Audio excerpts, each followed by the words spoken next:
Introduction. American capitalism has been praised for many virtues. Its supporters have credited the unrestricted operation of the free enterprise system with extending the national boundaries from coast to coast, developing an enormous productive plant, rewarding the industrious, encouraging the poor, bringing prosperity to all, and providing the only environment for a society dedicated to freedom, democracy, and social justice. Yet, throughout our history many Americans have found that what was praised in theory did not work in practice. Negro slaves, indentured servants, debt-ridden farmers, propertyless workers, ambitious professionals, and hard-pressed businessmen have all concluded at one time or another that society would benefit from some more or less basic changes in the operation of the American economy. Comparatively few ever went so far as to suggest that capitalism itself be eliminated. But many held that if they were to have the opportunities assumed to be available to all under a competitive system, the activities of those who had clawed their way to positions of economic power would have to be regulated and restricted. Most American reformers have continued to seek ways to compel the free enterprise system to operate equitably. But the hardships and dislocations caused by the impact of industrial capitalism on America's relatively egalitarian agrarian society caused the ideology of European utopian socialism to be greeted with considerable enthusiasm before the Civil War. The new working class of the 1820s was discovering that the Declaration of Independence needed restating to meet the problems created by industrial capitalism. One middle-class social reformers were in search of a program that would stop deepening class division and growing class conflict. To these, cooperative communities seemed a simple and logical means of escaping the increasing economic, social, and moral disorganization of American life. In the 1820s and 1830s some 19 cooperative colonies were founded under the direct or indirect inspiration of Robert Owen. And in the 1840s, Fourier's American disciple, Albert Brisbane, saw the hopeful beginning and dismal ending of more than 40 Fourierist phalanxes too. Cooperative colonies were not the only utopian solutions attempted by dissatisfied members of society. Producers and consumers cooperatives flourished sporadically for over 40 years as utopian alternatives to the production and distribution relations of capitalism. With every new industrial crisis, with every failure of the trade unions to alter materially the conditions of labor and the standard of living in pre- and post-Civil War America, farmers and workers turned anew to cooperatives as a way to beat the capitalists at their own game. While some cooperatives were successful for short periods, none succeeded in freeing its members from the web of capitalist wages, prices, and depressions. 3. The utopian socialists did their best to point up the need for drastic remedies in an industrial society which they accused of causing the creator of wealth to lose more and more of his just reward. But the building of socialist islands in capitalist oceans did little to enable labor to keep all it produced. The utopians saw no need to fight for immediate gains within the existing economic system. Therefore, the trade union movement was neglected. Socialism was to be achieved by withdrawing from contact with the evils of society. Therefore, there was no reason to engage in political activity to change that society. Thus, while the utopians spotlighted the shortcomings of capitalism, they actually weakened the day-to-day struggles of the unions and radical political parties. The utopian socialists saw no relation between the development of capitalism, the growth of the working class, the daily class struggle, and the winning of socialism. Economic and social conditions even before the Civil War had been such as to bring forth proposals for a complete overhauling of the economy. But the domestic conflicts which followed the war made antebellum America seem in retrospect a land flowing with milk and honey for all. While production expanded at an unprecedented rate in the 35 years following the abolition of slavery, competing small-scale manufacture rapidly gave way to non-competitive giant industrial enterprise. The small manufacturer's vision of limitless opportunities for expansion in a slaveless America vanished in the struggle to maintain a precarious business position against increasing monopoly pressure. The farmer's hope for endless prosperity inspired by the prospect of free land and adequate transportation disappeared in a flood of mortgages, high freight rates, falling prices, and vanishing frontiers. The worker's dream of job security, a rising standard of living, and escape into farming or even business ownership in an expanding economy turned into a nightmare of depressions, wage cuts, and unemployment. In this atmosphere of ruined hopes and lost fortunes, of jobless workers and factoryless businessmen, of land-poor farmers and farmless laborers, the schemes for alleviating hardship and returning to the more or less imaginary good old days of competition and equality through government intervention were legion. Farmers' granges and alliances, producers and consumers' cooperatives, anti-monopoly, union labor, and people's parties all sought to break the trust's tightening stranglehold on the nation's economic life. Each in turn disappeared, victim of monopoly's tremendous strength, shaky theoretical assumptions, and an inability to unite farmer, worker, and small businessman against the common enemy. But attempts to return to more competitive conditions or to escape into cooperative colonies or factories were no longer the only alternatives offered those who believed there was too much opportunity for Satan in America's devil-take-the-hindmost economy. Marxian socialism was first advocated in the United States in the 1850s, and political parties based on the social analysis of Karl Marx and Friedrich Engels were organized on a national basis almost immediately following the end of the Civil War. By 1900, Marxian or scientific socialism was the ideology of almost all American movements designed to eliminate the inequities of capitalism by replacing it with socialism. The socialism that inspires hopes and fears today is the school of Marx, wrote Thorstein Veblen in 1907. No one is seriously apprehensive of any other so-called socialistic movement, and no one is seriously concerned to criticize or refute the doctrines set forth by any other school of socialists. 4.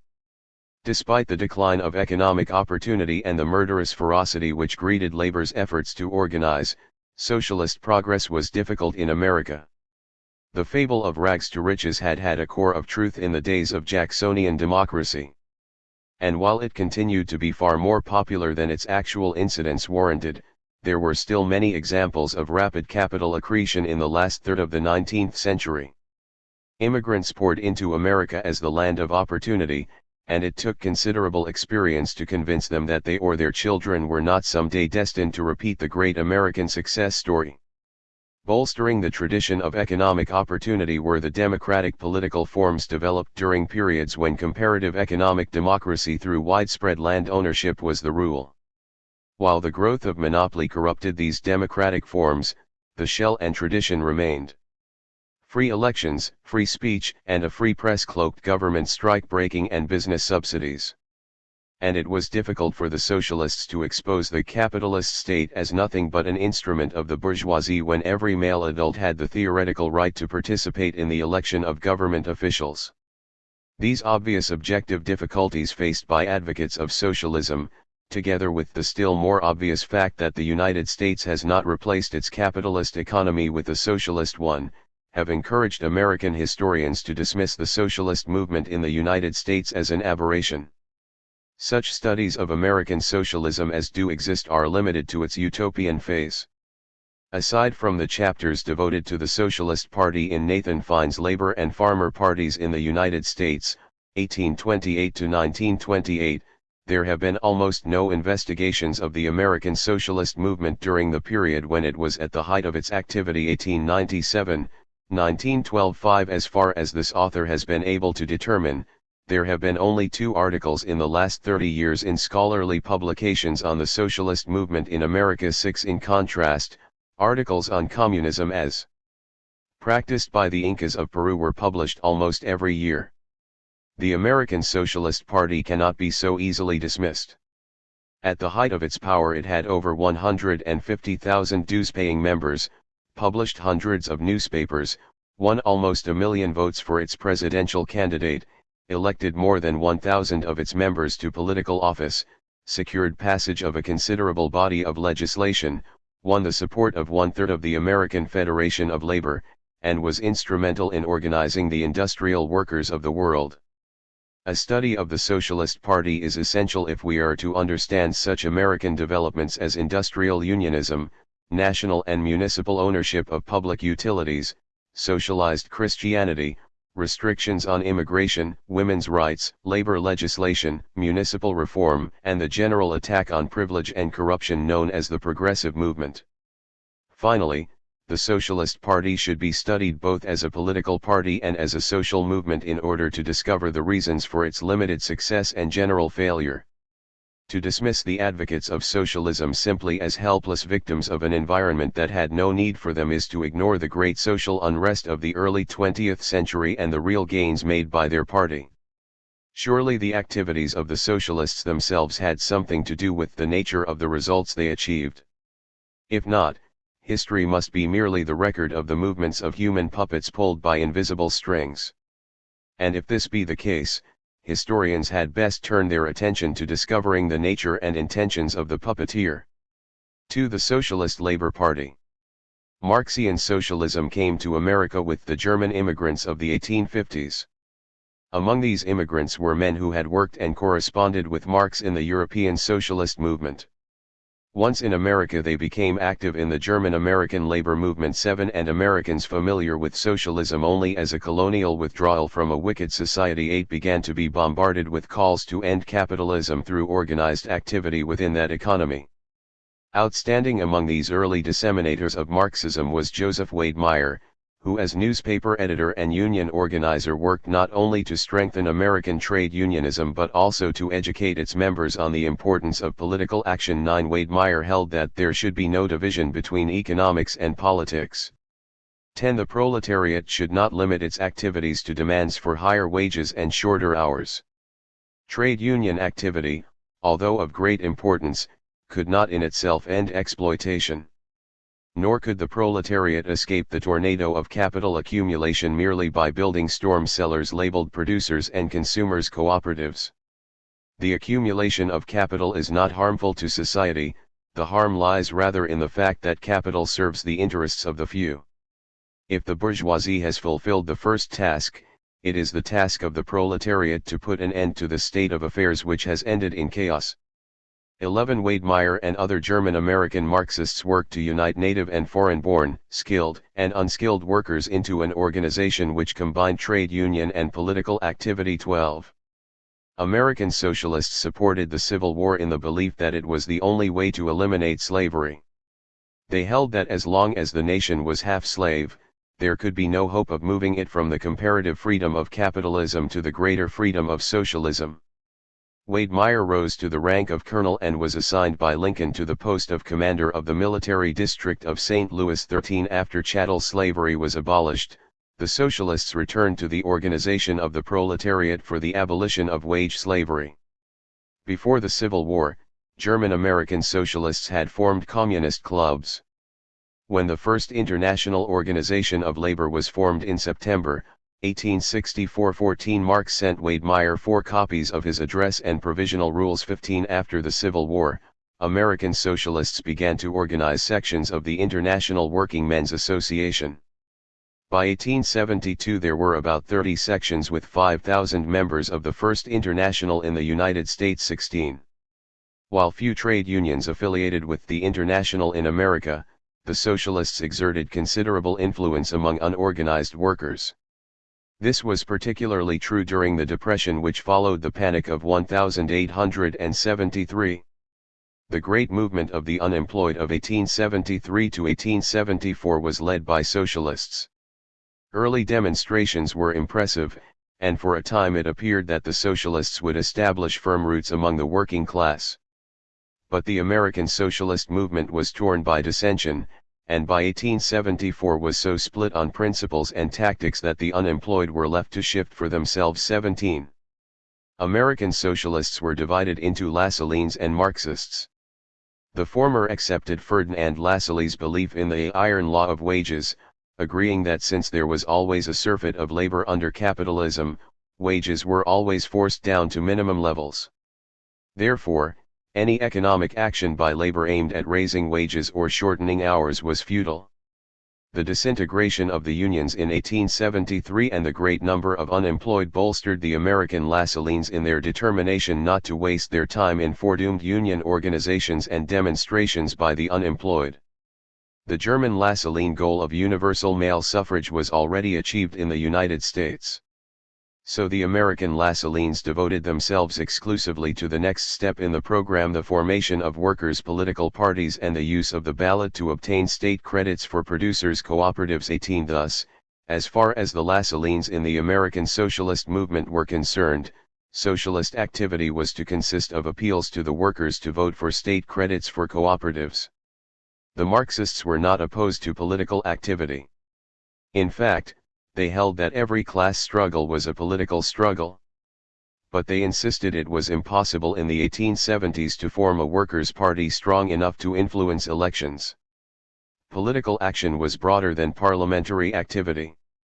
The revival and building of trade unions and mass demonstrations of the unemployed, the Marxists held, were the proper functions of the socialist movement.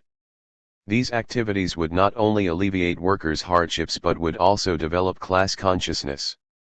This, in turn, would open the way for still greater political action. 19. But it was far easier to appeal for votes than to engage in the day-to-day grind of building unions. In 1874 the Lassalines formed the Social Democratic Party of North America with Adolf Strasser as head of its executive board. The new party ran candidates for local office, but the results were discouraging. The influence of the Marxists again began to be felt, and the Social Democratic Party moved gradually toward an acceptance of the Marxian principles of the First International. 20 By 1876, rank and file pressure on the leadership of the party was so great that the executive board agreed to meet with 19 American sections of the International to discuss merger. The 1876 conference resulted in formation of the Working Men's Party of the United States with a platform which emphasized trade union activity and called for delay in election activities until the party was strong enough to exercise perceptible influence. 21. The Marxists won the platform, but the Lassalines won a majority of the seats on the National Executive Committee and their leader, Philip Van Patten, was elected National Secretary. True to their assumptions, the party leadership refused to participate actively in the Great Strikes of 1877. Instead, mass meetings were held at which strikers and the unemployed were instructed in the futility of planless revolts and in the necessity of voting for their emancipation. 22. When the strikes were crushed, the Lassaline Executive Committee dropped all pretense of following the party platform. P.J. McGuire, later to become General Secretary of the Pure and Simple United Brotherhood of Carpenters, insisted that trade unionism was of questionable utility during prosperity and futile during depressions. Besides, if unions could really be of service to the workers, of what use was the Working Men's Party? 23. The Executive Committee ruled that since the government officials who ordered the use of police and troops against the strikers and the unemployed could not be removed through trade union action, unions were useless. Only independent political action at the ballot box could aid labor. 24. At the December 1877 convention of the Working Men's Party, the Lassalines, their prestige enhanced by an increased socialist vote in the recently concluded elections, won complete control of the party. The constitution and platform were overhauled, and party activity was directed exclusively to mobilization of workers for action at the polls. The socialist movement was to be based on the slogan, "Science the arsenal, reason the weapon, the ballot the missile." To emphasize the changed character of the organization, the name too was altered, and the Working Men's Party of the United States became the Socialist Labor Party of North America. 25.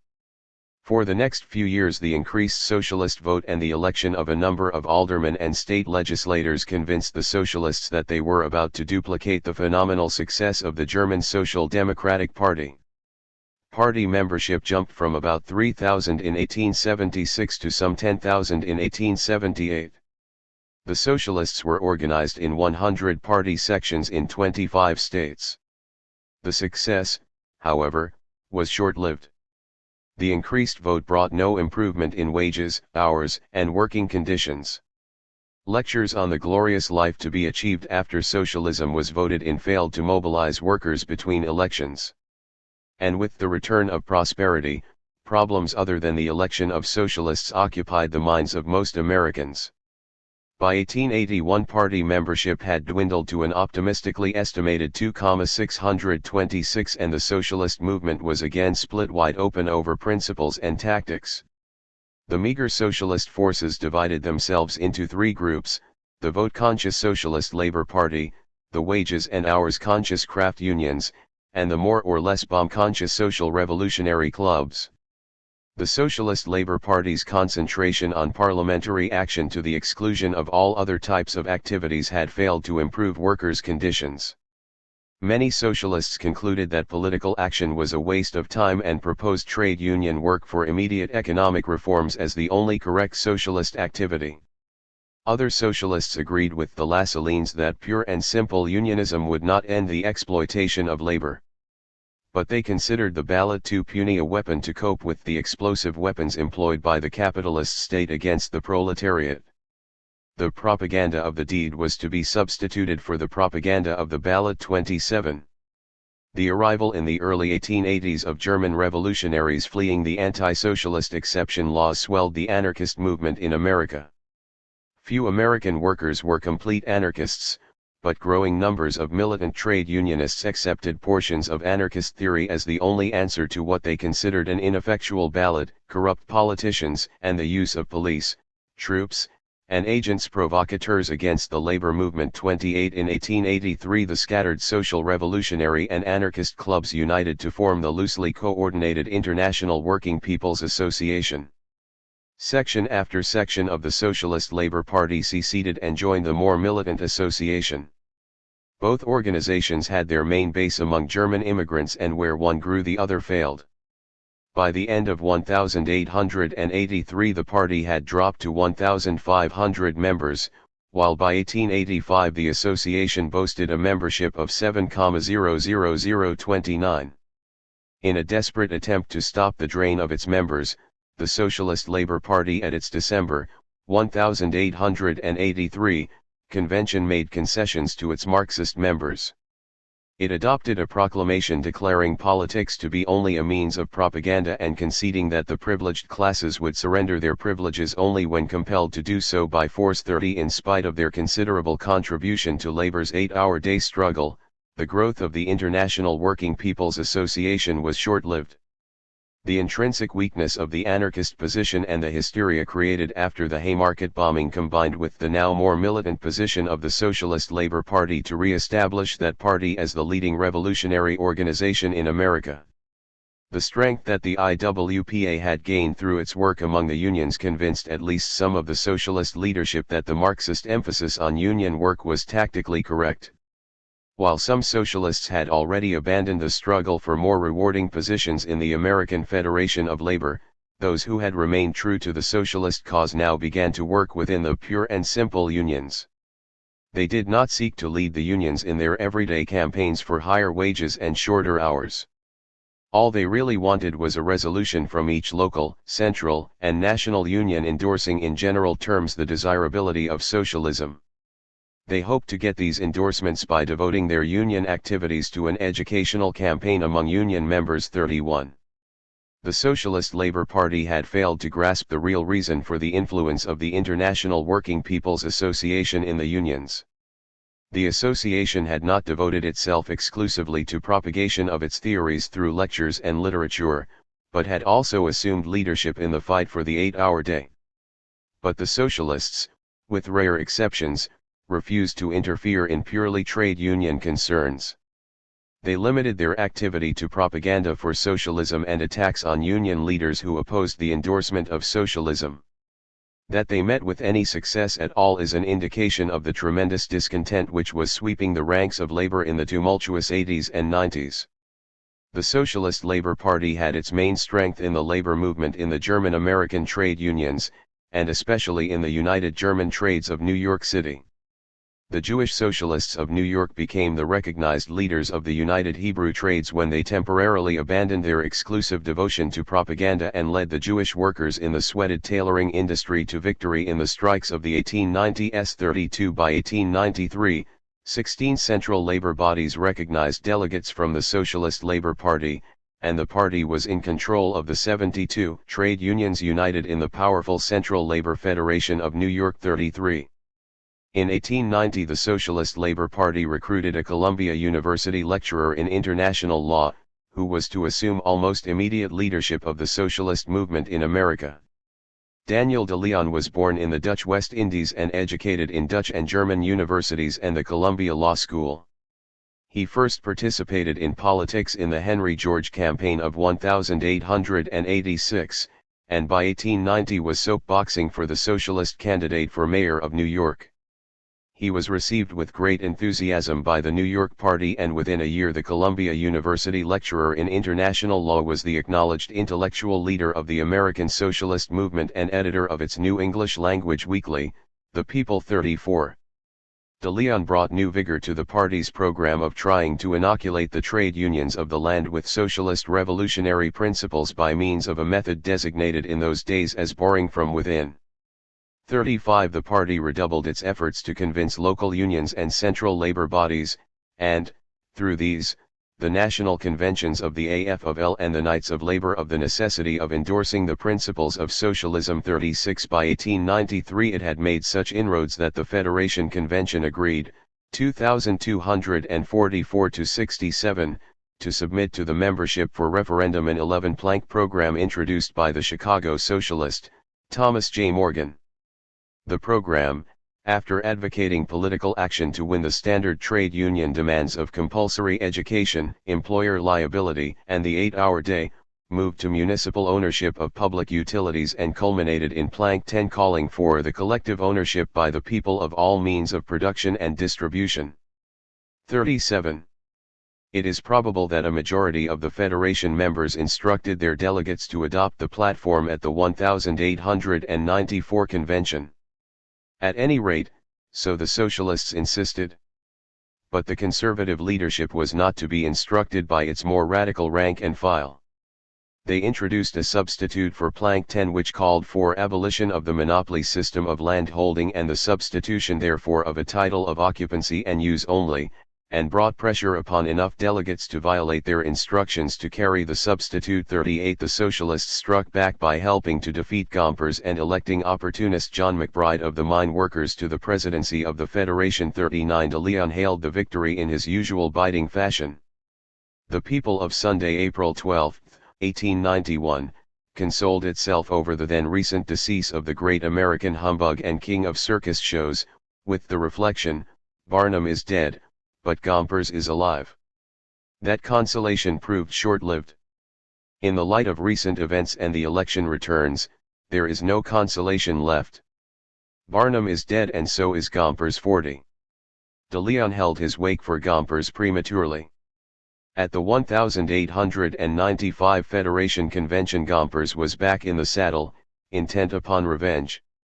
He left the Socialists in no doubt as to who had the whip hand when the convention elected him president and refused to seat the regularly elected Socialist delegate of New York's Central Labor Federation, Lucien Saniel. 41 The Socialists were outnumbered 3-1, and De Leon concluded that not only were the Federation leaders labor fakirs doing picket duty for capitalism, 42 but that craft unions as a whole were little more than a conspiracy of the capitalists and conservative labor leaders against the working class. 43 Besides, there was no point in capturing a union that was at best a cross between a windbag and a rope of sand. 44 De Leon ordered the Socialists to abandon the American Federation of Labor to the sure death which awaited it under the command of the labor fakirs. While the Socialists in the Federation had been attempting to kick the rascals out, 45 De Leon had given his personal attention to the rapidly declining Knights of Labor. Supported by the German, Jewish, and other non-English-speaking socialist-led unions of New York, the SLP won the leadership of the Knights' most powerful New York body, District Assembly 49. The Socialists then went into the 1893 National Convention, allied themselves with J.R. Sovereign, a populist, and ousted Terence V. Powderly from his 14-year sinecure as Grand Master Workman. 46 But the alliance of Sovereign and De Leon was in reality only a truce. The 1893 Socialist Convention had denounced the People's Party as being as fully as antagonistic to the interests and aims of the proletariat as the rule of the plutocracy. Grand Master Sovereign obtained socialist support in 1894 only by promising to appoint Lucien Saniel editor of the Journal of the Knights of Labor, a promise on which he reneged after his re-election. De Leon declared war. Sovereign countered by packing the 1895 convention and refusing to seat de Leon as the delegate from District Assembly 49-47. The party leadership concluded that the whole fabric of the organization was rotten to the core and nothing could be gained by capturing what had been reduced to a nest of crooks. 48 The socialist-led unions accordingly withdrew their 13,000 members from the Knights and left the remaining 17,000 to find their own way to oblivion. 49. De Leon immediately prepared to implement his conception of Marxian principles and tactics by organizing a new revolutionary union. He followed the principles of the early American Marxists in his emphasis on the necessity of building the trade union movement. But unlike these early Marxists, De Leon did not plan to have the party lead the unions in their day-to-day struggles. All attempts to improve conditions under capitalism were doomed to defeat, he argued. De Leon's lieutenant, Saniel, informed a labor conference in 1894 that strikes and boycotts had no chance of success in industries with considerable capital concentration. 50 And even if such tactics occasionally succeeded, De Leon insisted that concessions won by the unions were only banana peelings under the feet of the proletariat. 51 The program of revolution demands the unconditional surrender of the capitalist system. Nothing short of that, whether as a first, temporary, or any other sort of step, can at this late date receive recognition in the camp of the modern revolution. 52. De Leon believed that the unconditional surrender of capitalism was to be secured by organizing workers in a revolutionary, industrial union. The Socialist Labor Party was to function as an educational and electoral body, but the real fighting organization of the working class was to be its revolutionary union. 53 The party's experiences with the Federation and Knights convinced de Leon that there was no hope of converting those capitalist traps into revolutionary bodies. Only a new union, pure in theory and uncorrupted in practice from the very start, could fulfill the revolutionary needs of the proletariat. There were, however, many socialists in the party who insisted on continuing to bore from within the Federation to obtain the passage of resolutions sympathetic to socialism. De Leon, therefore, did not precipitate a quarrel within the party over the question of forming a dual union. Instead, in December 1895, he had New York District Assembly 49 issue a call to all progressive bodies interested in establishing a national union based on the class struggle. 54 With this District Assembly 49 and the New York Central Labor Federation as its nucleus, various Eastern Central labor bodies, German and Jewish unions, and singing, athletic, and burial societies on the periphery, and the De Leon Group in control, the Socialist Trade and Labor Alliance was launched as a revolutionary, industrial union designed to lead the working class in its historic mission of destroying capitalism. 55. When the 1896 Socialist Labor Party convention was held, de Leon and his lieutenants, Lucien Saniel and Hugo Voigt, introduced the Socialist Trade and Labor Alliance as a revolutionary union whose main purpose was to organize the unorganized. The true dual union purpose of the alliance was further hidden by the passage of the classic socialist resolution urging all socialists to join the organizations of the trades to which they respectively belonged. With the smoke screen thus well laid, de Leon then introduced a resolution endorsing the revolutionary spirit of the alliance and urging all socialists to carry that spirit into all workers' organizations. The alliance booby trap was endorsed 71 to 656. Within 3 years it had blown the Socialist Labor Party apart. The Socialist Trade and Labor Alliance began its stormy career with a membership of about 15,000, mainly from the New York area. Almost at once the alliance began to call on class-conscious workers to desert their craft unions and join the new industrial union. 57 De Leon turned the full power of his vitriolic pen to the task of exposing the leaders who are essentially hired men of the capitalist class. 58 The politicians who were sent to keep the toilers in line. 59 From the implied purpose of organizing the unskilled whom the Federation considered beyond the pale, the Alliance moved rapidly to an open attempt to destroy the AFL and place the economic movement of labor upon a proper labor basis. 60 The craft unions were accused of betraying labor by grounding their economic organization upon capitalist interests. The sole purpose of the Federation was the emasculation of the labor movement. As no reform is any longer possible from within, the gangrene having gone too far, the Alliance was set up. The Alliance proceeds from the obvious principle that, despite everything, economic uprisings of the proletariat are inevitable. If the field is left free to the labor fakir, these uprisings will be regularly run into the ground. 61. The Alliance sailed in with fists and pens flying in an effort to destroy the Federation lightning rod. De Leon's incisive exposures of the opportunist labor fakirs and labor skates who preyed upon the craft unions aroused a secret admiration among the Federation's frustrated rank and file. Union members who found they had less and less to say about the policies of their organization snickered at de Leon's description of the cattle market, miscalled AFL convention. 62 And, although the Alliance was small, the Federation leadership was hard put to answer its charges, and, at times, to fight off its raids. 63 In the 3 years following its launching on an uneasy Union sea, the Alliance issued 228 charters. 64 And collected a crew of 30,00065. But while its membership doubled in 3 years, the Socialist Trade and Labor Alliance was never a serious threat to the American Federation of Labor. American workers needed leadership in their everyday activities, not merely biennial calls to the ballot box. The dual union raids of the Alliance interfered with the day-to-day work of the craft unions and antagonized many workers. 66 The desertion to the Alliance of many socialist leaders weakened the craft unions' fighting power and left the labor fakir without effective opposition. The reluctance of the Alliance to fight for SOPs and concessions disgusted many of the unions which had affiliated with the Socialist Union. By the end of 1898 more than half of them had torn up their charters.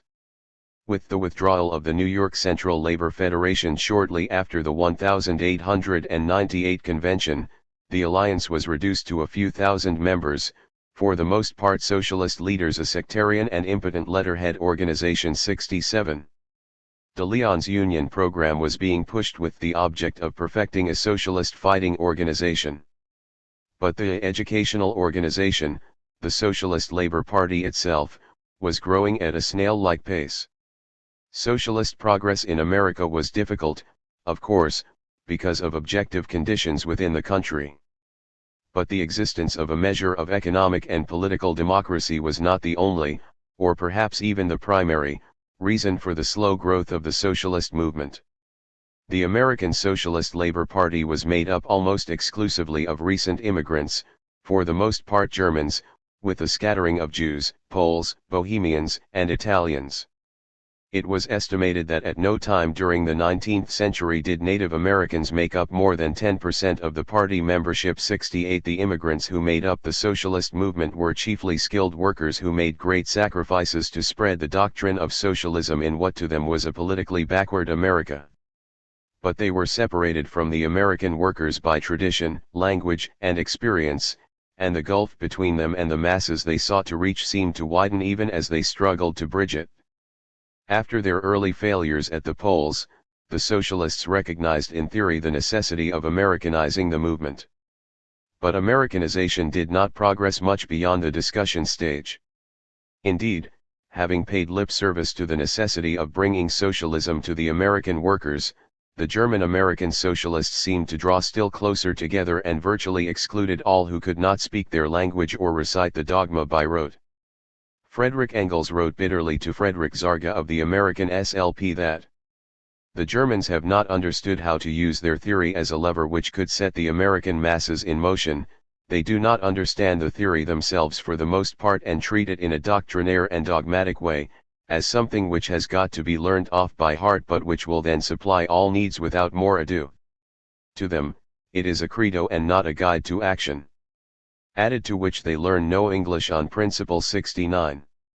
And Philip Van Patten, in retirement in Texas, complained that the German leadership of the party did not seem to care to make Americans understand them. They act as though they don't have to explain. 70.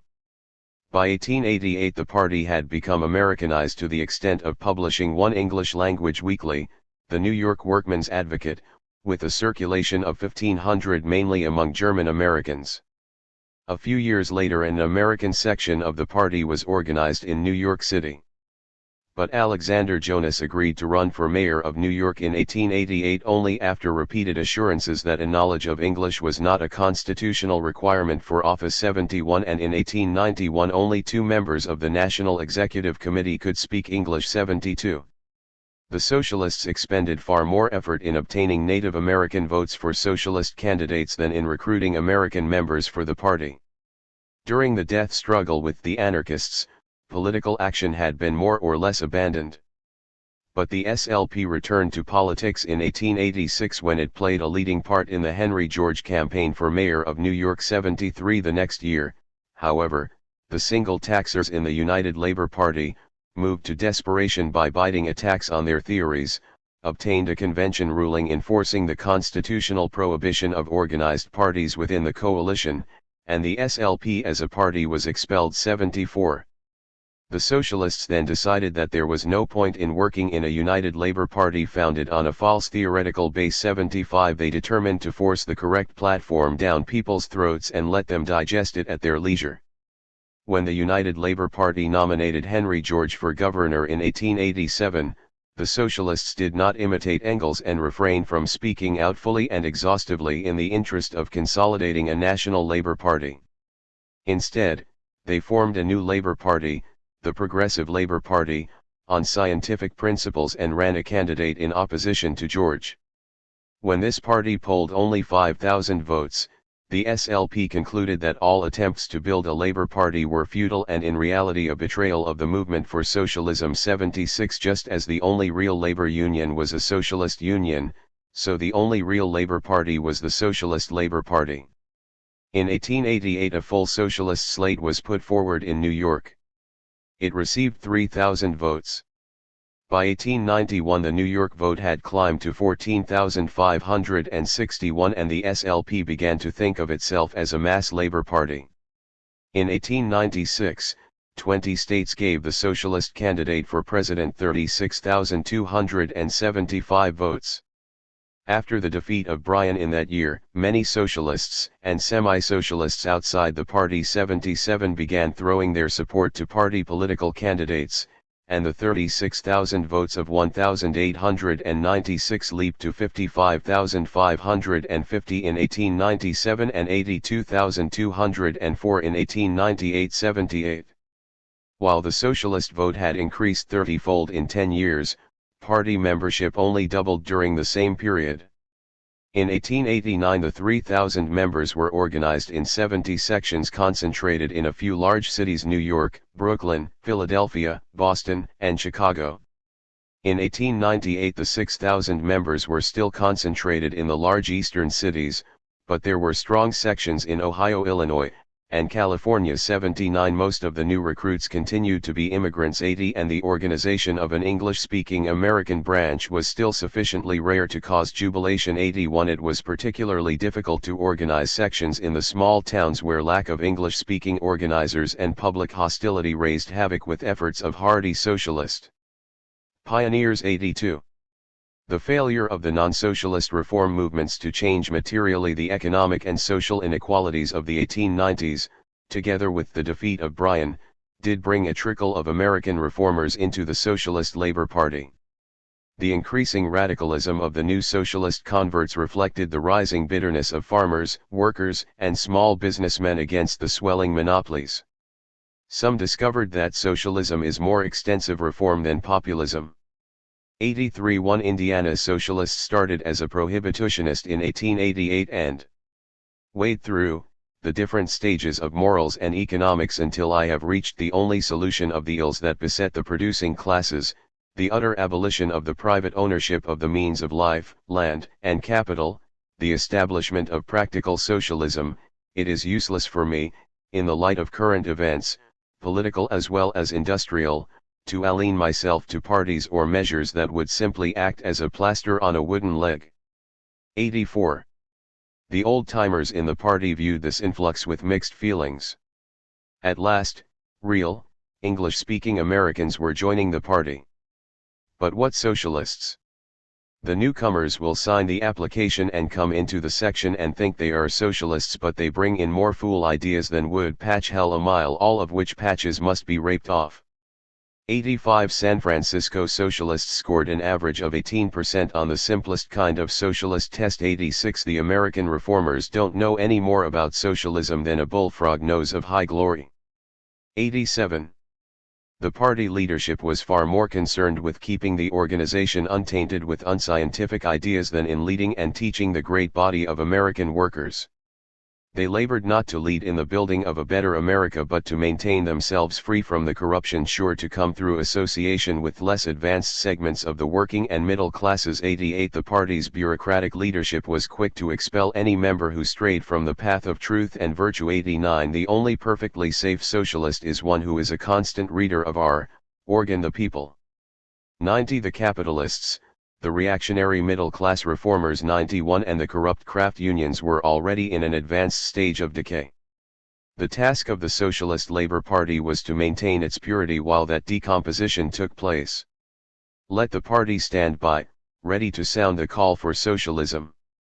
By the time the aroma of the decomposing body of pure and simple fakirdom will sufficiently fill the nostrils of working people, the socialists will be ready to step into the field, strong, young and healthy, to bury the corpse and to lead the onslaught on both Republican highway robbers and popocratic sneak thieves. 92. Frederick Engels, noting the hopeless sectarianism of the American Socialist Labor Party, concluded as early as 1890 that the decay of the specifically German party, with its absurd theoretical confusion, its corresponding arrogance and its Lassalleanism, a real piece of good fortune. Not until these separatists are out of the way will the fruits of your work come to light again. The socialist laws were a misfortune, not for Germany, but for America, to which they consigned the last note in 93. 3. The Rochester Socialist Labor Party. Members of the Socialist Labor Party all agreed that America was destined to go socialist. But they did not agree on the part they were to play in the fulfillment of that destiny. Party members, leaders, sections, and press engaged in endless wrangles over the merits of independent socialist political action, feasibility of reform within a capitalist framework, desirability of supporting reform parties, the value of trade unions, the role of the trade unions, the need for a socialist trade union, party work in the unions, direct action, indirect action, propaganda of the word, propaganda of the deed, in short, over every conceivable principle and tactic. No step, no matter how simple or how urgent, could be taken without month-long, year-long, and even decade-long debates. Party leaders increasingly turned to intra-party intrigue to secure adoption of their policies, and every major policy decision was accompanied or followed by suspensions, expulsions, and secessions. When Daniel de Leon took over leadership of the party in 1891 to 1892, the simmering pot of dissension boiled. It took de Leon only 3 years of active participation in the socialist movement to hammer out what seemed to him Marxian solutions to all the problems that had plagued the party since its founding. Having hardened Marxian theory into a fixed dogma, de Leon was not one to tolerate the unscientific speculations of those who differed with him. Members and organizers unable to agree with the principles and tactics of the People's editor found themselves the public objects of de Leon's biting sarcasm and fertile invective. As dissatisfaction with the party's growing sectarianism increased, party activity came to center almost exclusively around heresy hunting in its own ranks. 94. By 1897, party leaders who followed de Leon were devoting most of their energies to expelling heretics, suspending and reorganizing mutinous sections, and destroying socialist newspapers. Only the People and Vorwärts were considered reliable and scientific.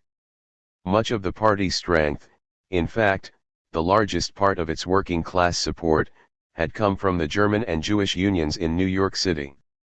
but by 1897 de Leon had broken with both groups. 95 The Socialist Labour Party was soon so honeycombed with intrigue, conspiracy, and counter-conspiracy, that the National Executive Committee was forced to reach and carry out its decisions as though it were an underground faction working within the party. 96. The conspiratorial formation of the Socialist Trade and Labour Alliance in December, 1895, by de Leon and Hugo Voigt precipitated the controversy which blew the socialist movement apart. In spite of the overwhelming endorsement which the 1896 SLP convention gave the revolutionary spirit of the alliance, it soon became clear that there was a considerable difference of opinion as to what that endorsement meant. De Leon's group insisted that the endorsement was given with the clear understanding that it meant a declaration of war against the pure and simple trade unions of the land, typified by the American Federation of Labor. 97 Therefore, all socialists who refused to support the alliance, and certainly all those who continued to work within the AFL, were traitors guilty of giving aid and comfort to the enemy. The Boring from Within group, on the other hand, protested that the alliance endorsement had been obtained on the express promise given by its founders that it would not interfere with the existing trade unions, but would devote itself to organizing the unorganized workers. 98 They pointed out that nothing had been said at the 1896 convention about destroying the AFL and other craft unions. Therefore, party leaders engaged in that nefarious enterprise were in reality defying the will of the 1896 convention. The German and Jewish unions of New York refused to sit idly by while their own political party sought to destroy them. Nor would SLP leaders outside New York who had reached positions of financial and political power within the AFL union organizers and editors like Max Hayes and Gustav Hone of the Typographical Union and J. Malin Barnes of the cigar makers permit de Leon and his lieutenants to withdraw the socialist support which had enabled them to win leadership in their unions. 99 By 1897 the party war against pure and simpledom had been turned into a party civil war with de Leon's opponents. Determined to replace the party leadership with men sympathetic to the American Federation of Labor. 100. The struggle raged in every section and in every state, but the decisive battles were fought in New York City. There, Morris Hillquit prepared to do battle with de Leon. 101 The two were well matched. De Leon had an incisive mind, a flair for oratory, and few equals in the art of invective. Hillquit, a Russian-born attorney who was to show a remarkable skill at combining well-mannered attacks on capitalism with the successful practice of corporation law, was a skillful debater, a competent organizer, and a past master at manipulating issues and personalities so as to appear neutral while creating majorities and knifing unsuspecting allies. 102 Hillquit's opposition to de Leon's policies was heightened, perhaps, by the fact that Pope de Leon stood in the way of his ambition to be a power in the Socialist Labour Party. Moreover, Hillquit's personal vanity was lacerated by the open contempt with which the party executive treated him. To de Leon, Hillquit was nothing but a pettifogging lawyer who sought to use the socialist movement to advance his legal practice. 103 To Hillquit, de Leon was a petty tyrant who sought as much omnipotence in the socialist movement as the Pope held in the Catholic Church, and whose every action was part of a conspiracy to betray the socialist movement. 104 In Hillquit's drive to unseat the de Leon organization and in the latter's reign of terror attempt to wipe out its dangerous opposition. No tactic was deemed too unworthy, no slander too false, and no fraud too great. Hillquit recognized that the first step in overthrowing the well-entrenched machine of de Leon, Kuhn, Saniel, and Voigt must be the formation of an equally efficient counter-organization. Starting with a handful of personal contacts among disgruntled leaders, the Hillquit machine spread into the local organizations and from there into Section New York.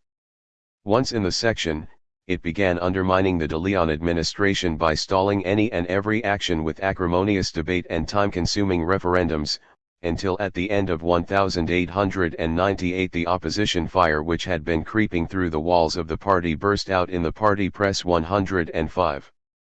In 1898 there were 3 leading socialist newspapers in New York, all of national importance, the Daily New Yorker Volkszeitung 106 and the weeklies Vorwärts 107 and the People 108. Shortly after the Socialist Labor Party was formed in 1877, German socialists in New York City determined that the party should have a daily paper. Since New York laws made it impossible for the party itself to publish such a paper, some of its members formed the Socialistic Cooperative Publishing Association for the purpose of owning and publishing a German-language daily, the New Yorker Volkszeitung 109. By 1891 the socialist movement had become sufficiently Americanized to require an English-language weekly. It was arranged that the SCPA should undertake publication of an official party organ, the People, with the editor to be named by the Party National Executive Committee. 110 Vorwärts was published as the Sunday edition of the Volkszeitung, but it too was an official party organ, published by the association and edited by an NEC appointee. 111 De Leon was editor of the People and his aide, Hugo Voigt, was in charge of Vorwärts. The socialist press wielded great power in the movement. It was through the press that ideological battles were fought and members informed or misinformed as to the conditions within the party. Therefore it was of utmost importance to the success of De Leon's opponents that they obtain control of as much of the socialist press as possible. Fortunately for Hillquit, De Leon virtually handed him one of the papers and also the entire publishing association.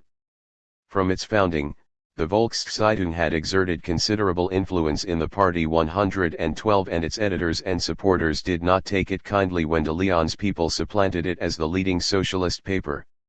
The Hillquit machine therefore found it easy to win the allegiance of the leaders of the Socialistic Cooperative Association. 113 Since for all practical purposes the powerful Volkszeitung was not bound by party decisions, it was in an excellent position to use its circulation, prestige, and semi-official character to build up the anti-De Leon opposition and to attack all party decisions and activities.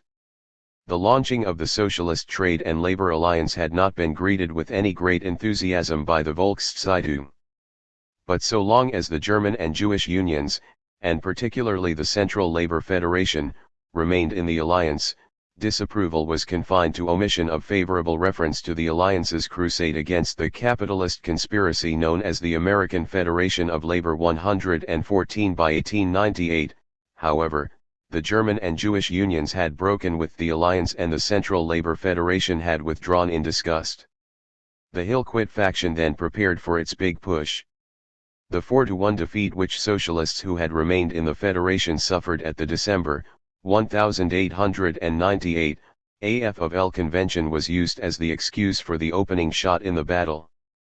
On December 14, 1898, the Volkszeitung published a biting attack on the socialists who had chosen to lead a separate existence, of doubtful success outside the Federation, and held them responsible for the easy Gompersite victory.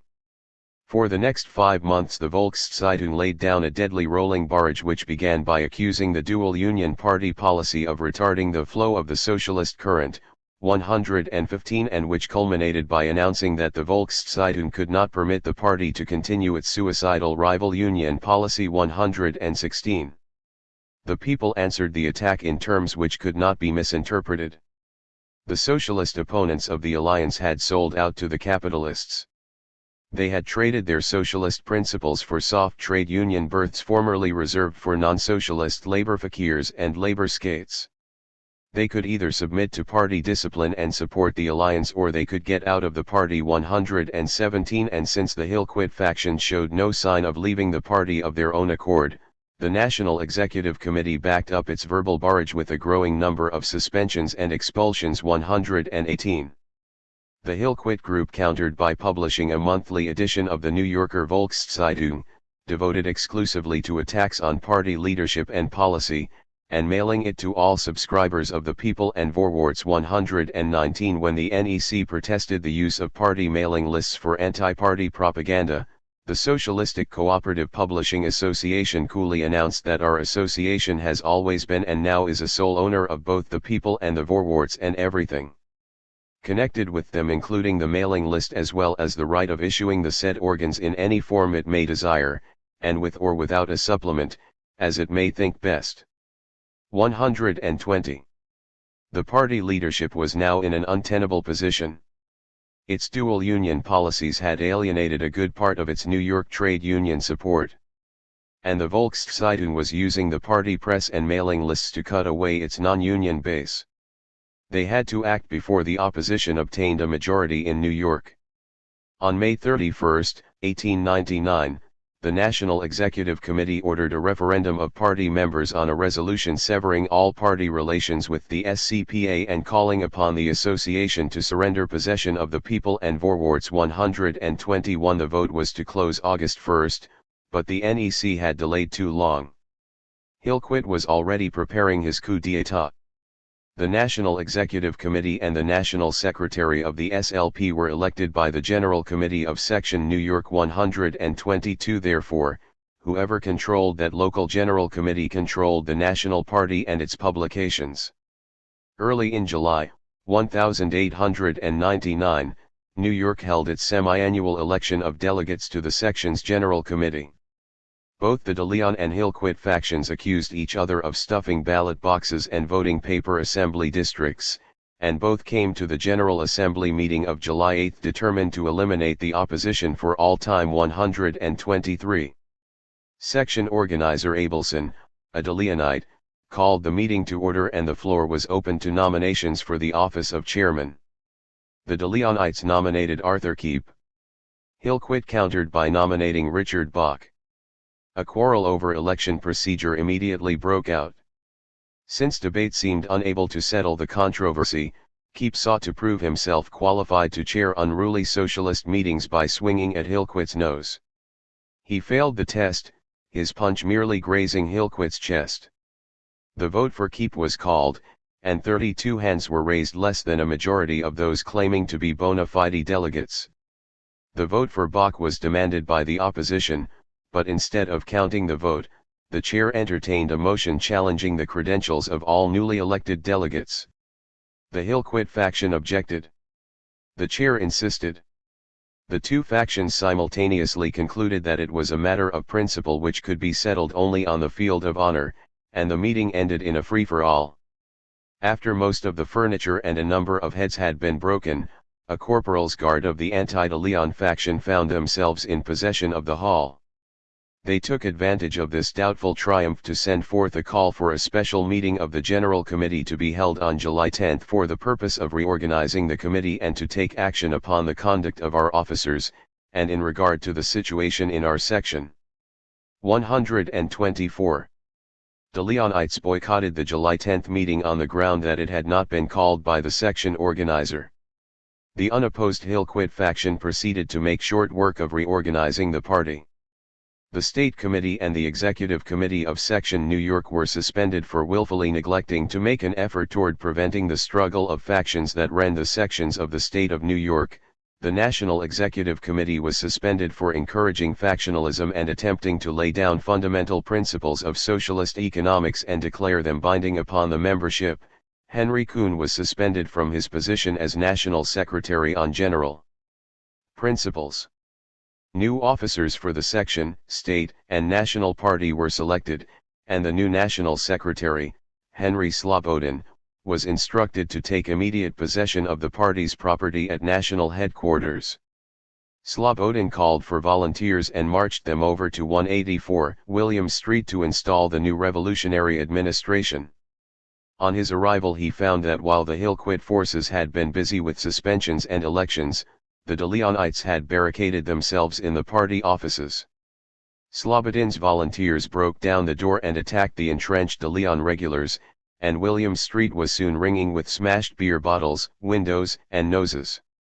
At the height of the battle, police arrived, separated the warriors, discovered that Kuhn paid the office rent, and cleared out the insurgents. The next morning the De Leonites, still under police protection, withdrew all files and furniture to prepared positions in new offices on Beekman Street and left Slobodin in possession of what might or might not be the national office of the Socialist Labor Party. 125. By July 15 the old National Executive Committee had recovered sufficiently to meet and suspend all party members who supported the NEC elected by the Hillquit faction. The next day a De Leon edited People appeared, and the civil war was resumed. 126. To the rank-and-file members of the New York Party, the internal situation was far from clear. There were two national headquarters, the Hillquit faction at William Street and the De Leon faction at Beekman Street, two national secretaries, Henry Slobodin and Henry Kuhn, two national executive committees, two sections New York, and two editions of the People. Both editions of the People came out on the same day under the same masthead, were printed with the same makeup, and carried the same features. To add to the confusion, the De Leon People ran brilliant burlesques of the Hillquit People's columns, and signed them with the same pen names used by the insurgents' authors. If the New York Party members were confused, Socialists away from the scene of battle were dumbfounded. 127. In spite of growing unrest among many leaders of sections throughout the country. 128. There was no nationally organized opposition, and the scattered opposition leaders seldom took the rank and file into their confidence. As a result, the New York anti-De Leon faction had little national support. On August 13, the new NEC submitted a referendum to the membership on the question of permanently suspending the old NEC. By September the vote was in, 790 to 12 for permanent suspension, 129, but the total of 802 votes which were cast represented only 11% of the party membership. Section Chicago, where dissatisfaction with the De Leon regime was strong. 130 estimated that 6 weeks after the attempted suspension of the NEC less than 20% of the national membership had taken sides in the controversy. 131. While few rank-and-file socialists felt that the issues were clear enough to justify a break with the De Leon NEC, many party leaders outside of New York and almost the entire socialist press quickly concluded that the time had arrived to shake off the De Leon yoke. In official explanations which the Hillquit faction issued to socialists all over the world, the split of the Socialist Labor Party was laid entirely at the door of dual union tactics practiced by De Leon's administration. 132 While the Socialist Trade and Labor Alliance was unquestionably the main bone of contention, the personality and leadership conflicts caused by De Leon's dictatorial and sectarian regime cannot be ignored. In some cases, vigorous supporters of the alliance nevertheless took the lead in bringing their sections into the anti-De Leon camp. 133 Consequently, as soon as reports of the New York Revolution began to trickle in, state and section leaders who had felt the lash of De Leon's scorn began to pass resolutions calling for removal of the NEC to another city and for the immediate convening of a national convention. 134 Party newspapers whose growth had been stunted by a jealous De Leon threw their pages open to endless attacks on the Pope. 135 All attempts by rank-and-file socialists to uncover the real issues in the controversy were drowned in a flow of invective. Since the overwhelming majority of party members either favored the De Leon administration or maintained a wavering neutrality, anti-De Leon leaders and press outside New York decided to delay an open break. They set up liaison with the new NEC, refused to send funds to Henry Kuhn because of the confused situation, and limited official statements to viewing with alarm the civil war in New York.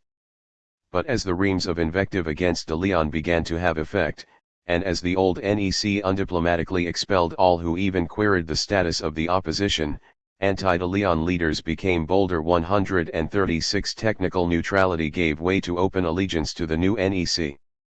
Protest against the wholesale expulsions conducted by the De Leonites turned into expulsion of all who continued to side with the old regime. 137. With each side expelling its opposition, there were soon two socialist labor parties in place of one, each insisting that the other had neither legal title nor members. Moreover, the Hillquit faction illogically implied that the De Leon regime in its efforts to Americanize the party had alienated the immigrant socialists and that the new administration therefore had the allegiance of all foreign-born socialists. 138 While at the same time it held that the new NEC was supported in the main by Native Americans and that De Leon was left with only a handful of sections, the German and foreign element of the party. 139 In reality, the two factions were made up of the same national grouping and were of about equal strength, the new NEC having won the allegiance of approximately 45% of the party's 7,000 members by October, 1899. 140. With an actual membership of some 3,000, and a claimed membership of 7,000, the Hillquit-led faction of the Socialist Labour Party set out to correct the de Leon theories and tactics which it blamed for the slow growth of socialism in America. The party under de Leon, it was charged, had exchanged the scientific socialism of Marx for the alchemy of revolutionary dual unionism. 141 The new party leaders explained that it was not the task of the unions to fight for socialism.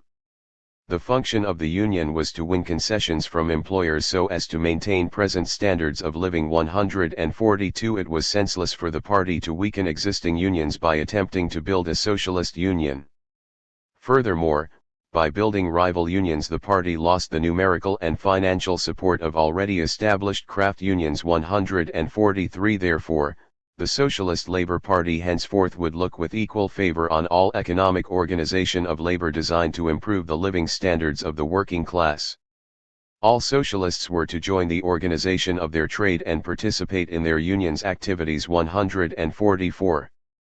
But while all party members were to be active union members, they were to recognize that the economic activities of their unions could not bring an end to capitalist exploitation. 145 Indeed, the increased use of easily replaced unskilled labor made questionable the utility of the strike even to achieve the limited ends of higher wages and shorter hours. 146 Since economic activity by unions was of such limited value, there was little reason for socialists in the unions to devote the major part of their energies to building and leading those unions.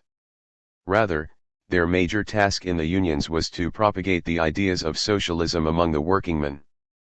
147 Already, it was claimed, the policies of the American Federation of Labor were showing the effect of socialist propaganda. The rank and file were increasingly scornful of Gomper's policy of begging capitalist legislative bodies to pass laws for the benefit of labor.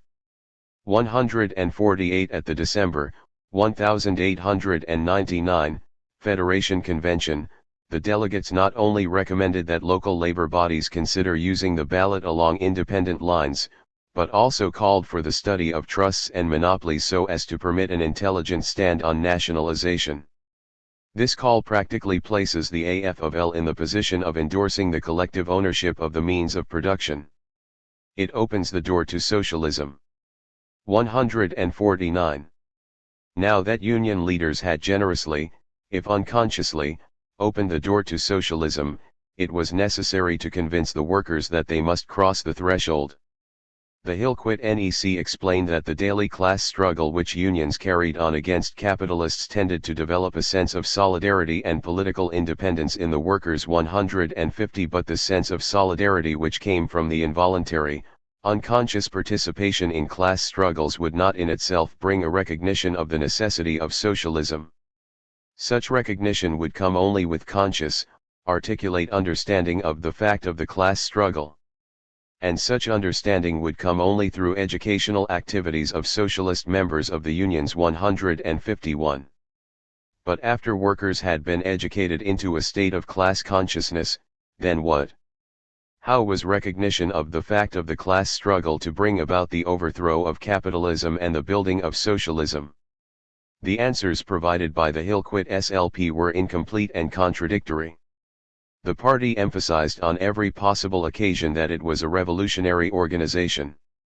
But it was always quick to explain that revolution did not mean a violent struggle with the capitalists. It meant only that the party was not interested in superficial reforms aimed at correcting some outward manifestations of an internally rotten system. The term revolutionary was emphasized so as to distinguish the SLP from reform movements whose limited aims were to end drink, prostitution, corrupt politics, and trusts. Social cancers would be cured not by treating the symptoms which seemed to call for reform, but through a revolutionary change in the economic structure of society, complete elimination of capitalism and complete triumph of socialism. 152 Thus, socialists were educating the workers for revolutionary change but not for the violent overthrow of capitalism. The Hillquit-led SLP also spoke of organizing the working class in its struggles against capital. 153 But since it was futile to work for social and economic reforms within a capitalist framework, since the day-to-day struggles of the unions were of doubtful value and could not lead to the end of capitalism, and since such day-to-day struggles as did happen to be led by the party were not destined to lead directly to the overthrow of capitalism, the party was somewhat at a loss to explain what was meant by effective struggles against capital. This difficulty was consciously or unconsciously recognized, and the phrase was soon dropped from party literature. Party leaders generally agreed that having eliminated all direct relationship between daily economic conflicts and achievement of socialism, the only remaining weapon was political action. 154 But political action did not mean to the new SLP what it had meant to the early German-American Marxists: leadership and participation in all struggles by the workers against capitalism and the capitalist state. To Hillquit and the new National Executive Committee, political action meant only the attempt to elect socialists to public office. 155. The role to be played by the socialists once they were elected to office was undefined. The party was not interested in capturing the state. The capitalist state was described as nothing more than the greatest of business corporations. Its functions were threefold: preservation of order through the repression of the workers, waging war on behalf of one national group of capitalists against another national group, and conducting certain large business enterprises which could not be entrusted to individual corporations. Therefore, socialism could not be built through the existing state. And the Socialist Labor Party, unlike the state socialists, the Bellamys, Fabians, and Joneses, did not intend further to strengthen this state by extending its functions. Under socialism, this state was to disappear. 156 The party was to participate in elections primarily to propagate its ideas and to record its increasing influence among workers. If socialists were elected to office, they might use that office to pass some labor legislation and further propagate socialist doctrines. But socialism was not to be achieved by gaining control of a government whose sole object was maintenance of class rule. 157 We participate in politics only to agitate against the system on which politics rests. We enter into the state only to destroy it. 158 How the socialists were to destroy the state once they had gained entrance was not explored. Thus, according to the self-acclaimed new leaders of the Socialist Labor Party, socialism was to be won through political action, and political action meant nothing more than election of socialists to public office. However, socialism could not be achieved through reforms or revolutionary changes obtained by controlling the capitalist state and its capitalist government. The contradictions in this position were never officially recognized by the party. In practice, the contradictions were resolved by ignoring the theory. The party continued to insist that one of the functions of the class state was to conduct businesses too large and important to entrust to individual corporations, and that socialists would have nothing to do with increasing the power of that state by increasing the number of businesses it operated. But the socialists at the 1899 AFL convention worked day and night to obtain a halfway endorsement of the nationalization of the trusts, and then hailed that endorsement as a step which virtually placed the Federation in the position of endorsing the collective ownership of the means of production and distribution. 159. The party also maintained that socialism was to be achieved not through the use of the ballot but through some sort of revolutionary activity on the part of the class-conscious proletariat. 160. Participation in elections was for propaganda only. Yet the socialist platform and all socialist publicity was increasingly concentrated on winning office for socialist candidates. Gradually the sugarcoating of elections for purposes of propaganda wore thin, and it became tacitly understood, if still openly denied, that election of socialists and the achievement of socialism were synonymous. 161. Socialist theories already showed signs of giving way to an opportunism which was to make election to office and reform of capitalist excesses the only goals of the Socialist Party. De Leon's faction of the party, however, threatened to put an end to the Hillquit faction's political ambitions before the latter could run even one campaign. Both factions of the party nominated slates for the November 1899 New York elections, and both slates were put forward under the name of the Socialist Labor Party. The dispute was taken to court, and the court ruled that the De Leon-led National Executive Committee was the only legally elected executive of the party. The Hill-Quit faction was now faced with the probability of being served with injunctions forbidding its use of the party name and literature. 162 To meet this threat, the now legally non-existent NEC finally bowed to demands of sections Chicago and San Francisco. 163 And called for a party convention to meet in Rochester, New York, on January 29, 1900. 164. 59 delegates assembled in Rochester to hold what they stubbornly insisted was the 10th National Convention of the Socialist Labor Party. They quickly repudiated the Socialist Trade and Labor Alliance, and after prolonged discussion adopted a platform and resolutions in keeping with Hill-Quit's conception of Marxism. 165 Then, in line with their real if not avowed conception of the function of a socialist party, the delegates got down to what is the main business of any American political convention, the nomination of candidates for President and Vice President of the United States. After almost no open debate, it was agreed that Job Harriman, a San Francisco attorney who had led the fight against de Leon in California, and Max Hayes, editor of the Cleveland Federation of Labor's Cleveland Citizen, would bear the socialist standard in the 1900 campaign. 166. The convention did not really intend to run both Harriman and Hayes for office. Despite their apparent defiance of the court decision depriving them of the name of Socialist Labor Party, delegates were aware that they could not hope to continue as a fraction of the original party. The real purpose of the convention was not to hammer out the party ideology or even to nominate a complete slate for public office, but to begin proceedings looking to a merger of the Hill-Quit faction of the SLP with the other local and national socialist organizations which had recently sprung up in the United States. Hill-Quit's goal was the amalgamation of his party fraction and the new Social Democratic Party, led by Victor Berger of Milwaukee and having as its spokesman the country's most popular labor leader and socialist, Eugene V. Debs. 167. Nomination of candidates was therefore followed by passage of a resolution calling for unification of the two parties and appointment of a committee of 9 to meet with such representatives as it was hoped the Social Democratic Party would appoint. The Committee on Unity was authorized to prepare a treaty of union and select candidates for public office, the treaty to be submitted to the membership of the two parties for ratification. Having nominated their presidential and vice presidential candidates, one of whom they expected to withdraw in favor of a SDP nominee, and having elected their committee of 9 to undertake unity discussions, the Rochester Convention of the Socialist Labor Party adjourned sine die, confident that within 2 months they would have a new, united Socialist Party, a fitting rival to the famous and successful German Social Democratic Party. 168. For the Social Democracy of America.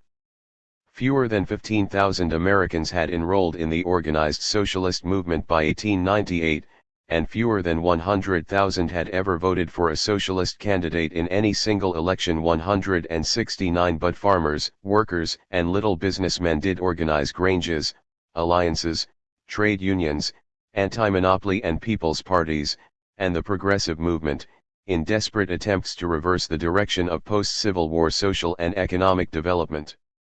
The American Marxists in the Socialist Labor Party made no effort to organize this widespread discontent into the broad alliance essential to a successful anti-monopoly movement. The Socialist Labor Party under de Leon refused to endanger its political chastity through association with a doomed middle class. Middle class reform, the party held, would not end wage slavery. America could be saved only through socialism, and socialism could be won only through the election of candidates running on a straight socialist ticket. The sooner middle-class reform movements were defeated and destroyed, the sooner the working class would recognize the necessity of voting the straight socialist ticket. The Socialist Labor Party, therefore, far from attempting to build the antitrust and reform movements of the 1890s, devoted its slowly growing influence among the workers to the discouragement of any attempt to fight monopoly outside the sectarian circle of socialist politics. 170. Although the Socialist Labor Party was the leading socialist organization in America, not all Marxian socialists were members of that party, and not all American socialists were Marxists. The innumerable expulsions and splits of the party had resulted in the formation of many independent local socialist clubs. and depressions and the growth of monopoly had given new vigor to utopian socialism in America. The search for reforms designed to restore prosperity, security, and morality to American life led many writers to rediscover the obvious solution of replacing an unsatisfactory system with its opposite, of replacing competition with cooperation and private ownership with social ownership. Some 40 utopian socialist novels painted vivid murals of the consummate life awaiting all Americans if only they would will a cooperative society. Edward Bellamy's Looking Backward was a literary and social sensation, and 162 nationalist clubs were formed to teach Americans that the wish was father to the fact. 171 ministers and professors, led by William D. Peebles, George D. Herron, and Richard T. Ely, formed the Society of Christian Socialists to bring all social, political, and industrial relations into harmony with the fatherhood of God and the brotherhood of man, in the spirit and according to the teachings of Jesus Christ. 172 When the forced resignation of Herron from his chair of applied religion at Iowa College brought activities of the society to an end, Bliss sought to gain socialism and yet avoid the class struggle by founding the short-lived American Fabian Society. 173. Far more influential than the Christian Socialist and Fabian movements, and, indeed, more influential than Daniel de Leon's people, were the journalistic activities of Julius A. Wayland, a publisher determined single-handedly to Yankify the American socialist movement. 174 Beginning as an unsuccessful Indiana small-town newspaper editor, and then achieving some success as a job printer in Pueblo, Colorado, Julius Wayland finally stumbled onto the real estate speculation which by 1890 had made him a small fortune. 175 In that year a Pueblo shoemaker, probably a Fabian socialist, saw in Wayland's sympathy for striking railroad workers a base on which he could build a socialist edifice. The speculator emerged from the protracted debates with the shoemaker with a strong if somewhat hazy conviction that socialism must replace capitalism. He immediately closed his real estate office and gave full time to trying to get my neighbors to see the truths I had learned. 176 W. Land had absorbed enough socialist theory, however, to conclude that the American economy was about to go through another crisis, and in 1892 he began to turn his property into cash. Always a hard-headed businessman, he accepted nothing but gold and government bonds from the banks, insisting that they were gold standard men and should be given a taste of their own medicine. 177 The panic of 1893 found socialist speculator Wayland with $80,000 in gold cashed away in safety deposit boxes, ready to begin his career as a socialist publisher. 178. During the election campaign of 1892 Wayland had undertaken the publication of a local labor paper. Within 3 months he had boosted its circulation from a few hundred non-paying to 2,700 paying subscribers. In February, 1893, he moved to Greensburg, Indiana, where he established The Coming Nation, a socialist weekly which had its largest circulation among left-wing Western populists. 179 The Coming Nation was an immediate success, and by July, 1894, Wayland was ready to take the next step in the classical utopian pattern, the founding of a cooperative colony. Ruskin Colony, established in Tennessee City, had as its main enterprise the publication of The Coming Nation. Although the paper continued to thrive, the colony was soon torn by the dissension accompanying most utopian ventures. Within a year Wayland had packed and left, leaving the colony his paper and press. 180 A month later the first issue of his new paper, The Appeal to Reason, was mailed from Kansas City, and a few months later the Appeal was established in its permanent home in Girard. 181 From that small Kansas town its pointed paragraphs, easy style, and constantly reiterated message were to make it the trailblazer of the socialist movement throughout the country. 182 With a circulation that in a decade grew to 260,000, the reform socialism of the Appeal did much to set the tone of the American socialist movement. 183. Wayland's publications were the most widely read of the step-at-a-time socialist papers. but it was a 35-year-old public school teacher who was to become the leading proponent of the socialism through reform and public ownership school in America. Victor L. Berger was born into a well-to-do Austrian family. He was educated mainly by private tutors and attended the universities of Budapest and Vienna. When his parents lost their fortune, he emigrated with them to America, where for a time he earned his living by doing odd jobs. Finally settling upon Milwaukee as the setting for his future activities, he taught school there until 1892, when he assumed the editorship of the local German-language daily of the Socialist Labor Party 184. Within a few months, Berger, who was never to show great tolerance for socialist views at variance with his own, led a split in the Milwaukee Party. When the National Executive Committee refused his faction a charter, he and what he now considered his personal newspaper established an independent socialist party in that city 185. Berger's Social Democratic Society soon allied itself with both the Milwaukee People's Party and the trade unions, in which organizations it carried on tireless and successful propaganda for Berger's concepts of Marxian socialism, government ownership of public utilities, better schools, and public baths. 186. From its stronghold in Milwaukee, the Berger brand of scientific socialism, peculiarly similar to the anti-monopoly and good government reform theories of the middle-class progressives, spread throughout the growing socialist movement in America, shaping its ideology and sapping its vitality. Berger's most vaunted convert in the 1890s, though the importance of Berger's contribution to the conversion is subject to question, was Eugene V. Debs, president of the American Railway Union. It is difficult to determine when Debs, long a militant fighter against oppression, became a Marxian socialist, and impossible to discover when he first decided that capitalism would have to be replaced with some sort of cooperative society. In his testimony before a Senate investigating committee in August 1894, months before he began his prison term for defying the blanket injunction which broke the Pullman strike, Debs informed the senators that he believed in a cooperative commonwealth as a substitute for the wage system. 187. At Woodstock Prison, Debs was flooded with literature describing cures for capitalist ills, and the socialists were not hesitant in furnishing him with their prescriptions. Perhaps it is true, as Debs once generously wrote 188, that Berger, when visiting the American Railway Union prisoners at Woodstock in 1895, first taught him the rudiments of Marxian socialism.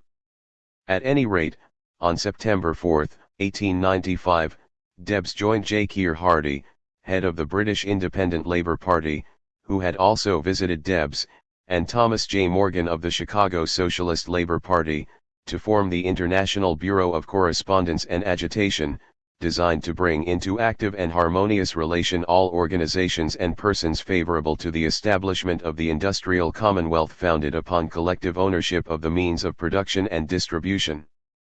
189. The Bureau did nothing toward uniting the perpetually divided socialists.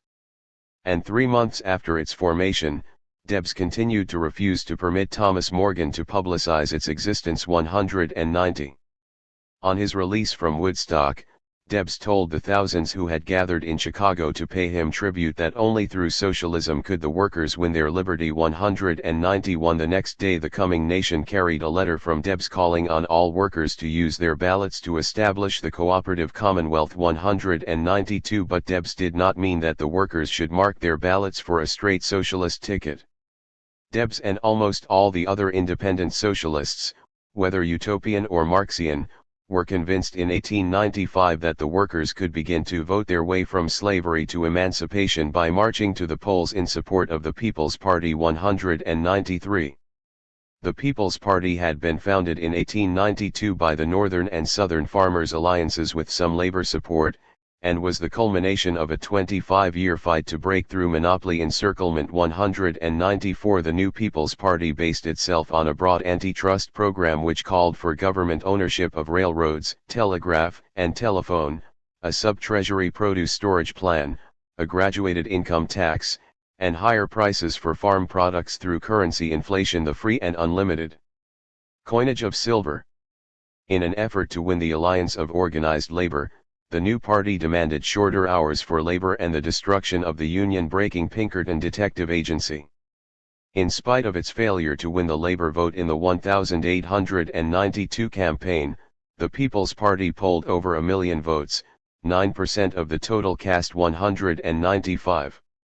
The depression and strikes of the next 2 years won the People's Party thousands of adherents from the farm, labor, and middle classes. 196 The Christian Socialists, Fabians, Nationalists, Social Democrats, and even some sections of the Socialist Labor Party, became active in the populist movement. 197 But neither the Socialists nor the labor leaders who now participated in the People's Party stressed labor's part in the populist coalition, nor did they seem aware of the increasing emphasis which many populist leaders were placing on free silver to the exclusion of all other anti-monopoly planks. 198 In 1892 the demand for nationalization of the railroads and abolition of corporate land ownership in excess of actual needs had been the most popular planks.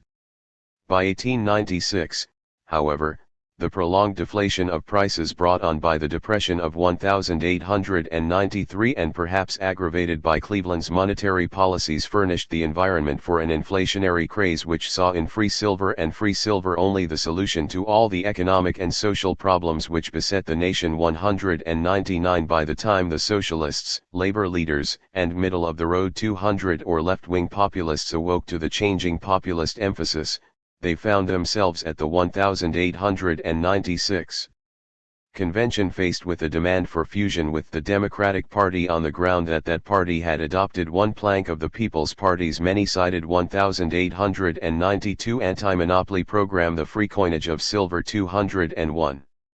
At the populist convention, the middle-of-the-roaders, under Victor Berger's leadership, secured 412 written pledges from the 1,300 delegates to oppose fusion under the candidacy of William Jennings Bryan and to support the nomination of Eugene V. Debs for President of the United States. 202 But the anti-fusionists had delayed too long.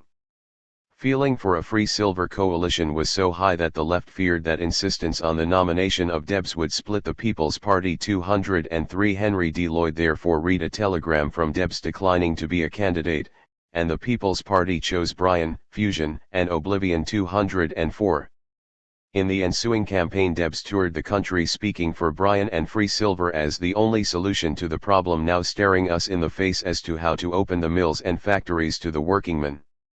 205 8 months later Debs explained that he supported free silver only because it provided labor with a rallying cry and afforded common ground upon which the common people could unite against the trusts, syndicates, corporations, monopolies, in a word, the money power. 206 At any rate, the failure of the free silver campaign of 1896 convinced Debs and many wavering independent socialists that labor could not depend upon the middle class and middle class panaceas. Labor would have to build its own political organization and campaign on the only program designed to free the working class, socialism. 207.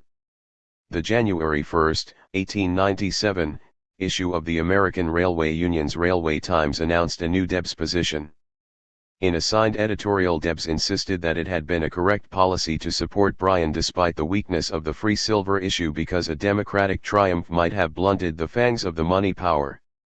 But now it was clear that American workers could escape from the cannibalistic American economy based on robbery only by following the pathways mapped out by the socialists.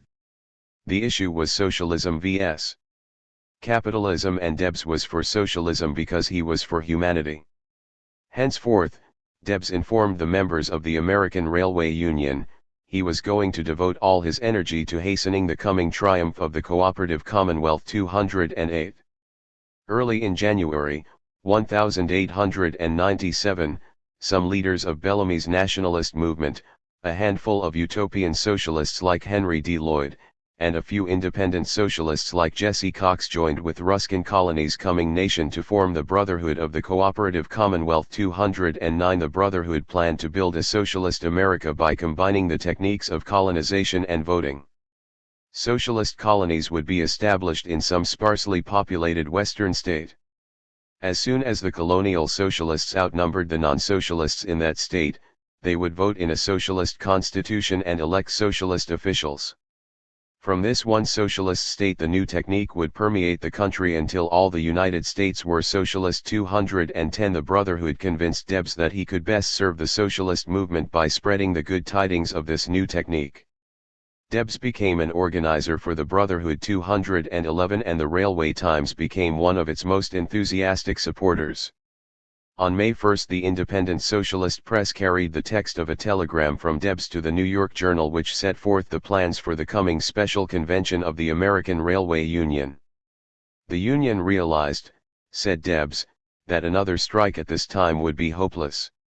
Therefore, the American Railway Union would throw its weight behind the Brotherhood plan of colonizing a western state and using the ballot to make it the first cooperative commonwealth. 212 Debs followed this announcement with an extensive correspondence with the leaders of the independent socialist parties. 213 These socialists attempted to convince him that colonial ventures were futile, and that the Union should become the base for a national socialist political party.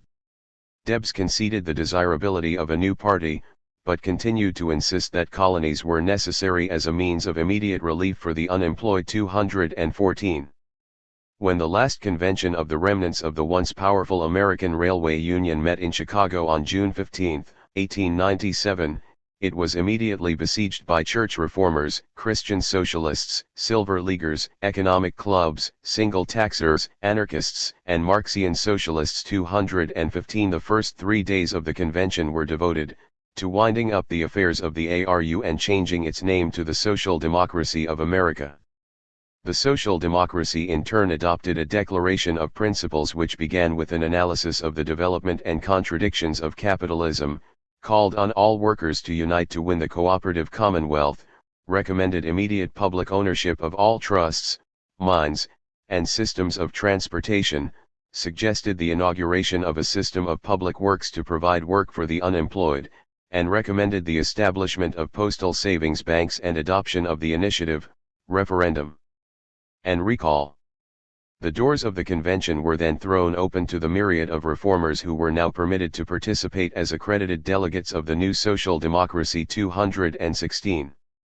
Although the Declaration of Principles had called for the colonizing of a western state to secure immediate relief for the unemployed, the social democracy had yet to determine how large a part colonization was to play in its activities.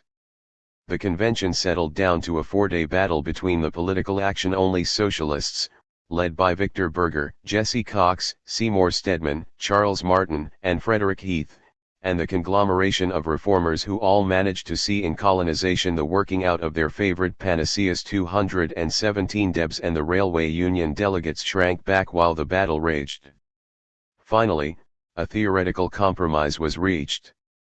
The social democracy was to engage in political activity in all states with the aim of electing public officials. But at the same time, a colonization commission was to be appointed to plan and lead the occupation of a western state. 218 The Railway Union was now again pushed to the fore, and an executive board of 5 former ARU officials, all veterans of Woodstock Prison, was elected, with Debs as chairman and Sylvester Kelleher as secretary-treasurer. The Railway Times became the Social Democrat, and the delegates departed, each convinced that the social democracy had pledged itself to the one technique which in a few years could convert America into a cooperative commonwealth. 219. The compromise between the political actionists and the colonists, of course, settled nothing. Organization to win socialism through political action and publicity for achieving socialism through migration were not compatible. And even if they were, the social democracy had neither the resources nor the organization to be able to devote itself to both activities. The membership was organized into local branches, state unions, a national council, and a 5-man executive board. But most of the branches were just the old intellectual reform clubs with new names. 220 These were interested only in the colonial scheme, and their activities were largely limited to drawing up elaborate plans for a colonial way of life.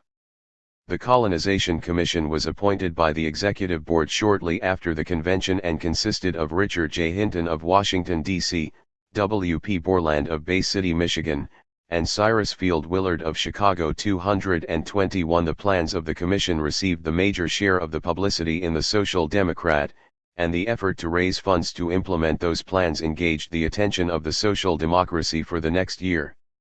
The plans of the Commission and its supporters were ambitious indeed. Even before the convention, Debs had outlined the scheme in detail. 222 all members of the social democracy would be expected to contribute according to their means to a general fund for the use of the Commission.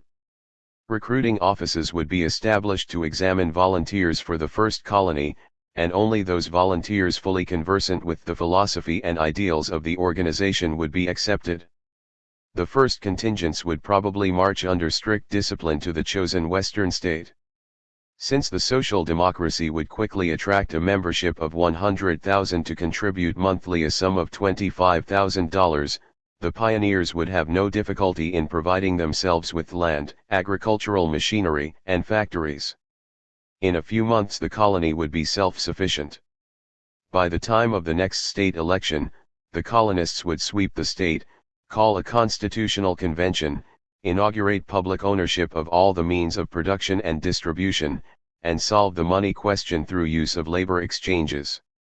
Of course, the federal constitution would prescribe limitations, but the other states would be inspired by the success of the first, and soon the entire nation would be socialist.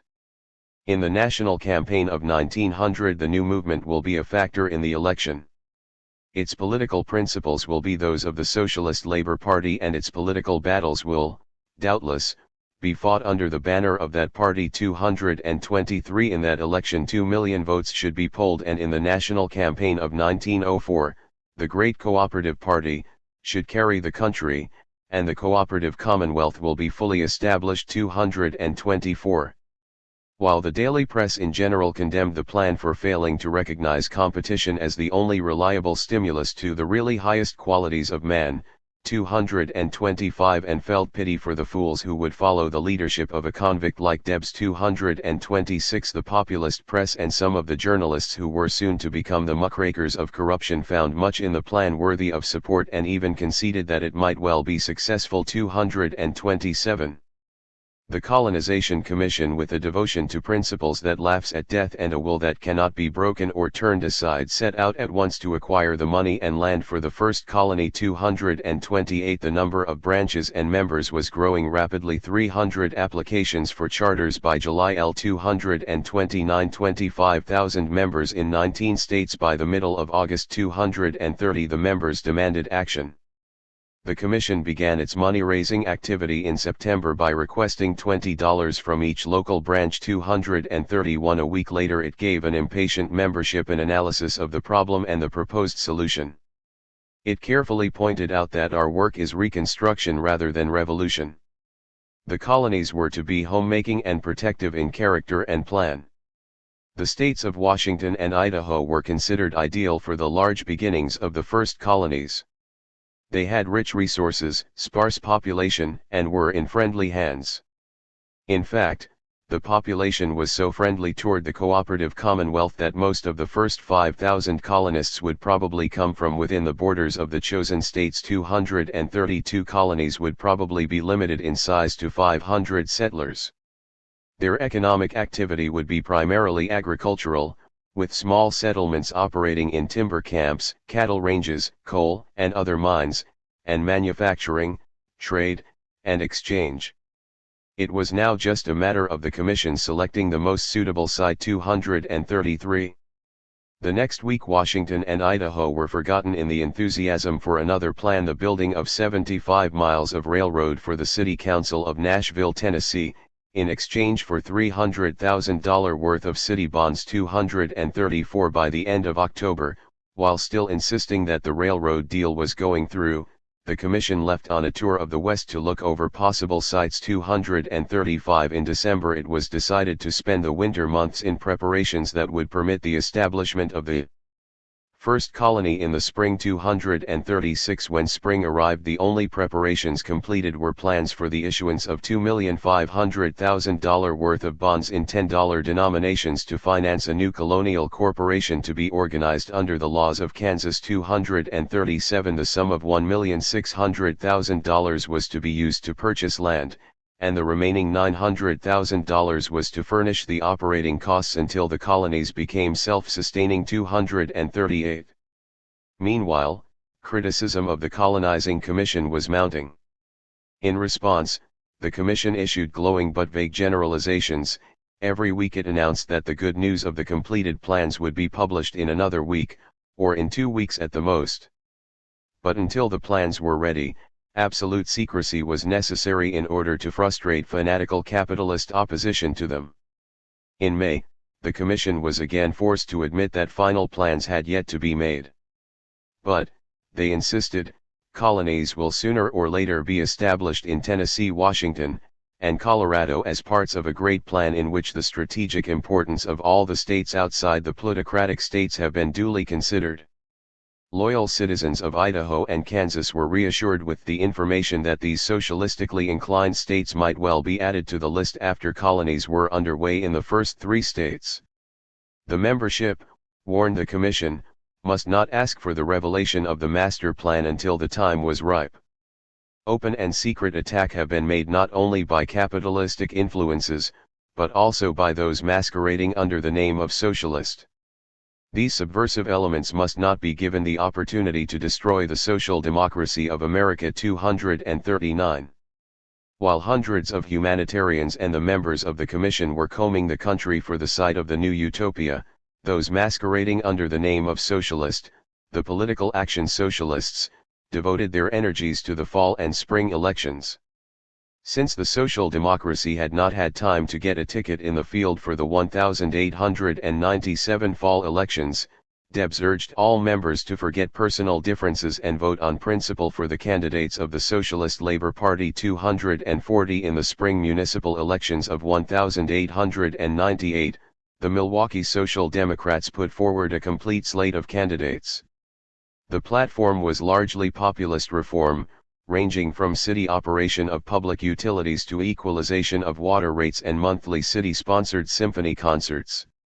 After a vigorously conducted campaign, the Socialists polled some 2,500 votes, 6% of the total cast. 241. To the political actionists, the vote was the beginning of the end for capitalism.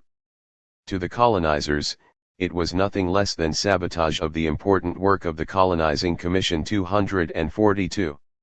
The political actionists picked up their main strength in 1898 from rebellious members of the Haverhill, Massachusetts, Socialist Labor Party. In December 1897, the Haverhill SLP had elected James F. Carey to the city council. Within a month the party was split over the question of supporting the reform measures advocated by Carey. The party ideology as laid down by Daniel de Leon held that all reforms were devices to prolong the life of the fatally ill capitalist system. When Carey was chosen president of the Common Council in January 1898, the leaders of the party closest to de Leon concluded that he had sold out for political advancement. It was charged that Carey had as much class consciousness as an oyster. 243 seemed inclined to go Debs' ward, and probably was not accountable for his actions because he was in the last stages of consumption.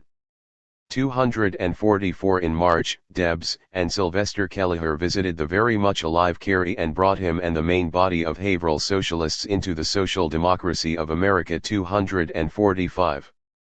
Outside of Milwaukee and Haverhill, with scattered support in Chicago and St. Louis, the political actionists had their main base in New York's East Side. There, the Jewish socialists had broken with de Leon in 1897 and founded their own daily Jewish-language newspaper, The Forward. Abraham Cahan, Meyer London, and Isaac Auer, which obtained an endorsement of the social democracy from the 200 members of the Forward Association, and the Forward became an invaluable socialist propagandist on New York's East Side, recruiting unattached socialists and detaching members of the SLP and transferring them into the political action wing of the Social Democracy. 246. While the political actionists were slowly building the political machine which they saw as the basis of the socialist movement, they became increasingly aware that the social democracy was a hindrance rather than a help to their plans. The colonizing commission's incessant demands for money, and its directives to the organization to concentrate on propaganda favoring the coming march to utopia prevented effective propaganda on the socialist triumph sure to follow a concerted march to the polls. 247 Although Debs, when speaking to the Milwaukee Socialists, had insisted that colonization was only a subordinate and temporary relief phase of the social democracy. 248 A majority of the branches and the Social Democrat acted as though it were the sole purpose of the organization. While Debs participated in labor organization, particularly in the miners' strike of 1897. 249 The colonizers sneered at strikes for the 8-hour day. 250 And condemned socialist labor agitators as opportunists seeking to line their own pockets. 251 And while the political actionists made periodic condemnations of the threatened war with Spain. 252 The colonizers refused to permit themselves to be diverted from their one important job. In the early months of the social democracy, even the members of the colonizing commission went out of their way to insist that they were part of a classes conscious movement. 253 But by the June 1898 convention, class consciousness was being denounced by the colonizers as an un-American fatal German theory which ignored the organic unity of society. 254 The growing conflict between the utopians and the political actionists came to a head on June 2, 1898, 5 days before the delegates to the First National Convention assembled. Unable to float the $2,500,000 bond issue, having collected not $25,000 every month as expected but only $2,400 in a year, and having spent the $2,400 in prospecting, the Colonization Commission decided to raise the money necessary for its ventures by buying a Colorado gold mine. The purchase required a $5,000 down payment, and a $95,000 mortgage. The commission, apparently convinced that it would be easier to sell stock in a gold mine than in a non-existent $2,500,000 farm, planned to float $200,000 worth of bonds. The $100,000 not needed for the purchase price would be used for developing the mine and marching the first contingent of colonists west. 255. The anti-colonists stormed at this new gold brick scheme. Protests had poured into the national headquarters against the attempts to solicit money for a project that would probably never exist. These protests were now redoubled. 256 When the National Convention assembled on June 7, it was clear to all the delegates that the social democracy would have to decide between colonization and political action. It would never again be able to choose both. 257. The outcome of the convention was determined by the method of representation. Each branch, regardless of size, was entitled to one vote. The 70 delegates who gathered at what was to be the first and last convention of the social democracy represented 94 branches. 258 It is impossible to determine which of the two factions was the larger. But there is no question as to which was organized into the greatest number of branches. Although the political actionists had been picking up strength from dissident members and even entire sections of the Socialist Labor Party. 259 They could never hope to equal the colonizers in the number of local organizations. The colonizing faction included dozens of varieties of reformers, ranging from prohibitionist to anarchist. 260 Each variety was convinced that its own brand of reform could be best achieved through a cooperative colony. Under no circumstances would one group of reformers join with others who sought to use the colony for their own nefarious ends. Consequently, each clique had a chapter of its own, sometimes with a total membership of 5 or 6. 261 Each of these chapters was entitled to a vote at the convention. 40 of the 70 delegates came from Chicago reform clubs, and these 40, together with a handful from Georgia, Kansas, Pennsylvania, New York, and Colorado, controlled the convention. 262. No sooner had Debs let his gavel fall to declare the first annual convention in session than Secretary Kelleher, of the political actionists, rose to accuse the colonizers of organizing 5 paper branches in Chicago 3 weeks earlier in an attempt to pack the convention. Kelleher announced that he had refused to issue charters to these chapters and that they were therefore not entitled to representation. The entire first day was spent in bitter debate over this point, and that night the National Executive Board ordered Kelleher to issue the Charter's 263. The next day the political actionists scored their only convention victory when they elected Victor Berger and Margaret Hiley of Massachusetts to the three-man platform committee. Berger and Hiley made one last attempt to compromise with the Utopians by offering to list as one of the social democracy's demands the grant of land by a state to be used for a colony for relief of the unemployed. The offer was rejected 264. The political actionists then decided to have their committee majority report a platform completely rejecting colonization, debate the platform in the plenary session, and, then, after they had lost the vote, to abandon the convention and start a new party. 265. The colonizers, equally desirous of a showdown, issued a minority report which stressed the use of colonies as the means of introducing the cooperative commonwealth. They recommended political action only. Where there was no other party in the field supporting policies which might lead to increased socialization. The platform debate lasted all day Friday, and not until 3 in the morning was the vote taken. The minority report was adopted 52-37. Isaac Auerwich jumped on a chair and shouted that all delegates who opposed the minority report would meet across the street at Revere House at 8 o'clock. 266.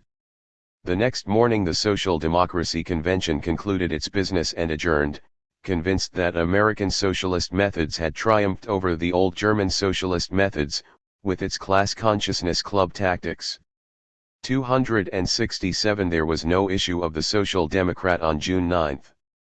On June 16 the paper again appeared, featuring convention reports, sneers at the bolters as a pack of foreigners, glowing promises from the colonizing commission, and the good news that in 2 weeks $170 worth of bonds of the needed $200,000 for the gold mine had been purchased. The long unpaid printer saw to it that this was the last issue of the Social Democrat. 2 small colonies with a total membership of 110 were eventually established in the state of Washington. The remainder of the Social Democracy of America broke up into its component parts. 268. But the torch of American social democracy was picked up by the 33 bolting political actionists who, while the colonizers were still celebrating the convention victory which was to lead to their extinction, met across the street to organize a new party based on the principles of international socialism. The Social Democratic Party. The 33 delegates who bolted the convention of the Social Democracy of America did not wait until 8 o'clock to organize their new party. At 3 in the morning of their convention defeat, with Frederick Heath presiding and F.G.R. Gordon of New Hampshire acting as secretary, the delegates adopted the name Social Democratic Party, accepted the majority platform that Berger and Hiley had written for the Social Democracy, and issued an address to the members explaining the reason for the split. Then they went to bed. 269. They reassembled 5 hours later at Hull House, Chicago, adopted a constitution differing very little from that of the Social Democracy, and elected an executive board consisting of Jesse Cox and Seymour Stedman of Illinois, Eugene Debs of Indiana 270 and Victor Berger and Frederick Heath of Wisconsin. Chicago was chosen as the site of national headquarters, and Theodore Debs, Eugene's brother, was chosen national secretary at $75 a month, if he could raise it. After instructing the new executive board to revise and edit the Constitution and bylaws, and declaring their intention to nominate candidates in the fall elections in every district where the party had a foothold, the delegates adopted the motto Pure Socialism and No Compromise and adjourned. 271. To the Social Democrats, pure socialism carried connotations quite different from those ascribed to it by either the De Leon or Hillquit faction of the Socialist Labor Party. Both factions of the SLP emphatically rejected the extension of government ownership under capitalism as the means of achieving socialism. While the Social Democrats did not formulate their theories with any clarity in 1898 to 1899, government ownership and socialism were linked in all their philosophical discussions and tactical decisions. In keeping with the populist and nationalist backgrounds of many of its members, the new Social Democratic Party placed main emphasis on the growing power of trusts in American life. But, unlike the populists, the Social Democrats insisted that there was no hope of returning to the bygone days of small-scale production. In economic evolution there is no retrogression. 272 Even if the trusts could be dissipated, the result would be economically reactionary, they said. Society would lose the increased efficiency which came with large-scale production, while small capitalists would continue to exploit labor in much the same manner as the large ones had. 273 Economic evolution could no more be stopped than could natural evolution. The only solution of the trust problem was continuous economic evolution until the contradictions between social production and private appropriation were resolved. 274 The Social Democrats argued that the rise of the trust meant that America's economy had become a plutocratic socialism for the benefit of the few. If America was to free herself of depressions and exploitation, she must develop plutocratic socialism into democratic socialism, an economy in which the trusts would be owned by and operated for the benefit of all. 275. The Social Democrats were not content with mere protest against the attempted dissolution of the trusts. Not only should the existing trusts be preserved, they held, but the growth of new trusts should be encouraged. 276 Every trust was ready for democratic socialization. 277 The greater the number of trusts, the closer the country to complete socialism.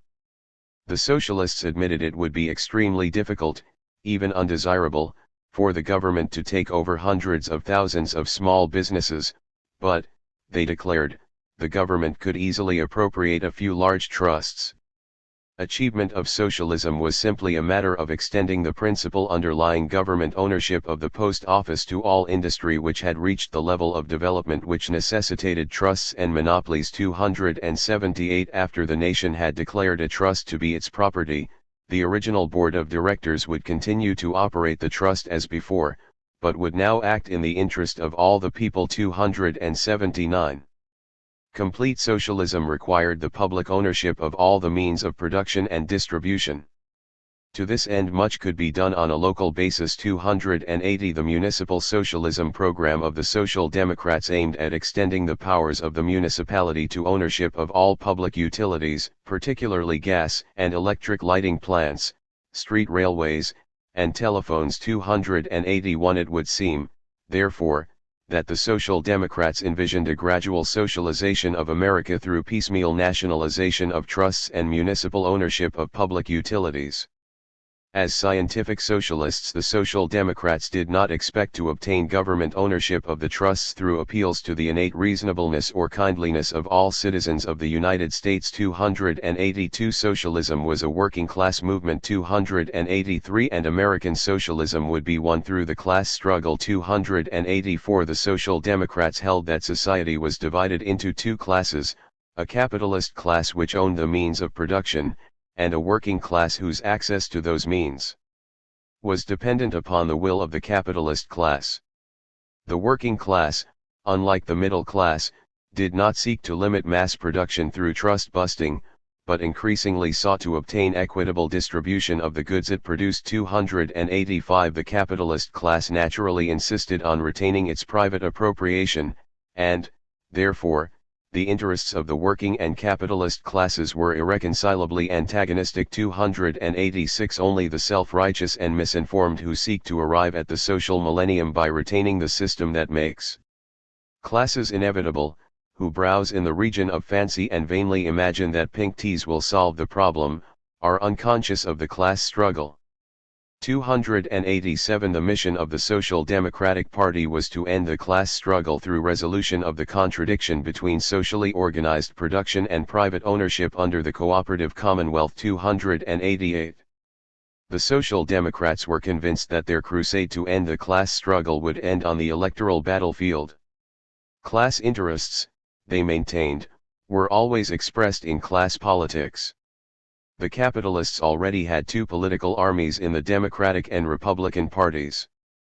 The workers must also have a political party, so that through an intelligent use of the ballot they might gain control of the governing power and institute public ownership of the trusts. 289 While in the past the class struggle had taken only the economic form of strikes, boycotts, and lockouts, in the future it would be a political struggle between opposing political parties.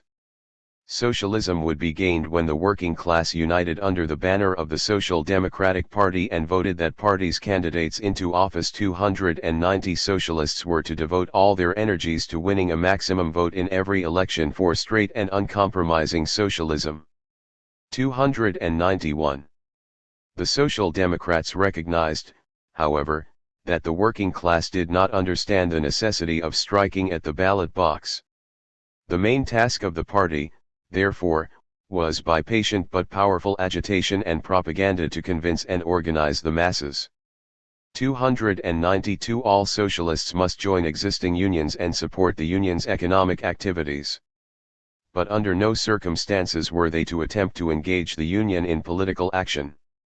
Working class politics was the exclusive property of the Social Democratic Party. Socialists in the unions were to work for the unity of the workers on the economic field and, far more important, educate union members on the need to join and vote for the S.D.P. 293. The avowed Marxian nature of the Social Democratic Party made imperative its theoretical emphasis on working-class political activities.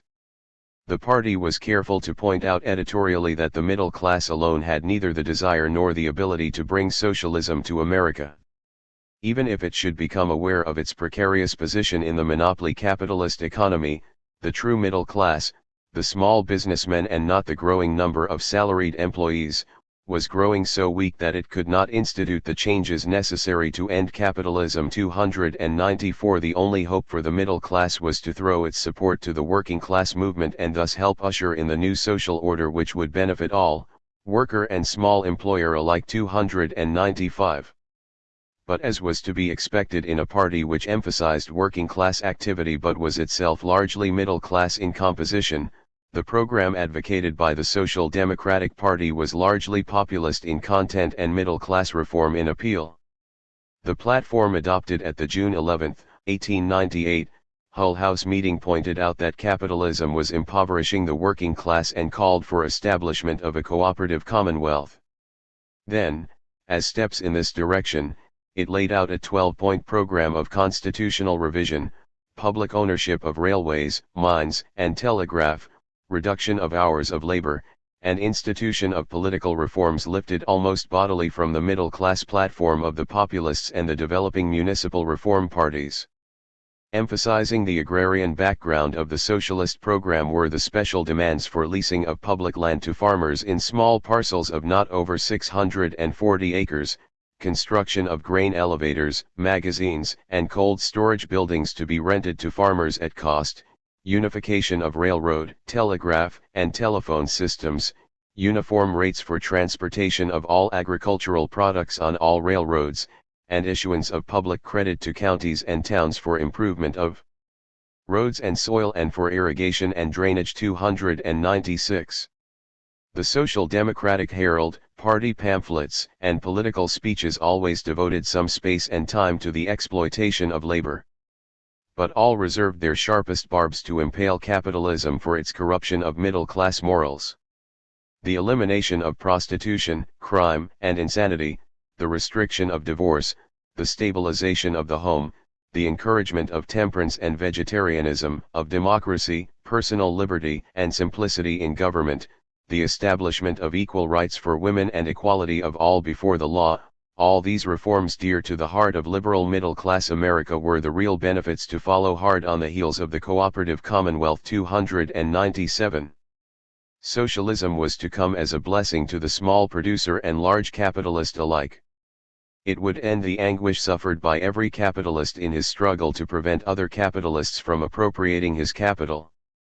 The mental suffering of many of the capitalist class is continually underestimated. And socialism would do more than bring economic security to the embattled capitalist, it would eliminate the personal danger which he and his family underwent when compelled to go forth into a world peopled by embittered victims of social injustice. Why the average capitalist should wish a continuance of this barbaric struggle for existence is beyond comprehension, and can only be accounted for by his prejudice against and ignorance of socialism. 298 The new Socialist Party resolved to remove the veil of ignorance and prejudice from the eyes of the mentally anguished and personally endangered owners of the tools of production.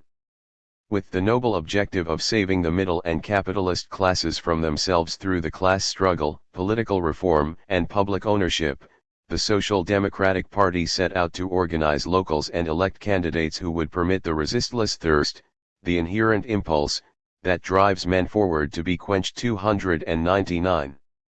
Few American political parties ever started so ambitious a program with smaller financial and numerical support.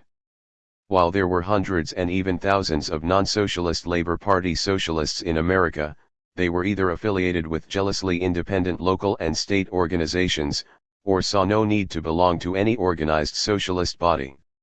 Only in Milwaukee, St. Louis, and Massachusetts, where strong branches of expelled members of the SLP existed, did the Social Democratic Party have any real organized support. 300 The five-man executive board elected by the SD of A. Bolters had confined its first efforts to adopting a program, authorizing the publication of a weekly newspaper, and appointing Theodore Debs National Secretary-Treasurer. 301 Chicago, the location of the new national headquarters, had only 15 active party members who could be called on to help establish a national office.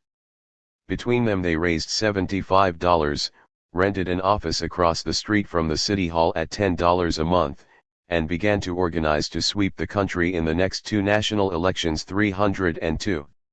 Within a month the party was penniless. Seymour Stedman, who was combining the practice of law and the secretaryship of the NEB, staved off bankruptcy by borrowing $200 from Eugene Dietzgen, a Chicago businessman who belonged to the anti-de Leon faction of the SLP and whose father, Joseph, had had some association with Karl Marx. When this money evaporated, Theodore Debs pawned his watch for $40 the first trip of a procession which was to wear a path to the pawnbroker's shop, and then, on Christmas Eve, spent his last quarter on a lottery ticket which brought the party a windfall of $125.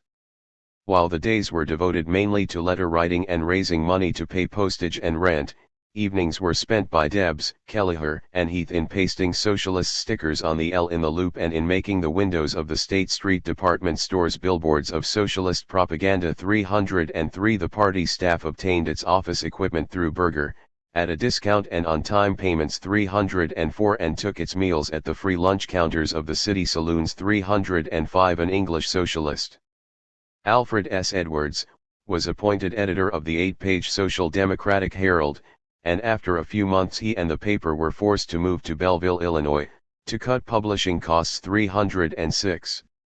Although the decision to move the Herald to Belleville was the only concrete action taken by the board in its bi-weekly meetings through November 1898, by the 1st of September the party had active branches in 12 states, the result of the personal letters and solicitations of Eugene Debs. 307 With Debs on the road speaking almost nightly for socialism. 308 And with the receipts of these meetings bolstering the finances of the national office enough to prevent foreclosure on what little property the office could boast. 309 The Social Democratic Party considered itself to be on a sound enough basis to indulge in a little internal wrangling.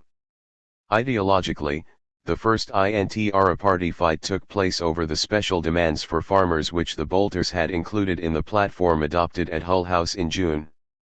Constitutionally, the dispute raged about the National Executive Board, whose members had been chosen by the 33 bolting delegates of the Social Democracy and who came from the three Midwestern states of Wisconsin, Illinois, and Indiana. The other state organizations, and particularly that of Massachusetts, which by June 1899, represented 1,200 members in 33 branches, 50% of the total national membership, strongly resented the attempts of the National Board to enforce the constitutional right, drawn up by them, to determine the policy and do all other things required to carry out the general objects of the organization. 310.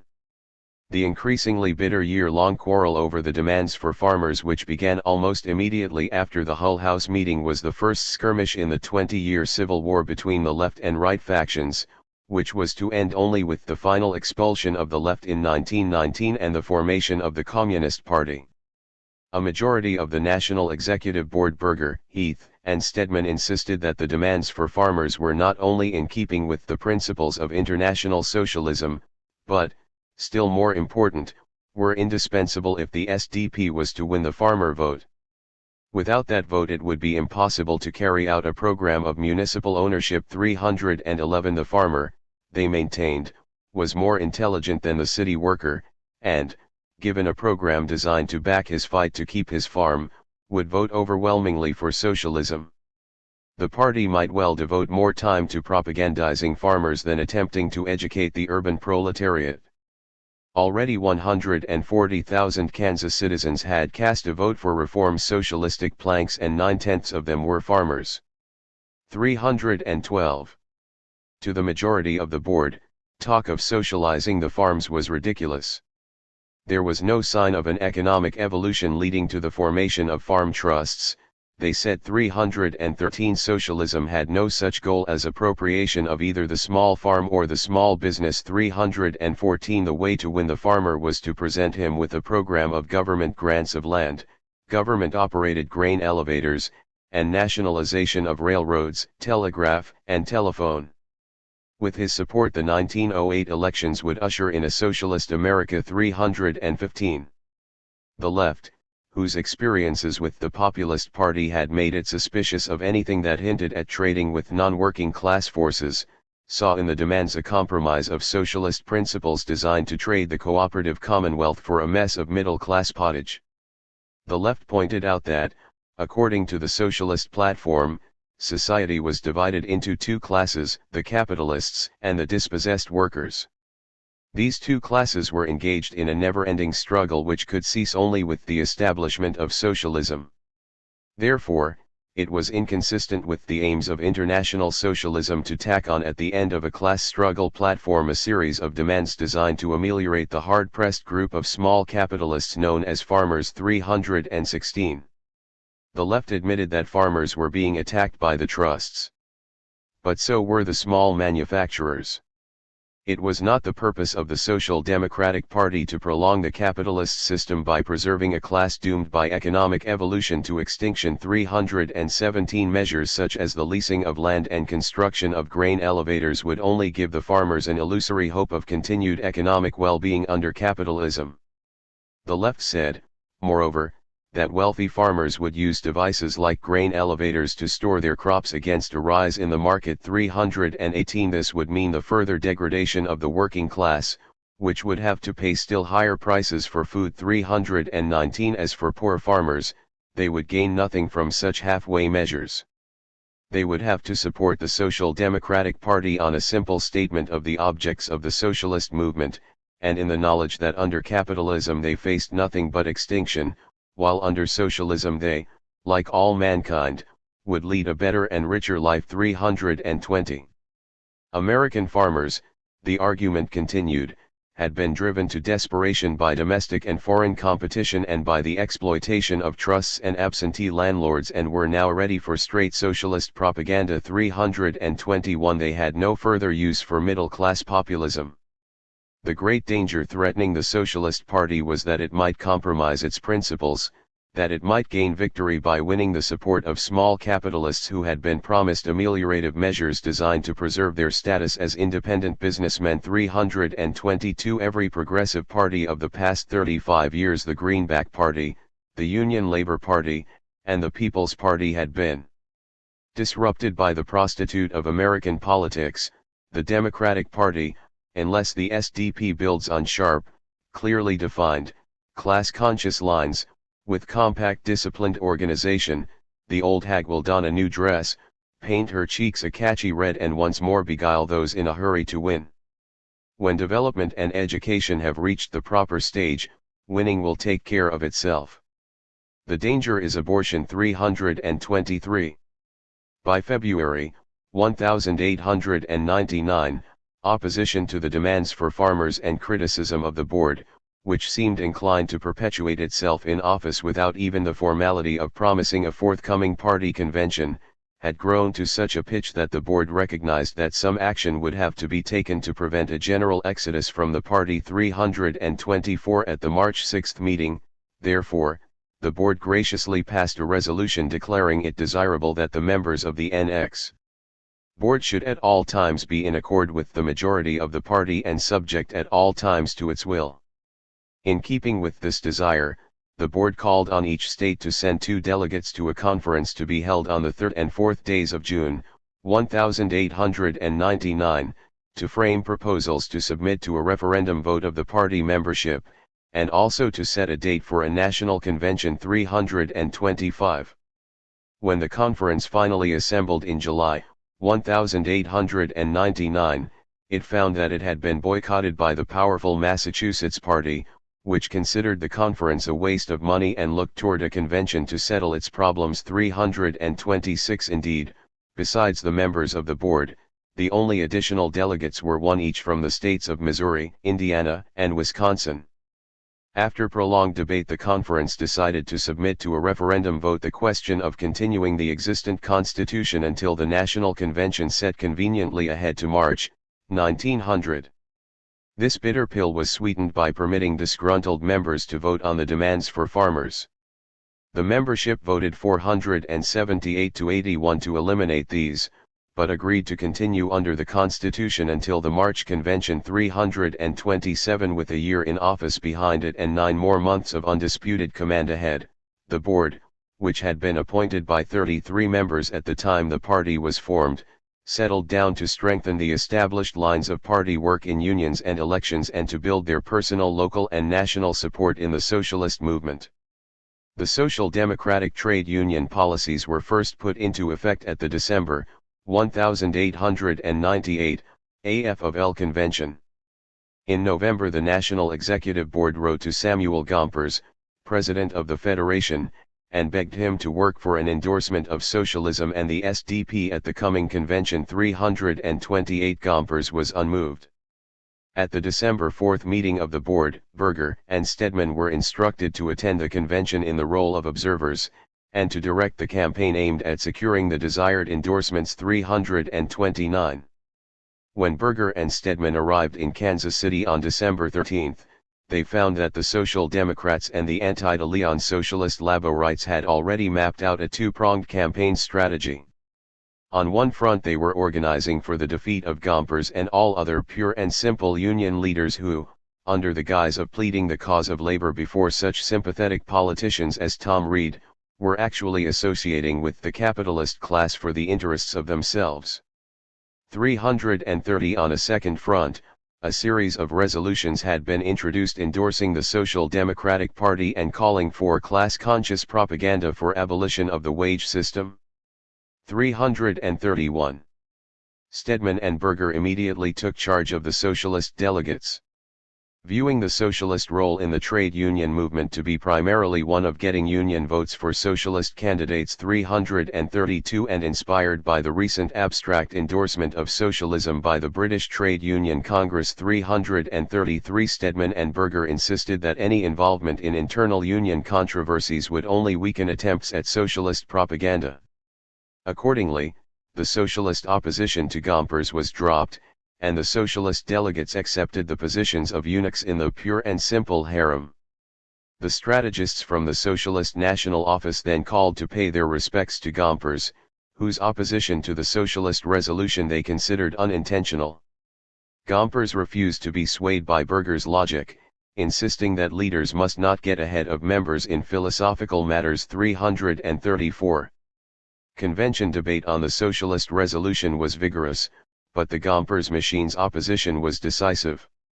The socialists, however, were able to muster an impressive show of strength, the final vote being 493 for the resolution, 1,971 against 335. The party leaders were torn between disappointment at their failure to win Gompers and their delight in collecting more than 1/5 of the vote in spite of his opposition. They concluded that within 2 years the American Federation of Labor would take the same advanced ground for socialism as had their brothers in the British Trade Union Congress. 336. This conviction was reinforced when, according to Berger, Gompers told him after the adjournment of the convention, "I have read Karl Marx, I am as much a socialist as you and I will vote the Social Democratic ticket and advise trade unionists to do so." 337. Aside from their victory at the Federation Convention, socialist work among the unions in the first year and a half of party activity was confined to expressions of sympathy to the working class, the printing of a boycott notice for the brewery workers. The notice was withdrawn under threat of criminal prosecution, and appearances by a number of socialist speakers before local unions. The National Executive Board of the party was so encouraged by these strides and by the prospect of still more trade union doors being opened to our agitators, that they confidently informed the first party convention that the near future would see a mass movement of trade unionists into the ranks of the Social Democratic Party. 338. The party leaders were equally pleased with the victories won on the political field. The eagerly awaited elections came 5 months after the split of the social democracy in June, 1898. Socialist city and state tickets were put forward in Massachusetts, Missouri, Wisconsin, Indiana, New York, Maryland, and New Hampshire. 339. 12,000 votes were polled, over half coming from Massachusetts, which sent 2 socialists to the state assembly. 340. The Social Democratic Herald saw in this victory the pattern of the coming of socialism to America. 341. And when in January, 1900, the National Executive Board reported that the party had already elected 20 of its members to offices ranging from school committeeman to mayor, there were few Social Democrats who were not convinced that the triumph of socialism was less than a decade away. 342. By far the most impressive socialist victories in 1898 and 1899, and the ones most shocking to editors satisfied that socialism was a foreign plant incapable of growth on free American soil, were scored in the normally Republican town of Haverhill, Massachusetts. Haverhill, a shoe manufacturing community with a Native American population of 21,000 and an immigrant population of only 6,000. 343 had been the scene of a series of strikes precipitated by cuts in the already low wages paid the shoe workers. The strikes had been directed by a socialist union leader, James F. Carey, and in 1897 the disgruntled workers had elected Carey to the Common Council of Haverhill. By November, 1898, Haverhill was torn by another strike, this time on the town's street railways. The Lowell, Lawrence, and Haverhill Street Railway Company had insisted that their employees bond themselves against losses suffered by the company due to negligence or misconduct on the part of employees. The railway workers struck, and the shoe workers, again led by Carey, organized a boycott of the railway company. When the November elections were held, the workers elected Carey of the shoe workers and a fellow socialist, Louis Skates, a striking railway worker, to the state assembly. 344. The following month Massachusetts received still another shock. Haverhill elected as its first socialist mayor John Chase, and also filled 3 of the Common Council's 21 seats with socialists. Chase had campaigned on the Social Democratic ticket, on the issue not of socialism but public ownership of the electric light and street railway utilities. 345. Chase was re-elected in 1899 over the fusion candidate of the combined Republican and Democratic parties, in large part thanks to the refusal of the State Gas Commission to bring into court the sworn returns of the local gas company. 346. The party was jubilant, and the socialist movement took on some of the religious fervor of the pre-Civil War reform movements, the temperance pledges taken by known tipplers on joining the party receiving more publicity than work among unionists. The success was short-lived. The failure of the socialist administration to bring either municipal ownership or higher wages needed only a slight local depression, brought on by the refusal of wholesalers to buy shoes manufactured in a socialist town, to bring about a decisive defeat for Chase in 1900. 347. The Haverhill Socialists set the pattern for and met the fate of almost all socialists later elected to public office. Elected on a platform of public ownership of public utilities, Chase found himself in no position to implement this pledge so long as the state refused to grant home rule to Haverhill. Other platform planks, such as requiring the union label on government printing and using union labor on city projects, were put into effect with little difficulty 348, but these accomplishments were not great enough to maintain political enthusiasm at a high pitch over any length of time. The Republican and Democratic parties in Haverhill quickly made public ownership part of their own program. 349 middle-class voters, discouraged by the inability of the Socialists to carry out their pledges, returned to the old parties, who, they reasoned, had the strength to carry out the public ownership pledges they had now been forced to make. Moreover, having tasted political victory, the Socialists abandoned their militant trade union activity. Since Socialist election successes did little to increase wages, and since the Socialists were too busy with municipal socialism to bother with the economic struggle, the workers joined the middle class in abandoning Socialist candidates to the inadequate support of loyal party members. But the Socialists were not discouraged. The Haverhill pattern of victory and failure was to be repeated many times throughout the country in the next 12 years. The successful campaigns in Haverhill in 1898 and 1899 convinced the Socialist leaders that the Social Democratic Party, as an independent political organization, could win easy and rapid victories at the polls. Since their conception of political action was exclusively electoral, it followed that the party could maintain its political independence only through refusal to fuse with other parties during elections. Their bitter experience with the Populist Party, which they had seen destroyed as an effective independent organization after its fusion with the Democratic Party in the election of 1896, made them peculiarly sensitive to any combination, no matter how tenuous, with other groups on coalition tickets. The National Executive Board insisted that independent socialist slates be put forward at every opportunity, regardless of the possibility of forming broad coalitions around progressive candidates and issues. 350 support of candidates like John Peter Altgeld for mayor of Chicago would be a betrayal of principle. And while the immediate results of an independent role would not be as startling as the support of a coalition, it would show reformers that the Social Democrats were in earnest and would soon lead to clear-cut socialist election victories. 351 Consequently, at their March 26, 1899 meeting, the National Executive Board adopted a formula for application for membership in the SDP which compelled the applicant not only to subscribe to the principles of the party, but pledged him to sever all connections with other political organizations, never to consent to the fusion or alliance of the Social Democratic Party with any other political party, and to agree that if ever he were chosen as a party candidate for public office, he would not accept the endorsement of any other political party. 352. The first socialists to challenge this edict were members of branches in the weak New York area. 353. The Brooklyn trolley strike of 1899 had convinced many trade unionists that they must elect their own leaders to public office if they were to win economic justice. Early in the fall of 1899 they issued a call for a political convention designed to form an independent labor party. The New York Socialists were invited to attend. They accepted and sent delegates who participated in the formation of the ILP and in the nomination of a slate for the November elections. 354. The SDP Board acted with a speed reserved for instances of intra-party deviation.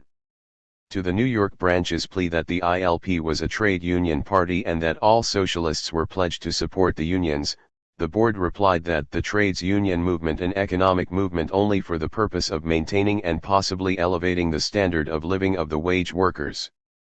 And since the unions were made up of members of all political parties and could not lead the proletariat politically, the trades unions must be supplanted in the political field by the Social Democratic movement. The board ruled that members of the SDP could not be permitted to follow the union's zigzag course on the political field. The Independent Labor Party was a capitalist trick designed to confuse the workers so as to prevent them from supporting the only party organized to emancipate the proletariat from wage slavery. All branches in New York were to recall their delegates from the ILP convention and sever all connections with that party or stand suspended. 355 The New York branches capitulated. The ILP was abandoned as a snare for unsuspecting workers, and the SDP did not put forward a slate in the New York 1899 elections 356.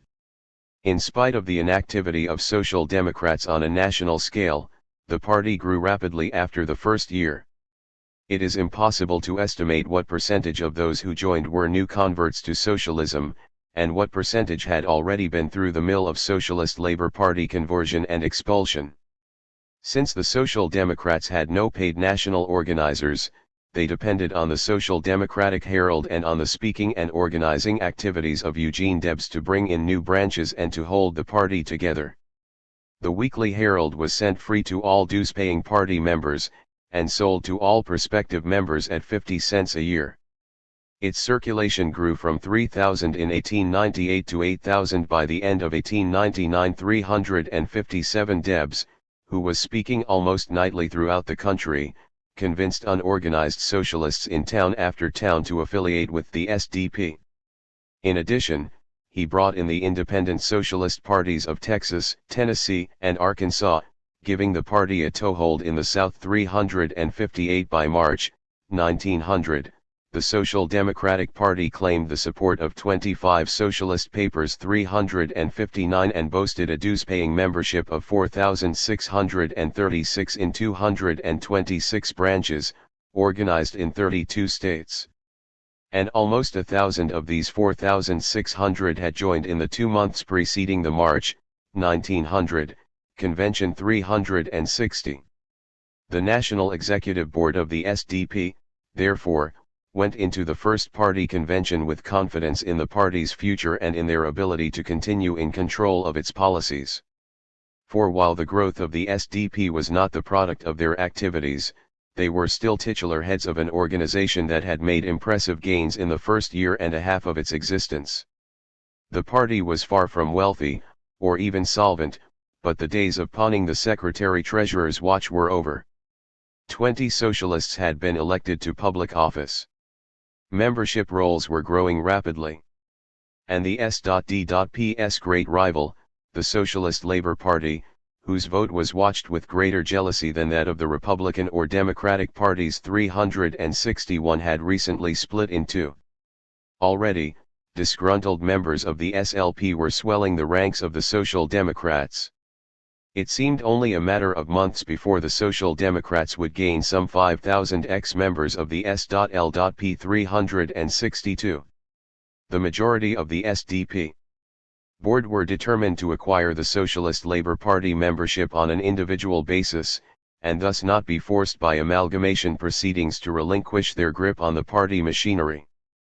But when the 67 delegates representing 2,136 members assembled in Indianapolis on March 6, the plans of the National Executive Board collided head-on with the desire of a majority of the membership for immediate organic unity with the anti-de Leon wing of the Socialist Labor Party. This collision of the irresistible membership and the immovable Executive Board resulted in an 18-month factional fight from which the finally united Socialist Party never wholly recovered. 6. Formation of the Socialist Party. Immediately following the November 1899 elections, the rank and file of both the Social Democratic and the anti-de Leon Socialist Labor parties began to demand organic unity of their two organizations. The Brooklyn branches of both parties held a joint meeting, called attention to the virtual identity of the two party platforms, and urged the National Executive Board of the Social Democrats to send negotiators to the forthcoming Socialist Laborite Convention in Rochester. 363 The Cleveland branches of the two parties met separately, noted that the Social Democrats had repealed the reactionary demands for farmers, that the Socialist Laborites had sloughed off de Leonism, and called for immediate unity. 364 Feigenbaum of the SLP wrote to Carey of the SDP asking him to explain certain of his actions as a member of the Haverhill Common Council. When Carey did so in the interest of an honorable union, both letters were published in the Socialist Press. 365. Leaders of the social democracy, alarmed by these growing demands for unity, warned that the Socialist Labor Party was plotting to destroy the Social Democratic Party which, it claimed, had made greater progress in the 1.5 years of its existence than the SLP had in an entire decade. The National Executive Board of the SDP issued a manifesto forgiving all socialist laborites who had been misled into attacking the Social Democrats, and inviting them to leave their present organization and join the Social Democracy. 366 Eugene Debs published a letter expressing a desire for unity, but holding that such unity was impossible as long as the S.L.P.'s official organ, the People, continues to retail malicious libels respecting our party and its comrades. 367. During December and early January the press of both parties was flooded with letters demanding unity and urging the National Executive Board of the SDP to send representatives to the January Anti-de Leon SLP convention in Rochester. But the board chose to send a letter instead of delegates. The letter extended a hearty invitation to your convention, as well as to all members of your party, to join the Social Democratic Party in the struggle to emancipate humanity from class rule and the slavery of capitalism by the establishment of the cooperative commonwealth. 368. Morris Hillquit replied for the convention. He insisted that if any of the three socialist parties could exist without amalgamation it was the Rochester Socialist Labor Party, that the convention finds itself unable to grasp the exact import of the invitation extended by you, that the SLP was naturally willing to cooperate in order to establish the cooperative commonwealth, but that it did not believe the rank and file of social democracy would support the board's dishonorable proposals to a self-respecting socialist party. After making this reply a part of the public record of the convention, the delegates then modified it to a return of greetings and a promise of further communications. 369. These further communications took the form of an executive committee report hailing the evolution of the SDP into a true socialist party, 370. A resolution in favor of immediate organic unity, and the appointment of a committee of 9 to negotiate a treaty of union. Representatives of the committee were to attend the SDP convention to tender the SLP communication in person. 371. The National Executive Board of the Social Democracy found itself temporarily outmaneuvered. It made the best of the situation by informing its membership that the SLP representatives would be welcomed at the party's Indianapolis convention, scheduled for March 7, 1900. And the Social Democratic Herald expressed the pious hope that the work of the Joint Committee on Union may in due season be crowned with success. 372. The Social Democratic Convention greeted the SLP delegates Hillquit, Harriman, and Max Hayes with tumultuous and long-continued applause. They spoke on unity from the platform, and were promptly seated as delegates with voice but not votes. 373. Eugene Debs moved the appointment of a committee to bring in a report on the conduct of unity negotiations. His motion was adopted without open opposition. 374. The next day the committee brought in a majority and minority report, and what was to prove to be the apple of discord, the future name of the United Party, was officially thrown in for the first time. As the clamor for unity had grown in the ranks of the SDP, the leadership of the party had given ground, but on each occasion had insisted that any unity moves would have to be postulated on the retention of the name Social Democratic Party.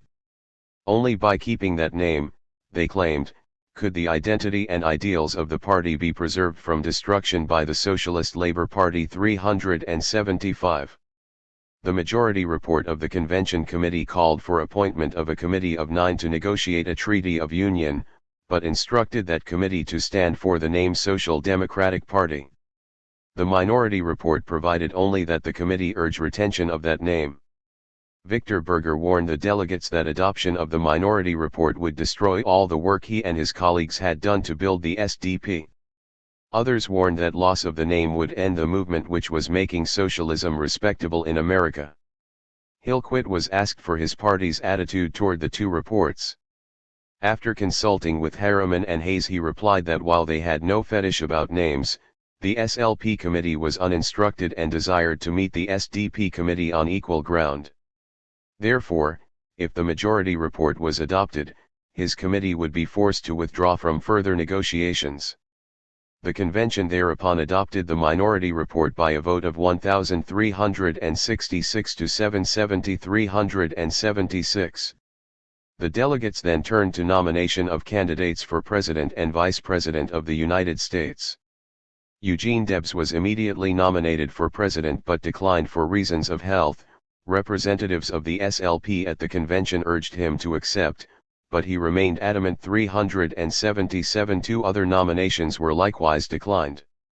James F. Carey then rose and nominated Job Harriman, the SLP presidential candidate. There were cheers and seconds, whereupon William Maley of New York nominated Max Hayes for vice president.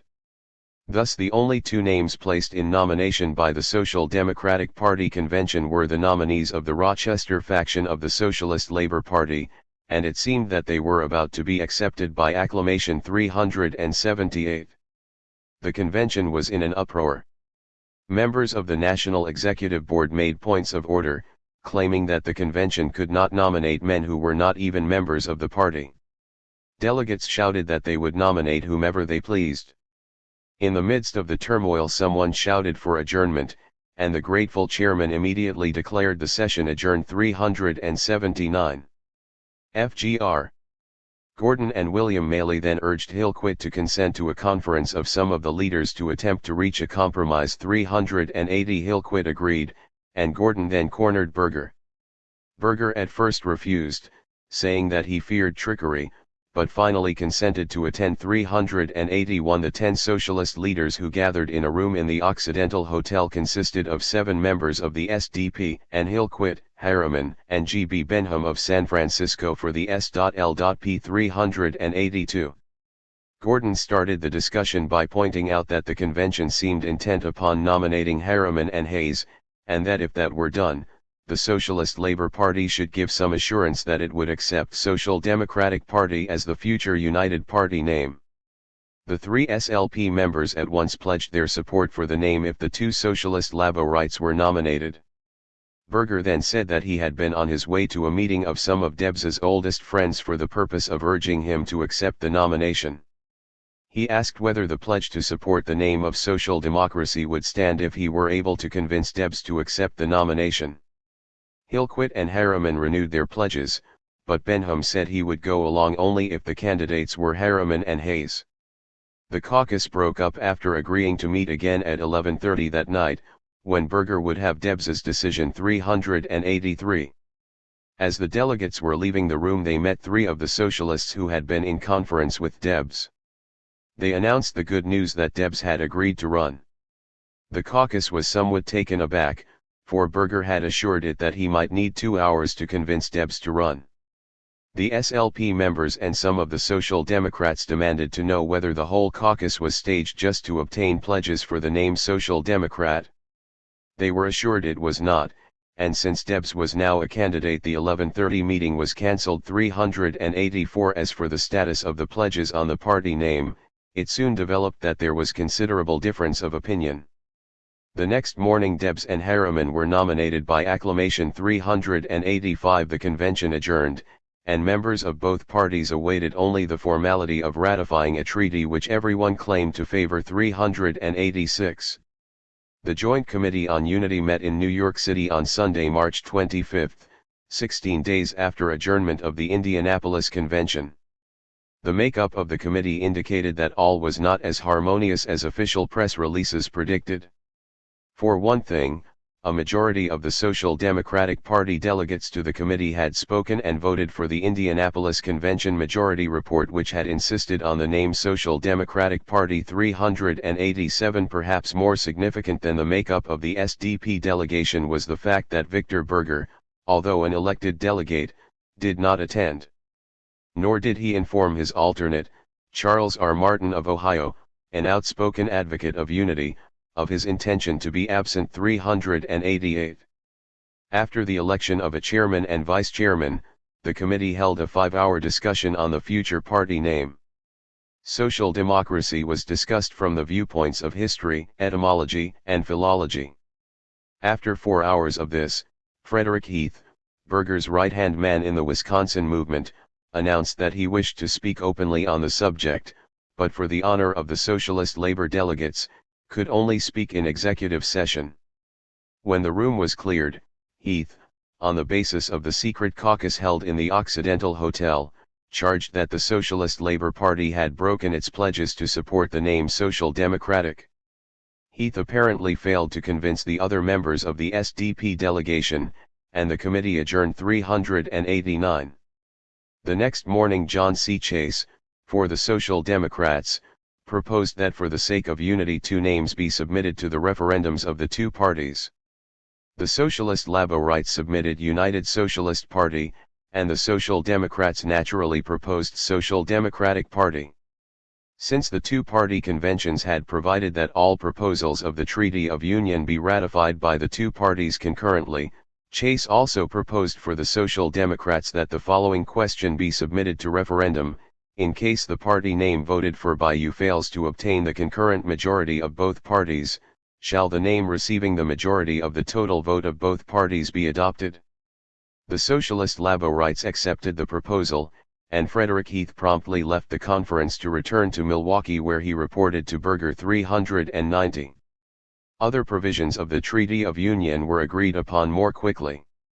There was to be no official party newspaper, but since the Social Democratic Herald had been operating on the basis of a subsidized party press sent free to every dues-paying member, the United Party would pay its operating deficits up to $60 a week for 6 months.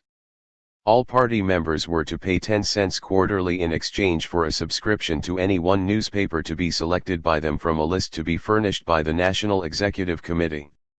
Springfield, Massachusetts was chosen as the site of party headquarters as a compromise between New York City and Chicago. A national council consisting of a representative elected from each state and meeting annually was to be the supreme governing body. This council was to nominate a slate of 15 from which the party membership in turn would elect 7 by referendum vote to make up the National Executive Committee of the party. Until the council was established, a temporary executive committee was to be elected by each party's nomination of 4 socialists from New York, 4 from Massachusetts, and 2 from Connecticut. In the referendum vote on unity, each party was to elect 5 members of the temporary 10-member Executive Committee 391. The party platform and constitution were settled by the simple expedient of combining the existing documents of the two parties. Debs and Harriman were to be the United Party's nominees for president and vice president. A sop was thrown to the Midwest by providing that Chicago should elect a committee to run the presidential campaign. And Eugene Dietzgen was chosen as the United Party representative to the coming Paris Congress of the Second International 392. The delegates of the Socialist Labor Party concluded that it was all over but the shouting. The vote in favor of unity seems a foregone conclusion. 393. On March 31, 5 days after the conclusion of the committee meeting, while the committee officials were still preparing their report and the referendum ballot, the Social Democratic Herald was already listing the People and the Chicago Workers' Call among the papers supporting the Social Democratic Party. 2 days later, the Treaty of Union was turned into a declaration of war. On April 2, the National Executive Board of the Social Democratic Party issued a manifesto charging the SLP delegates to the Committee on Union with trickery, treachery, and double-dealing. For the first time it was revealed that a caucus had been held the second night of the Indianapolis Convention. At that caucus, claimed the manifesto, Harriman, Hillquit, and Benham had promised to support the name Social Democratic Party if the presidential ticket consisted of Harriman and Hayes. Hillquit and Harriman had agreed to support that name if the ticket were made up of Debs and Harriman. The manifesto included sworn affidavits by F.G.R. Gordon and A.S. Edwards describing the convention peace conference and claiming that Hillquit and Harriman had given their unconditional support to the desired name. Furthermore, the manifesto said that on the floor of the convention the next day, Max Hayes, who had not attended the peace conference, pledged his support and the support of his paper, the Cleveland Citizen, to the name Social Democratic Party. But, continued the manifesto, at the New York Conference on Unity all the SLP delegates except Hayes broke their pledges and unanimously opposed the name.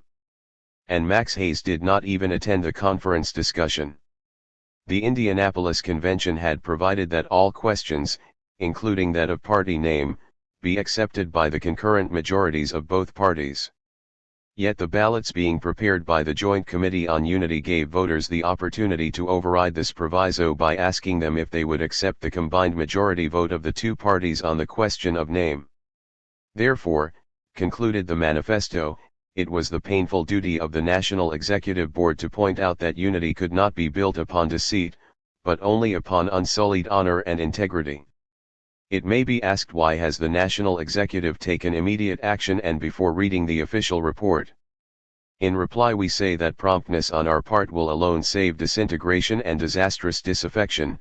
The spirit of revolt is already thundering at our doors. The board asked all Social Democrats to vote yes or no on the following question: is union between the Social Democratic Party and the Socialist Labour Party faction desirable?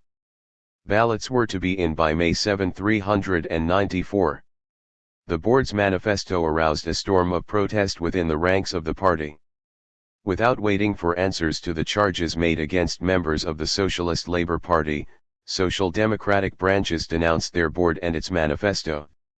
They contended that the caucus at which the pledges allegedly were made was not authorized by the convention and had no binding force. They held that the Committee on Unity was acting democratically when it gave each party the right to vote on whether it was willing to be bound by a straight instead of a concurrent majority. The board issued its manifesto without having seen the report of the Committee on Union, and without even hearing from a majority of the SDP delegates to that committee.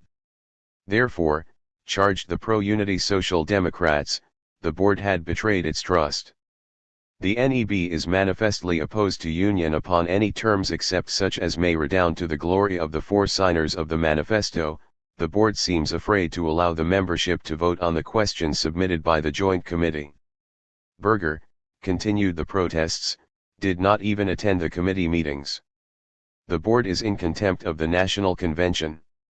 The board has made the official organ of the party a personal circular letter and has disseminated at the expense of the party the most infamous and treasonable utterances against it and its candidates, against its welfare and its aspirations. The board must be recalled. The need for union transcends individuals. All party branches and members are urged to vote yes on the board's referendum 395. The replies to the manifesto by the SLP representatives at the Indianapolis Convention, which appear irrefutable, were accepted by every attending member of the Joint Committee on Unity except Heath. Harriman and Hillquit had agreed to support the name Social Democratic Party only in exchange for the nomination of Harriman and Hayes, or to enable Berger to persuade Debs to accept the nomination. This is borne out not only by the statements of Harriman, Hillquit, and Benham, but also by the affidavits of Gordon and Edwards upon which the board manifesto was based, and by the testimony of William Butts, chair of the Brooklyn SDP, who also participated in the secret caucus. Since the ticket was not Harriman and Hayes, and since Berger had nothing to do with the decision of Debs to run, the pledges were void. 396. Everyone agreed that Benham had refused to pledge support for Social Democratic unless the ticket were Harriman and Hayes. Max Hayes had promised to support the name unconditionally. He had done so in public meetings and in the Cleveland Citizen, and said he would continue to do so. He had not participated in the discussions on party name at the meetings in New York because on both occasions he had been asked by local socialists to address the Central Federated Union and the striking cigar makers. 397. As for the proposed alternative method of voting on two party names in the referendum, that solution had been advanced by the Social Democrats, not by the Socialist Laborites, at the New York meeting. 398. The evidence seems to indicate that from the time unity first began to be discussed in the fall of 1899, a majority of the National Executive Board of the SDP conducted itself in a manner designed to frustrate the organic union of the two parties. Jesse Cox, the chairman of the board, made no secret in top party circles of his opposition to union. 399. Victor Berger's German-language Milwaukee newspaper, Warat, ran articles bitterly attacking union almost up to the convening of the Indianapolis Convention. 400. Frederick Heath of Milwaukee was Berger's alter ego. Stedman at best was lukewarm for union. Debs played little part in determining board policy. 401 William Butt's share of the SDP correctly stated the situation when, in answer to the manifesto, he charged that some of the NE board were strongly opposed to a unification of the SLP and SDP, and were it not for the overwhelming majority and sentiment of the delegates at the convention who came instructed to work for union, negotiations to that effect would have been prevented at that time. 402. Perhaps the basis of some of the party leaders' opposition to unity was correctly analyzed by the Executive Committee of the Washington State SDP when it accused them of favoring a policy designed to attract all the reformers, are socialistically inclined. With the magic name of Debs at the head of the ticket, that policy may win votes, but they will not be socialist votes. 403 Berger, at any rate, in an editorial against union, attacked the SLP for its faith in Marxism. 404. Berger's attacks in Warrant on those who favored union. Harriman was a Tammany politician of the 17th degree, Hillquit was a thorough class-conscious lawyer of New York, a Polish Apple Jew, a Moses Hikowitz from Warsaw, a rabbinical candidate, and James F. Carey, of Berger's own party, was a ward politician. 405, probably had little effect other than to make clear to the tightly organized party of Wisconsin that they were to vote against unity. But Debs's letter to the Herald carried great weight. He opposed immediate union with a party trained in the bitter school of bigotry and intolerance. But he favored eventual union, and believed its consummation will not be deferred long after the national election. Debs suggested that formal union now would destroy the possibility of real unity. In the meantime, let both parties present a united front in the coming presidential campaign. 406. The vote on the referendum sent out by the board of the SDP was announced on May 12. Almost half of the claimed membership had participated. The final vote stood, for union, 939, against union, 1,213. 407 Most of the states with heavy socialist membership split fairly evenly, making Berger's Wisconsin vote of 366 to 8 against union decisive. 408. During the month of April, while the board of the SDP was polling its membership on whether to go ahead with the referendum on the Treaty of Union, the secretaries of the Joint Committee on Union sent out their ballots to the two national headquarters. 409 The board of the SDP refused to send the treaty ballots to its locals. Consequently, John Chase, of the SDP, as chairman of the Joint Committee, called that committee to reconvene in New York and asked Debs to attend. 410. With the exception of Benham and Heath, but including Debs, all members of the committee assembled on May 20. Seymour Stedman immediately announced that as a result of the vote recently taken by the SDP, the Joint Committee no longer had a legal existence and that the meeting was only an informal conference of former members of the committee. Berger and Hiley agreed with this analysis. The other 5 Social Democrats present, however, insisted that the committee was still in legal existence. Berger, Hiley, Stedman, and Debs then offered to discuss political union on candidates, but not organic union. Cornered by Hillquit, Stedman was forced to admit that if the committee was illegal, it could not discuss candidates with any authority. Hillquit then launched a blistering attack on the SDP dissenters. They had rejected unity on the ground that socialist laborites were unfit for comradeship. Yet now that they realized they did not have sufficient strength to get on the ballot in such key states as New York, Pennsylvania, Ohio, and California, they were willing to let the SLP wage its campaign for them. This, said Hillquit, we must respectfully decline. A motion was made that the committee was a committee on unity and had authority to discuss nothing else. On a roll call vote the motion was carried. Berger, Hiley, and Stedman voted no, and promptly withdrew. The committee then provided for a statement on the unity situation and ordered ballots for the unity referendum sent to the locals of their respective parties. 411 The problem of the opposition of the National Executive Board of the SDP was thus solved by bypassing it. Even while the vote was being taken in June, and tabulated in July, Socialist Laborite and Social Democratic branches in 16 states held joint conventions, declared themselves united, and nominated slates for the fall elections 412. On July 9, the SLP vote was announced.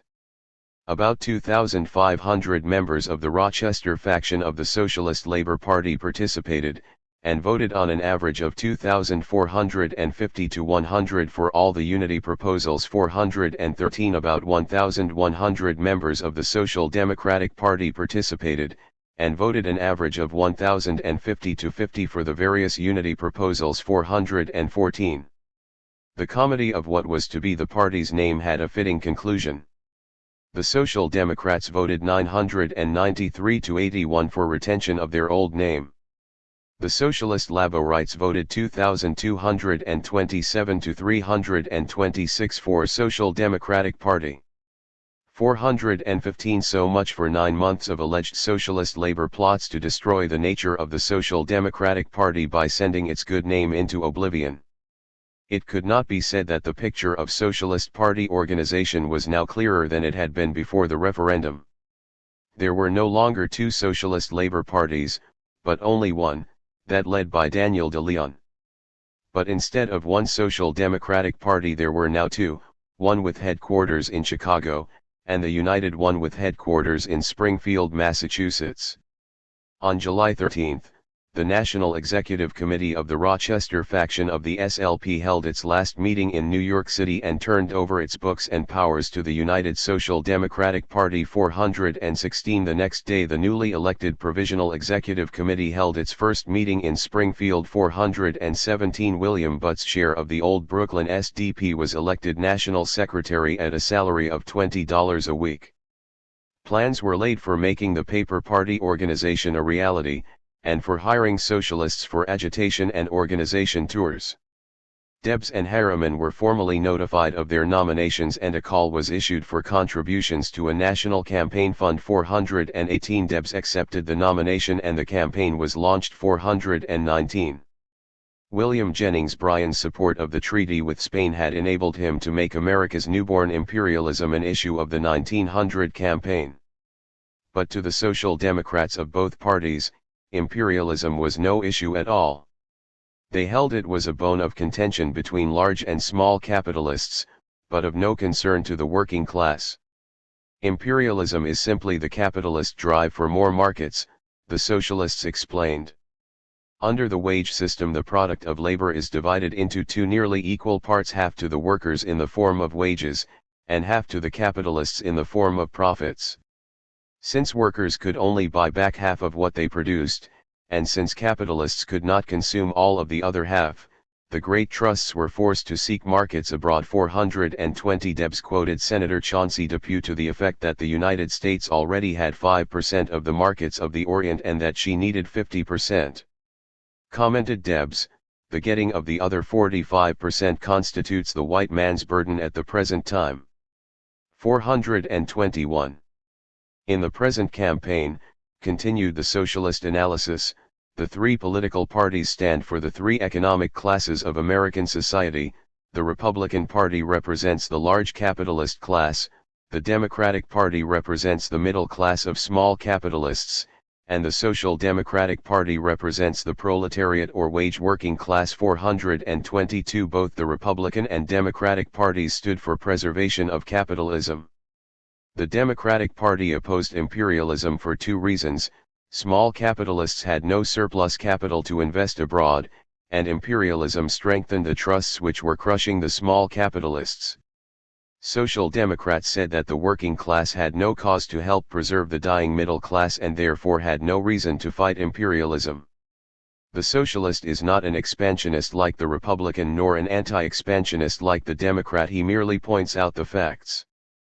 423. The real issue of the campaign was not imperialism, it was socialism versus capitalism. The only concern of the working class was to institute the collective ownership of the means of production, and only through control of the government by Social Democrats could the goal of the working class be attained. 424. Of course, the Social Democrats realized that neither the working class nor the capitalist classes, whose ultimate interests also lay with socialism 425 as yet understood that their future was tied up with the cooperative commonwealth. The campaign, therefore, was conducted as a sort of socialist Chautauquan circuit, designed to inform Americans on the facts of 20th century economic and political life. The success of this educational campaign was to be measured by the vote polled by socialist candidates in the November elections. The two media of socialist education were literature and public speaking. Of primary importance, at least in the eyes of their editors, were the 20-odd English and foreign language socialist weekly newspapers, 426, but during the campaign, special pamphlets equaled, if they did not replace, the socialist press in importance as a propaganda medium. The United SDP distributed 350,000 leaflets through its local organizations, 427, and the locals of the SDP with Chicago headquarters disposed of 105,000 foreign language and over 1 million English language leaflets, 428. That the campaign was not a mere get out the socialist vote drive is shown by the titles of some of these pamphlets: An Open Letter to the Average American Working Man, Machine Production, Where the Profits Go, and Industrial Crises Cause and Cure. In addition, the two parties distributed between them about 17,000 lithographs and 21,000 campaign buttons. Of the two parties, the organization with headquarters in Chicago excelled by far in the quantity of its campaign pamphleteering, 429. When it came to personal campaigning, however, the United Social Democrats came into their own. No less than 16 orators were sent out by the Springfield headquarters to educate the workers in the principles of revolutionary, scientific socialism.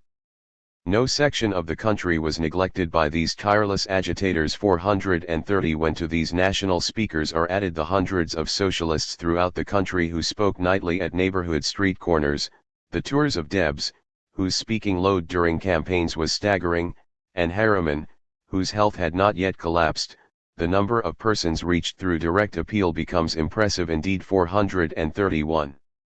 Downtown Chicago, for example, had dozens of street meetings every Sunday night. 432. The weekend activities of one small group of Chicago campaigners are typical. They stationed themselves at the corner of 111th Street and Michigan Avenue on Saturday night and waited until the Salvation Army got through their devotions. Then, taking advantage of the crowds already gathered, we got a barrel, and from the head of that we dispensed the gospel of socialism for 2 hours amid intermittent yells of Brian McKinley from youthful partisans of the old parties. The next day, Sunday, they stationed themselves in the middle of a parade of bohemians at 50th and Lincoln and spoke from a wagon on the prairie on the relationship of the Republic, Democrat, and Socialist parties to the humble foreigner who had selected this country from all the nations of the earth as his home. By 8 o'clock they had hurried down to Chicago and Halstead to speak on the evolution of the United States from colonial days when Americans had objected to King George helping himself to the products of their labor, down to the present when King George had been replaced by Rockefeller. When a speaker was dragged from the platform by the police, another stepped into his place. 433. On July 22, the Socialists of Chicago took over the corner of State and Quincy and held forth from 3 p.m. to 11 p.m. By 8 o'clock, when Job Harriman spoke, 10,000 Chicagoans had gathered to hear his masterly analysis of the profit system. 434. When Debs and Harriman appeared in New York City on October 30, they packed Cooper Union's 9,000 seats, filled the aisles, and held an overflow meeting attended by an additional 500. 435. Campaign work among the unions apparently was not very vigorous. The United SDP reported that it had sent one organizer to agitate for socialism in the Pennsylvania coal fields when a strike broke out there in the midst of the campaign. 436. And Edward Boyce, president of the Western Federation of Miners, came out for Debs and Harriman in the Miners magazine. Boyce admitted that he had his doubts whether the Republic could be preserved by political methods alone. But he agreed that it was worth a try, especially since Debs and Harriman had shown by their support of the WF in the past that they stood for principles designed to free the people from the grasp of the profit-mongers. 437. But aside from these two instances, the record of the 1900 campaign is conspicuous for its silence on trade union work and support. Relations between the two social democratic parties during the early stage of the campaign were a bit strained. Debs refused to confer directly with the National Office's campaign committee at Springfield, and suggested negotiations between the two parties. 438 Not until September did the Social Democratic Herald even mention the fact that Job Harriman was the vice presidential candidate for the party. Finally, on September 1 the Herald announced the national ticket of Debs and Harriman, and suggested the use of the following inspired cheer. Debs and Harriman, rah, rah, rah. Debs and Harriman, rah, rah, rah. Hurrah! Hurrah! Socialists candidates. Rah, rah, rah. Despite the reluctance of top-level socialist leaders to cooperate, local socialists showed considerable ability to deal with the facts of American political life. By September, the social democratic parties had managed to get themselves on the ballot in 25 states. 439 and by November voters had the opportunity of casting their ballots for socialist candidates in at least 30 states. 440 As the campaign reached its climax, the Herald was seeing enthusiasm paralleling abolitionist days, with the socialist vote surging onward, upward, forward. 441.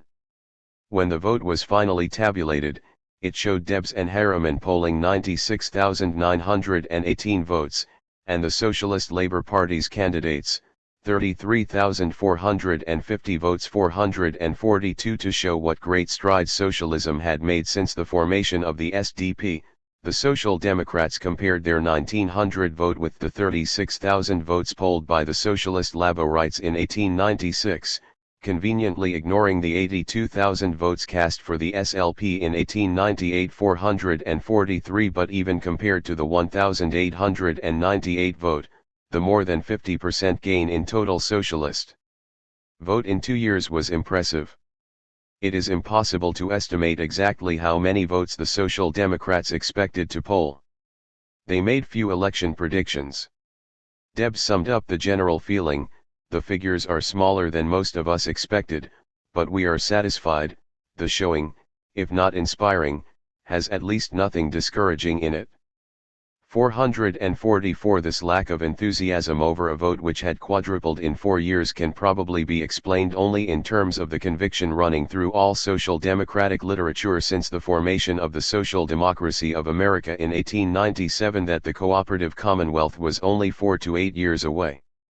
Seen in that light, a total vote of 130,000 was indeed not inspiring. Even before the final returns were in, the SDP with headquarters in Chicago blamed the unsatisfactory vote on its enforced alliance with a clique which had stolen its name and which showed only a surface earnestness for a large vote, in certain quarters. 445 But the Chicago group's attacks on the United Party were no longer effective.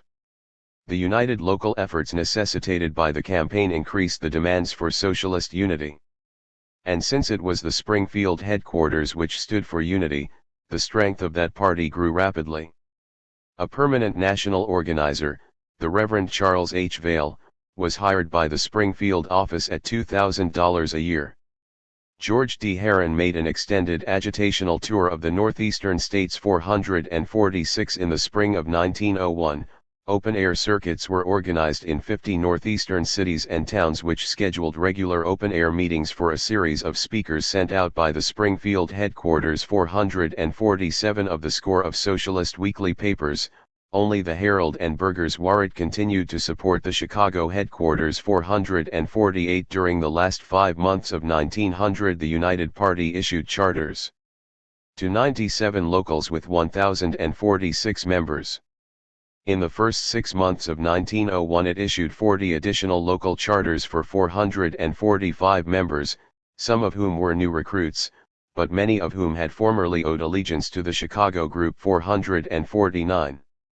For the first few months after the United Party set up its national office in Springfield, the Social Democratic Party with headquarters in Chicago whistled to keep up its courage. For the benefit of its own dwindling membership it made a few transparent calculations. Since, explained the Herald, only 2,500 Socialist Laborites and 1,100 Social Democrats had voted for union. That meant that the United Party only had 3,600 members.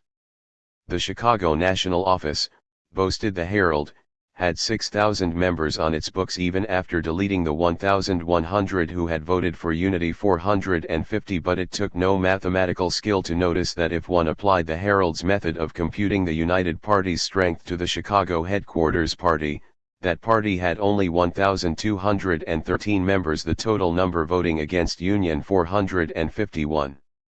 During the 1900 election campaign, the Chicago headquarters was forced to issue a stream of press releases explaining that despite the fact that the two parties had the same name, candidates, and platform, they were separate parties, with Chicago the only true headquarters. 452. In September, even before the campaign was concluded, the United Social Democratic Party's delegates to the International Socialist Congress in Paris were confidently predicting the speedy completion of Union 453. In fact, United SDP leaders generally were convinced that they had backed the Chicago headquarters faction into an untenable position. 454.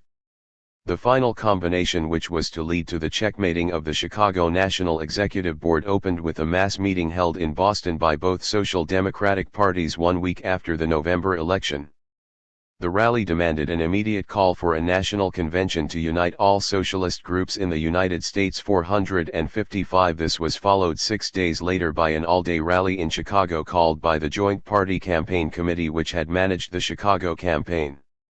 Almost 600 socialists turned out to demonstrate for Union 456. The Chicago rally cut into the heart of the very groups Berger and Stedman had counted on to build their party.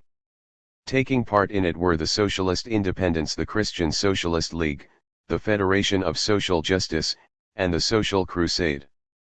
After spending 12 hours listening to speeches by George D. Herron and the Reverends Strickland, Wise, and Stitt Wilson, the meeting unanimously passed resolutions in favor of union and for the calling of a city convention to nominate a slate for the spring mayoralty election. 457. Within a week, the Chicago board attempted to counter this move by holding a closed meeting of Chicago Social Democrats opposed to union. The meeting issued a call for a party convention to be held at the Chicago headquarters on January 15 to lay plans for a vigorous campaign of agitation, education, and organization. To show it had no intention of capitulating to unity demands, the board planned to run its own slate in the Chicago spring elections. 458. The Springfield Committee replied by publishing a blistering letter to the Chicago board accusing it of plotting to frustrate the declared wishes of its own party membership. 459 resolutions from committees and unity mass meetings continued to pour into both headquarters through December. 460. On December 31, the Springfield Committee issued ballots to its adherents for a vote on whether to call a unity convention of all socialists. 461. The Chicago Board reported to its convention on January 15, 1901, with its defenses crumbling. The Springfield Committee was about to appeal over the heads of the Chicago Board, and their unity convention was sure to cut away a good part of the board's support. The Social Democratic Herald was in heavy financial difficulties. 2.5 months later it ceased publication without notice. 462. The 89 delegates from 19 states who were attending the convention represented only 1,400 members, compared to the 2,136 members represented at the Indianapolis convention only 9 months before. 463. The board put the best possible face on an impossible situation. A communication from the Springfield Committee requesting a unity convention was read to the delegates. 464. The board reported to the convention that it had always stood for honorable union, even with the harassers and obstructors of the Springfield faction. 465. Eugene Debs moved that the membership be polled on the desirability of calling a unity convention. The motion was carried, 1,400 to 4, and the convention adjourned. 466. The membership of both parties voted overwhelmingly for holding the convention. 467. After 3 months of negotiations, the two committees finally agreed to hold the convention at Indianapolis on July 29, a date early enough to enable them to enter the fall elections as a united party. 468. Representation at the convention was on the basis worked out by the Chicago headquarters SDP for its Indianapolis convention in 1900.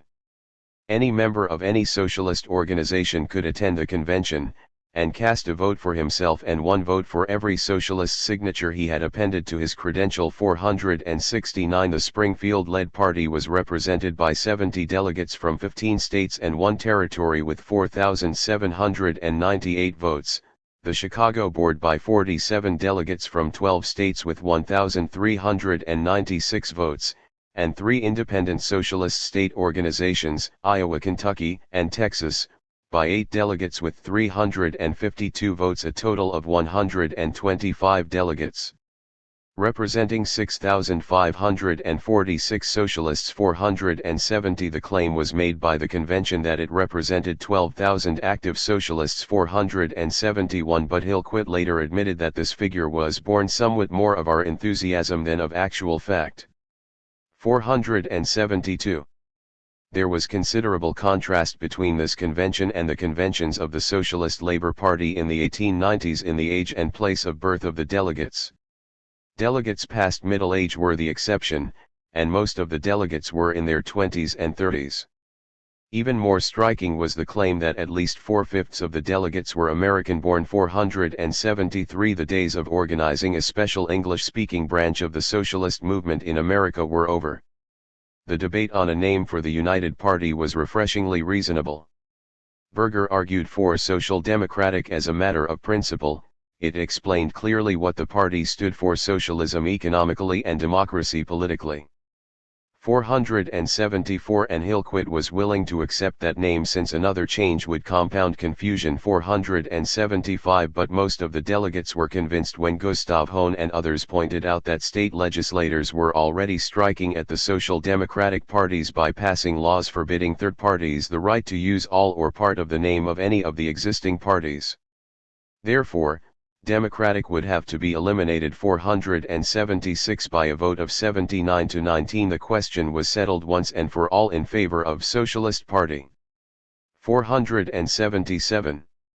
St. Louis, Missouri, was chosen for party headquarters when all delegates opposed to Chicago. They are continually at war in Chicago, united to defeat that city's adherents. 3517 to 3,096. 478. The Constitution was modeled on that of the United Party. A national committee comprised of one member elected from each state was to meet annually and supervise the work of the national secretary, represent the party in national and international affairs, call party conventions, and submit referendums to the membership. The National Committee was to select a local quorum of 5 from those of its members who lived in the region of party headquarters. The local quorum was to assist the National Secretary. 479. Both the National Secretary and the quorum were subject to removal by the National Committee. But all actions of the National Committee were subject to referendum by the party membership. Each state committee was to pay 5 cents a month into the national treasury for each member in good standing. 480. One result of the 2 years of bitter wrangling which preceded the formation of the Socialist Party was the high degree of autonomy won by each state organization. The Chicago Board and the Wisconsin delegates led the fight for a minimum of national party control, but all local leaders seemed anxious to have a minimum of outside interference. 481. The Constitution, therefore, provided that the state or territorial organization shall have the sole jurisdiction of the members residing within their respective territories, and the sole control of all matters pertaining to the propaganda, organization, and financial affairs within such state or territory, and the National Executive Committee and Subcommittee or officers thereof shall have no right to interfere in such matters without the consent of the respective state or territorial organizations. 482. Leon Greenbaum of St. Louis, who had joined the socialist movement only the year before. 483 and who was unique in that he had not taken an active part in inter-party squabbles, was elected national secretary at a salary of $1,000 a year. If he could raise it. 484. The Socialist Party was starting its career with an indebtedness of $1,700. 485. The unity of the two social democratic parties was assured when Berger informed the convention just before adjournment that if it were legally possible, which it was not, he would be willing to dispense with requiring confirmation of the union by a referendum of his party. 486. 2 months later, the membership of the Chicago headquarters party was informed that union had been ratified without a dissenting vote, and the Socialist Party was launched on its stormy career. 487. 7. Socialist ideology 1901 to 1904. The new Socialist Party was united structurally by a loose party federation. Ideologically, however, there were few signs of unity. Almost all party leaders gave lip service to the philosophy of scientific socialism as expounded by Marx and Engels.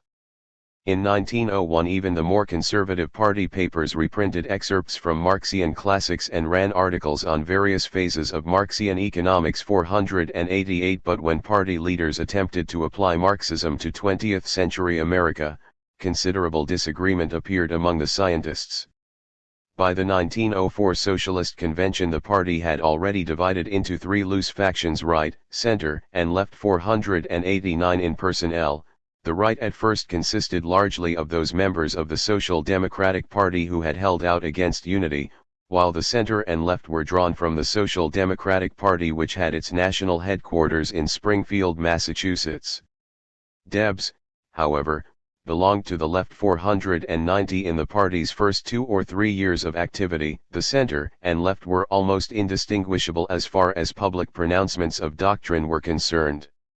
Distinction between them during this period is perhaps attributable more to historical hindsight than to differences recognized by the members themselves.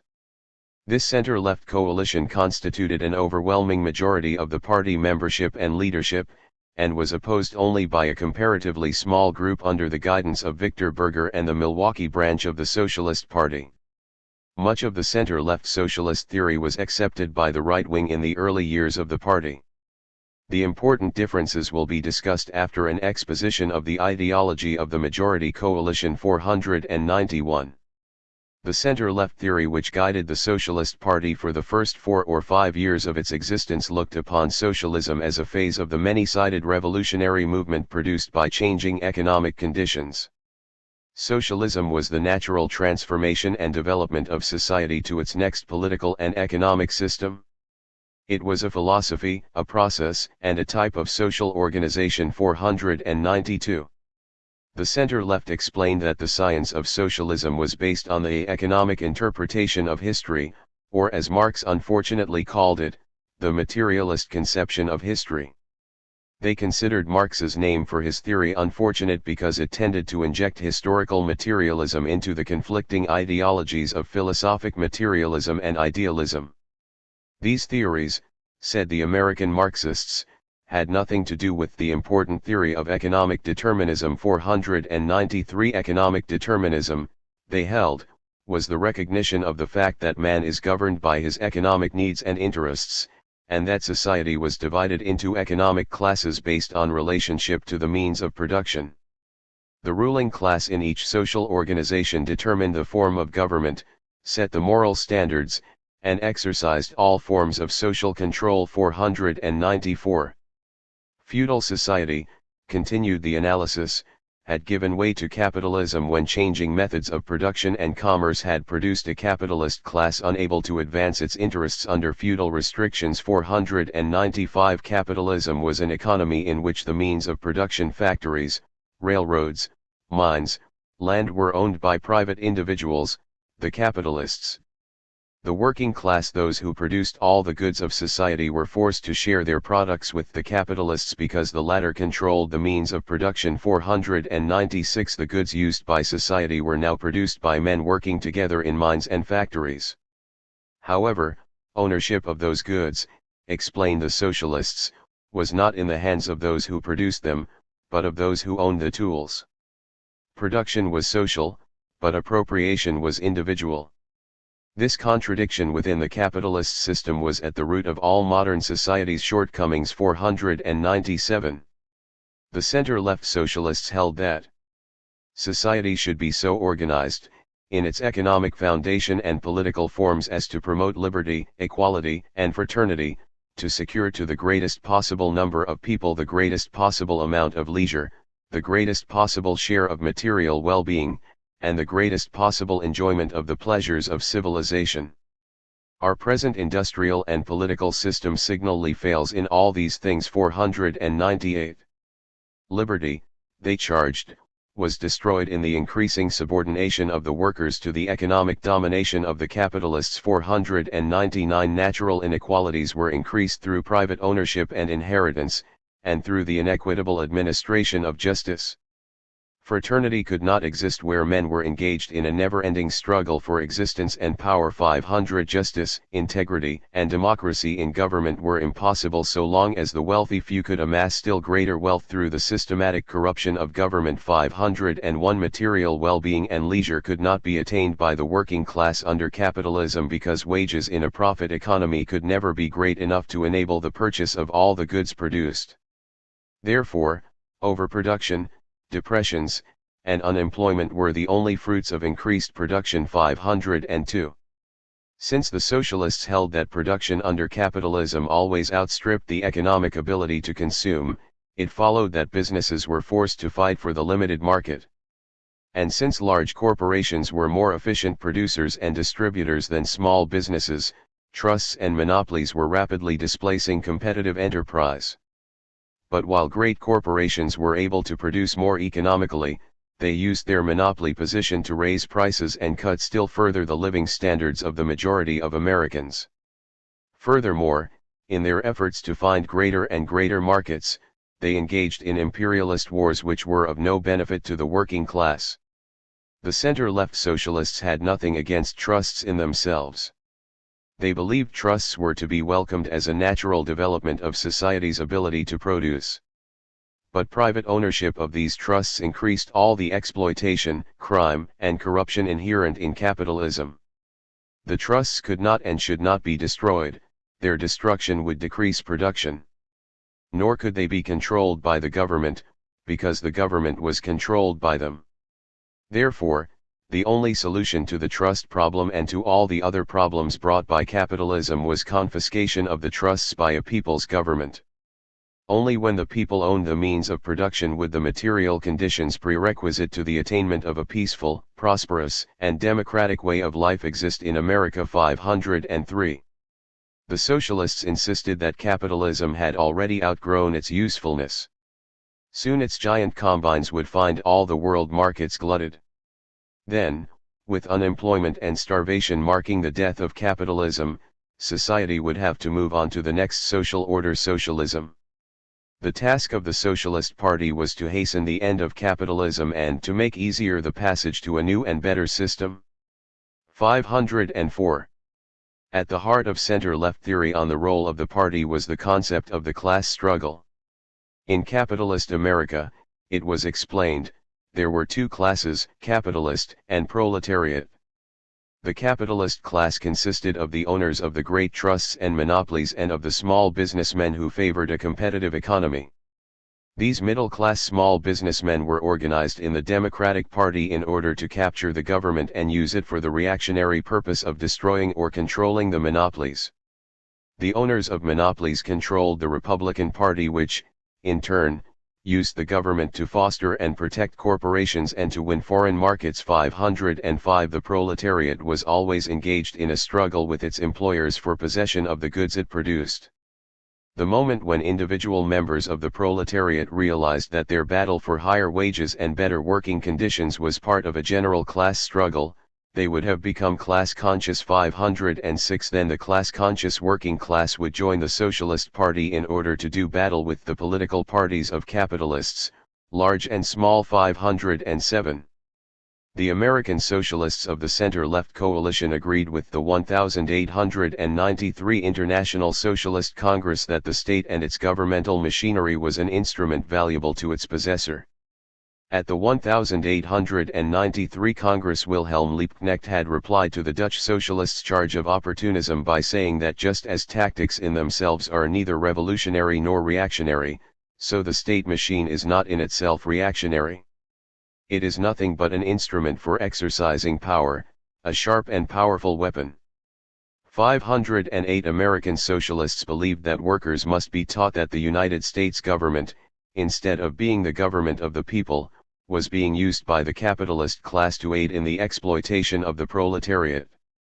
To drive the ruling class from power, it was necessary only to capture the already existing machinery of government and use it to make the instruments of wealth production the common property of all. 509. Nor was the task a difficult one, they said.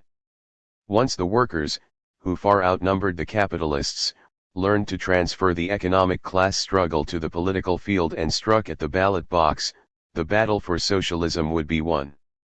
When 10 million American citizens will quietly drop a demand for the means of production and distribution into the ballot box, the capitalist army will have no foe but themselves, and their riot bullets will be as harmless as children's marbles. 510. At the same time, the center-left coalition insisted that the Socialist Party was a revolutionary party.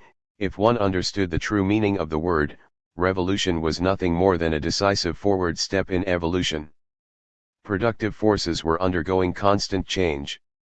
With the development of large-scale production, the social organization of society found itself in conflict with its industrial organization. When that social organization had been changed to bring it in line with the new industrial conditions, a revolution would have occurred. Revolution, to the center-left theorists, was nothing more than thorough reform. Changed economic conditions made its occurrence inevitable. But revolution did not necessarily mean violence and bloodshed. When the organized working class won control of the government through an election victory, the socialist revolution would have established the cooperative commonwealth. Socialists, they admitted, are not making the revolution. It would be nearer the truth to say that Morgan and Rockefeller are making it. The work of socialists is to explain it, to prepare the people for it, to help it along, to enable it to come as speedily and as easily as possible. 511. The center-left socialists informed the workers that until such time as they had won local and national political power, nothing was to be gained from municipal and public or government ownership of utilities. There was no public under capitalism. There was only a capitalist class and a working class. Since the capitalist class controlled the national government, and since the municipality was virtually a capitalist corporation, public ownership on either the national or local level was merely a further development of capitalism. And state or municipal capitalism was not socialism. The center-left held that the proletariat had little to gain by cheaper gas rates or lower streetcar and railroad fares. Government workers were exploited as heavily as those employed by private industry. The operation of the United States Post Office and the treatment of workers in cities with municipal ownership like Glasgow and in countries with government ownership like Germany and Italy showed that public ownership provided no relief for the proletariat. Furthermore, public ownership meant that the working class would receive low wages so as to enable payment of interest on the bonds floated to finance public purchase. Socialism would reclaim the industries, created by labor and stolen by the capitalists, through confiscation, not purchase. The center-left considered agitation for public ownership the product of the drive for further concentration of industry and of middle-class struggle against monopoly. It was not the concern of the working class to perfect the development of capitalism or to fight the battles of the middle class. Socialists are not opposed to municipal ownership, nor are they wasting their energy in advocating it. Let the capitalists solve their own problems. If socialists obtained control of a city before they won the entire country, they would use their power to aid and strengthen the working class through an improved educational and health system, regulation of working conditions, construction of decent housing, and prevention of police interference with strikes. Only when the entire country had been won for the working class, only when the capitalists had lost all political power, could the gradual inauguration of cooperative and true public ownership begin. 512. As part of the international socialist movement, the center-left believed the purpose of the American Socialist Party was to drive the capitalist class from power and establish the classless cooperative commonwealth. This was to be done through independent working-class political action organized in the Socialist Party. When members of the Socialist Party, running on that party's ticket, won a majority of the elective offices in the United States, all that remained in order to establish socialism would be confiscation of the privately owned means of production by the socialist government. Thus, the immediate, and indeed sole, goal of the Socialist Party was to organize the slaves of capital to vote their own emancipation. 513 Socialist progress was to be measured almost exclusively by the size of the socialist vote and the number of socialist candidates elected to office. 514. Therefore, the time and energy of the Socialist Party should be devoted to convincing the American people they should vote the socialist ticket. This was not quite so easy as persuading them to vote Democratic or Republican. It meant that the party must be organized to explain the entire social process, ranging from the class struggle to the relation of drink and capitalism. The job between elections was to proselyte, and that could be done only through the written and spoken word. Friends were to be visited, street corner crowds harangued, classes and lectures organized, and union members educated. But the most effective way to make converts, agreed the socialists, was to distribute literature and to sell subscriptions to the socialist press. For only through study could one acquire the knowledge necessary to understand the social process. And if the task seemed difficult at first, the center-left theorists reassured each other that economic development made understanding and success inevitable. The ground for socialist theory was becoming ever more fertile. The Socialist Party could not appeal to the ignorant vote, but it is the conviction of all socialists that the presentation of the facts of our economic and industrial conditions is sufficient in itself to expose the uselessness and falsity of the capitalist parties. 515. Socialists saw the revolutionary movement as forming three concentric circles. The outer ring consisted of those Americans imbued with a dim, nebulous something called radicalism. The middle ring was made up of those who accepted socialism as the coming social order and who voted the socialist ticket. At the center of these two rings lay the organization which educated the radicals so they would join the middle circle, and which conducted the election campaigns. The Socialist Party. 516. In addition to winning socialist votes, the party sought to increase its dues-paying membership by recruiting into its ranks those it had persuaded to vote the socialist ticket. 517. Prospective recruits were urged to join so that their dues would furnish the funds for electioneering and propaganda, so that they might proselyte with greater effectiveness, and so that they might participate in the selection of candidates and the election of party officers. 518. The center of the center-left coalition was anxious to have anyone in the party who professed willingness to support the interests of the working class. The center faction divided possible recruits into three groups: manual labor, brain labor, and capitalists. Few capitalists would be recruited, it granted, but both manual and brain laborers belonged to the proletariat. However, because of their environment, brain workers would be somewhat more difficult to convince than manual workers.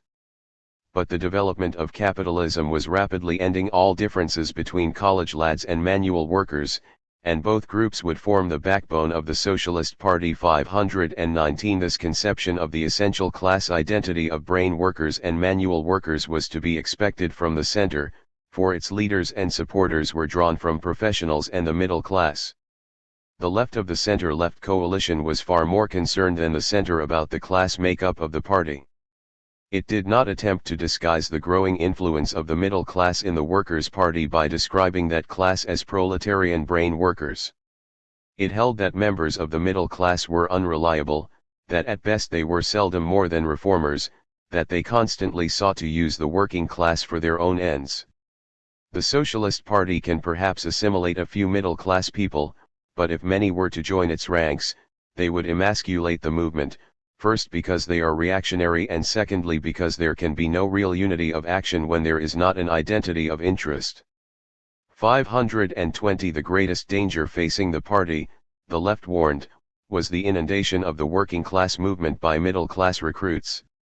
Equally disastrous would be election victories gained through middle class votes. The left granted that the working class did not as yet constitute a majority of the voting population, but held the party had no alternative but to wait until the percentage increased over 50% or as it soon will. 521. The relative ideological unity of left and center did not last many years. The center soon showed that it was willing to forget early revolutionary ideological indiscretions when they interfered with electoral growth at the polls. And the left did not long accept a definition of revolution and class struggle which limited itself to between election talk and pamphleteering while strikes were broken, union leaders imprisoned, and workers' organizations destroyed. The right wing of the Socialist Party agreed with much of the early center-left theory. On such matters as the failure of capitalism, the futility of trust-busting and regulation, and especially the need to capture the government through the election of socialists to public office, there was little that distinguished the three-party factions. 522 But there were sharp differences on other matters. And before many elections had gone by, the center accepted more and more of the right analysis as more practical for a party devoted to success at the polls. The American right wing made no secret of the source of its ideology. The rise of the relatively privileged leadership of the craft unions and of the new middle-class professionals and relatively high-paid salaried employees had been accompanied by attempts to revise Marxian teachings to meet their needs and ambitions. The most famous and influential of these revisions was published in 1899 by Edward Bernstein, a leader of the German Social Democratic Party. 523 Victor Berger, ideological and political leader of the American socialist right wing, had worked out a rather crude version of many of Bernstein's revisions some years before the publication of the latter's Evolutionary Socialism. 524 But their formalization by a leading theoretician of the most successful of the world's socialist parties. Notwithstanding their formal rejection by that party in 1901, gave them heightened standing among the more conservative of American socialists. 525. Berger's Social Democratic Herald, which had moved from Chicago to Milwaukee after the 1901 Unity Convention, outlined Bernstein's theories in June of that year. Bernstein had challenged Marx's theories of historical materialism, dialectics, value, and historical role of the proletariat, had held that the number of capitalists was increasing, that capital was decentralizing through widespread stock ownership, that small business could thrive alongside trusts, and that democratic organization of giant industry in any form of economy was impossible. He had insisted that depressions could always be overcome through world markets, that there was no such thing as a proletariat of identical class interests, and that the proletariat was becoming and should continue to become more nationalistic, and finally, that permeation of the state and industrial body with democratic convictions rather than the dictatorship of the proletariat should be the goal of proletarian politics. 526. Berger answered the rejection of Bernstein's theories by the German Social Democratic Party by insisting that the tactic of the American Socialist Party, if that party is to live and succeed, can only be the much abused and much misunderstood Bernstein doctrine. 527 Berger set himself the task of hammering Bernstein's revisions into the American Socialist program. 528 And by 1905 he could boast that he was rather proud of being called the American Bernstein. 529. The center-left theorists devoted themselves to tactics aimed at winning election majorities on all government levels so that socialism could be inaugurated after the working class had gained complete political power. But the right considered such theory utopian and unscientific. They held that it ignored the evolutionary nature of social change. Socialism was not going to be inaugurated after political victory. Socialism was partially here now, and more of it was coming every day. 530 Some examples of socialism in the United States which the right cited were limitations on dividends of public service corporations, the police department, the post office, and municipal ownership of street railways. 531 Socialism was to replace capitalism by a gradual process of growth. It was to permeate and transform the capitalist system. 532 For Berger the era of the complete establishment of socialism was of no importance. The movement is of all importance to me. And by the term movement I understand not only the general movement of society, i.e., social progress, but also the political and economic agitations, for affecting this progress. 533. While the center-left theorists were indifferent to government ownership, regarding it as nothing but an extension of capitalism, the right viewed it as a step toward the establishment of socialism. 534. Berger wanted the Socialist Party to put itself at the head of the antitrust movement with a demand for nationalization of the trusts. 535. Gaylord Wilshire, the millionaire socialist, held that government ownership was socialism. 536. And in 1902 the Wisconsin Socialist Platform, to the disgust of the center-left, called for government purchase of the railroads. 537. Appeal to reason cited the $23 million profit of the government-owned Australian railroads as proof of the benefits flowing from nationalisation or socialism. 538. But even nationalisation was really too big a socialist step for the right wing. Economic justice, like charity, began at home, they explained. And home was the municipality. The Socialist Party should go into each city election with a platform advocating home rule, municipal ownership of public utilities, better schools and hospitals, and civil service reform. The right explained that this platform would differ from that of reform parties because the latter were interested in municipal ownership only in order to lower taxes, while the socialists wanted to use the profits to aid the workers. 539. Of course, said the right wing, such measures could not be understood in cities like New York, that Babel of sin and deviltry. There can be no doubt that even socialism and socialists will become corrupted or rather poisoned in that sea of evil. 540. And Chicago and Philadelphia, also centers of center-left socialist theory, were little better. Consequently, insisted the right, the hope of socialism lay in the smaller cities like Milwaukee and San Francisco where wickedness and corruption were less intense. 541. There seems little doubt that only a soul free of corruption could have produced the pamphlet on how to inaugurate socialism which flooded relatively sin-free San Francisco in 1902. If the people of San Francisco would only elect members of the Socialist Party in the forthcoming elections, announced this pamphleteer for freedom, the city would serve as the base for the spread of socialism all over the United States. By floating $50 million in bonds, the socialist city could erect banks, many stories high, factories, many stories high, and tenements, all many stories high. The idea would spread from city to city, and soon the nation would be socialist. Then the socialist nation could print greenbacks and buy up all giant industry. The author held that confiscation would not be equitable, but justice could be served through purchase with paper money, followed by a proclamation declaring the money worthless. Labor checks would then be used for all goods bought. We want to impress upon every town, village, and city the necessity of at once beginning social or universal cooperative clubs, by sending at once to the headquarters of the Socialist Party, for a charter. 542. Berger's right wing had completed the circle. It had helped split the social democracy of America in 1898 for advocating colonization and the conquest of the nation state by state. Now the conquest was to come city by city. Instead of trekking across the country, socialists were to stay at home and till their own backyards. The right-wing socialists usually claimed that they believed in the existence of classes in America, and in the class struggle. 543 they neither created nor desired class conflict. They merely recognized it as a fact. And class conflict did not mean class hatred.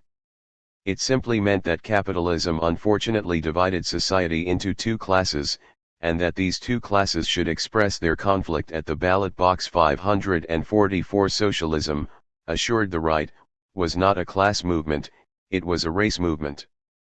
All human beings were willing to sacrifice their individual interests for the race. And since socialism would benefit the whole race, capitalists would soon support the Socialist Party. 545 Berger held that the threat of epidemics, mob violence, and mass starvation under capitalism were conditions civilized white men cannot and will not endure. Socialism was a movement not just for the working class, but for all mankind. 546. Moreover, the right warned that if socialism were just a proletarian movement it could have no hope for success. The proletariat was not ripe for socialism. 547 The masses of mankind were stupid, indolent Philistines. Social progress was not carried by the workers but by the intellectual cranks of all classes who saw clearly that they must lead. 548 Class consciousness is the idol of narrow-minded, dogmatic, pseudo-scientific socialists of the orthodox type. 549 Unless there were intelligent men to guide the socialist movement, the ignorant and desperate workers would try to obtain socialism through force and bloodshed. The rich owed a duty to their wives and children to join the Socialist Party and help prevent violence by working for the gradual inauguration of socialism. 550 And the middle class, unless misled as to their true economic interests, would join the party because in reality they belong to the working class. 551. The right granted that this was not a revolutionary program. But it held that society did not advance by revolution or catastrophe. The Socialist Party must not follow the path of the fanatical abolitionists who rejected Henry Clay's wise proposals to end slavery gradually through purchase. The choice was that of evolution through right reason, or of disaster through violence. Working-class revolution would lead not to socialism, but to the dictatorship of a Caesar. 552 The Socialist Party ought to make a clean sweep of stupid phrases and senseless catchwords like social revolution. 553 The party should work for class understanding through the development of mutual class respect. If socialists devoted themselves to the support of all reforms, in 30 years America might advance to the point where nationalization of monopoly would be established government policy. This was all that could be hoped for. 554. The right readily conceded that this was not Marxian socialism, but answered that it did not care. 555 The less said about the Communist Manifesto, the better. 556 The right claimed that its socialism was the only socialism that would work. Critics did not seem to realize that never before in history had the ruling and ruled classes stood on exactly the same footing before the law. Wage workers in progressive countries have the same political rights as capitalists. The Socialist Party had one job: to convince workers that they must use the ballot to better their conditions. 557.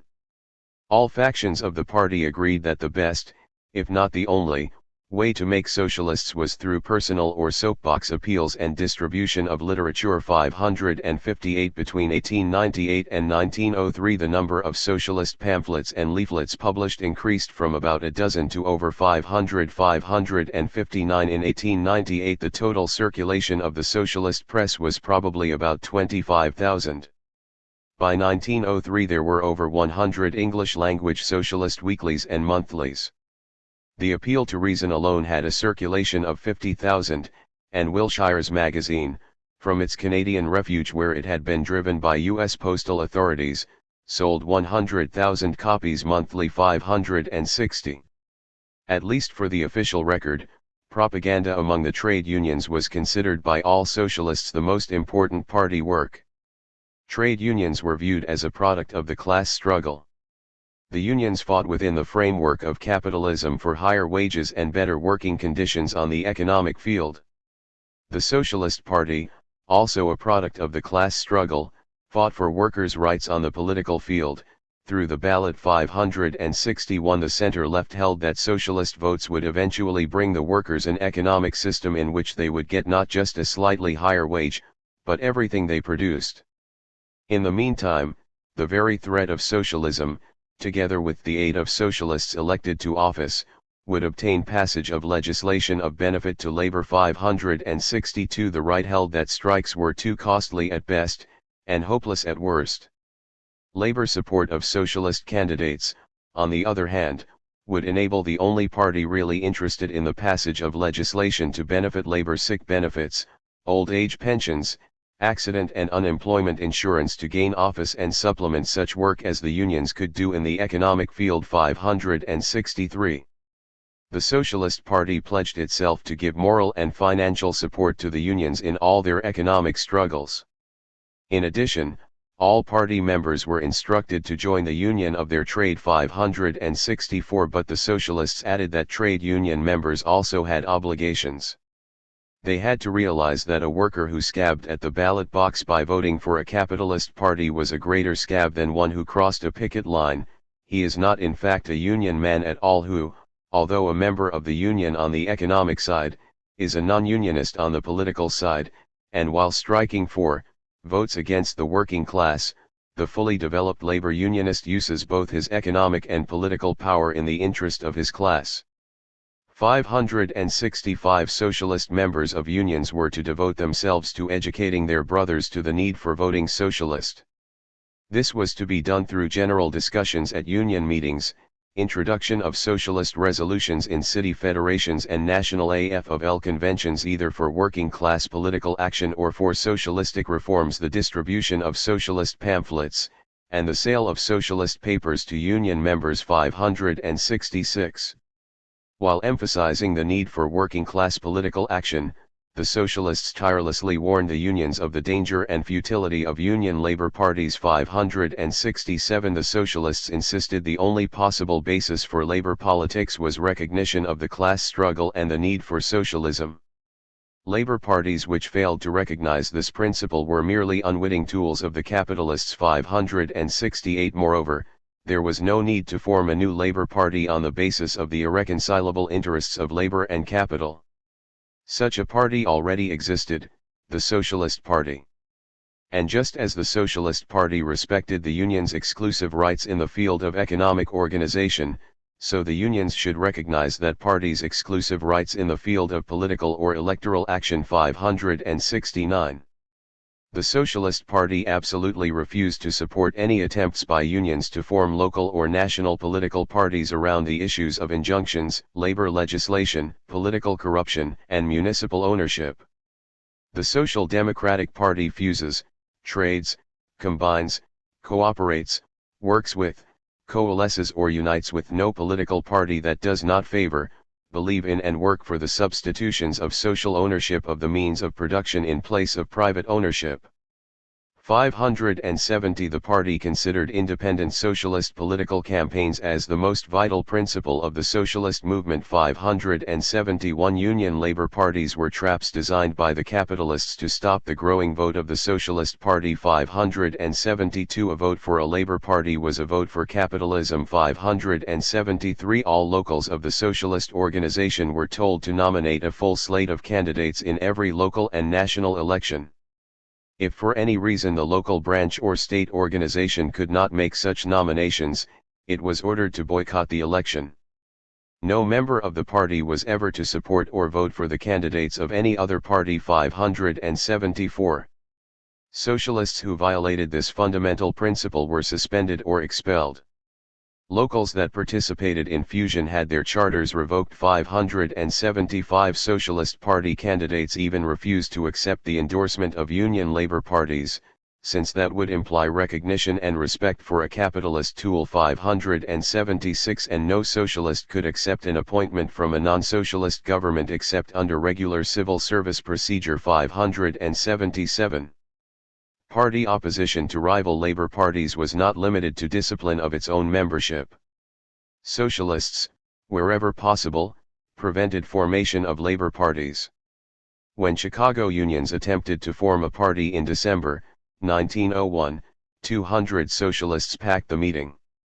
As soon as it was called to order, the socialist majority secured passage of a resolution declaring that the laborers of Chicago do not need the help of a gang of grafters meeting in the wine room of a saloon to organize a labor party for them. They then adjourned the meeting. 578. In strike-torn Colorado, at a 3-day conference of 400 labor leaders to discuss the advisability of independent labor political action, the socialist delegates defeated the motion for a union labor party. 579. In St. Louis, the socialist-controlled Central Trade and Labor Union rejected local union demands for a broad labor party. 580. Job Harriman was asked to go to Arizona in 1910 and help destroy the newly formed labor party there, thus duplicating the splendid work the Los Angeles comrades have done in averting the formation of a labor party as a rival to the Socialist Party. 581. Left-wing socialists never relaxed their opposition to the formation of labor parties. Right-wing leaders abandoned their opposition to all labor parties only once, after their election setback in 1808. And they toyed with the Labour Party idea only for a little over a year, until the increased socialist vote in 1910 again convinced them that fusion was betrayal. 582. The approach of the Socialist Party to the middle class was compounded equally of jealousy of rival parties and desire for middle class votes. 583. The Socialists could not lecture little businessmen and professionals, as they could trade unions, that their field was economic struggle and not politics. Instead, they told them that all their efforts to win progressive reforms through reform parties were doomed to failure because they were a dying class. 584. Party papers pointed with delight to the defeats of Bryan in 1900 and Tom Johnson of Cleveland in 1902, and to the decayed state of the Populist Party. 585. Socialist propaganda aimed at middle-class audiences stressed that only a working-class party had the strength to obtain lasting reforms under capitalism. Concessions were won from the capitalist class by the threat of an increased socialist vote. Ultimately, the socialists insisted, small businessmen must become either manual workers or professionals. Both the center and right told professionals that they were brain workers. Therefore, if the middle class wanted to preserve democracy and win progressive reforms, it must recognize that socialism was inevitable eventually, and it must therefore join the only party with a future. 586. Although the socialists could not agree on the farmer's place in the American class structure, they were agreed that for him, as for the middle class, the only hope lay in the Socialist Party. 587. Many right-wing socialists believed that the Socialist Party's only hope lay in winning the farm vote. Otherwise, with 40% of the population living on farms, it would be impossible to carry out the municipal reforms leading to socialism. 588. Berger warned that since the farmers were already armed, their support must be won or they could slaughter an unarmed pro-socialist working class. 589. Glowing pictures of life under socialism were painted for the farmers. Mortgages on small farms would be cancelled. 590. But the higher returns which workers received on the efficient cooperative farms set up on government-owned land would convince most farmers that they should give up their individual holdings. 591. They would live in cities and be whisked to their farms by electric cars and automobiles. Machinery would cut the workday to 3 or 4 hours. And beautiful homes, schools, libraries, lectures, and theaters would enable them to become truly independent citizens. 592. But there was some question whether an analysis of farm exploitation under monopoly capitalism coupled with odes to socialist farming would win the farm vote. Some left-wing socialists argued that despite the difficulty of this approach, farmers could not be appealed to on any other basis. They admitted that the farmer would benefit from populist reforms if those reforms were won by the Socialist Party. But such reforms would be of little benefit to the proletariat, they insisted. And victories won on the basis of a socialist-populist ideological alliance would cripple the Socialist Party. The left held that the party must remain an uncompromising working-class organization, one which welcomed middle-class allies, but only as allies who accepted a straight socialist program. 593. Some members of the center and right wings of the party insisted that farmers had exactly the same interests as workers. 594. Both were exploited under capitalism, and both sold only their labor power. To the charge that the farmers were also interested in exploiting their laborers, these socialists replied that farm prices were so low that it was impossible for farmers to extort surplus value from their workers. They held that farm tenancy and mortgages were not increasing and that farming would not become a corporate enterprise. Therefore, the party would have to formulate a program appealing to the immediate interests of the independent farmers. 595. At the Socialist Unity Convention in 1901, Algy Simons, who viewed himself as the farm expert of the party, introduced a plank into the draft platform reiterating that the interests of farmers and workers were identical. Some of the delegates advocated a series of immediate demands for farmers along the line of the familiar populist proposals. But opposition by delegates from right, center, and left was so vigorous that all mention of the farmer was deleted from the platform. 596. Instead, A special farm resolution was adopted telling the farmer that the development of machinery had made him little more than a wage slave and that socialism alone would win for him the full product of his labor. 597. Berger charged that this resolution was meaningless, and that the farmer was too important to be dismissed with such a bundle of strips, out of the old platform. 598. There was almost no socialist propaganda among farmers during the first 5 years of party activity. And while Berger might consider the farm vote too important to dismiss in a few stereotyped phrases, the Wisconsin Party limited itself to passing out leaflets at the Wisconsin State Fair. 599. Besides labor, the middle class, and the farmer, the Socialist Party in its early years discussed only two other groups as possible objects of propaganda: the foreign-born and Negroes. Although the socialist movement in America had originally been developed by immigrants, and although a good percentage of its membership at the time of its formation were foreign-born, the party showed little concern for their rights. They were not encouraged to join the party, and socialist agitation among them was carried on by independent national socialist organizations which had little contact with the Socialist Party until 1910 to 1912. The only official statement on the rights of the foreign-born was one passed by the party's National Committee in 1907. It urged socialists to stand for equal civil and political rights for all residents regardless of race or nativity. 600. Nothing was ever done to implement this resolution. And the immigration controversy which developed in 1907 and continued through 1912 indicated that a good proportion of the party, anxious to win the support of AFL leaders, had no desire for immigrants in the country, much less in the party. 601. The Negro received greater attention than the immigrant, but most of that attention was not directed toward Negro equality. There were 3 Negro delegates to the Socialist Unity Convention. 602. At the insistence of one of these delegates, William Costley of San Francisco, a resolution was finally passed declaring the party's sympathy for the Negro and urging him to join the socialist movement and vote his way to emancipation. The resolution was adopted, however, only after repeated revisions and reintroductions had wearied delegates who expressed their indifference by passing numerous motions to table. 603. This was the only resolution for Negro rights ever passed by a national socialist body from 1901 through 1912. 604. But this by no means exhausted party discussion of the place of the Negro in American society.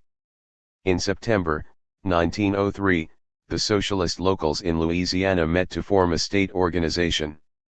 They adopted a platform advocating the separation of the black and white races into separate communities, each race to have charge of its own affairs.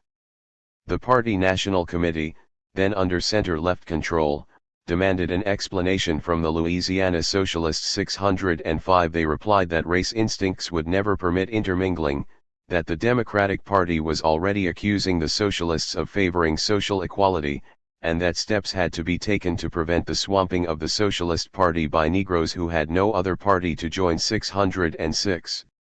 The National Committee voted to withhold Louisiana's charter until the Negro Clause was deleted. 607. Party officials explained that the organization could not have such statements in its official documents.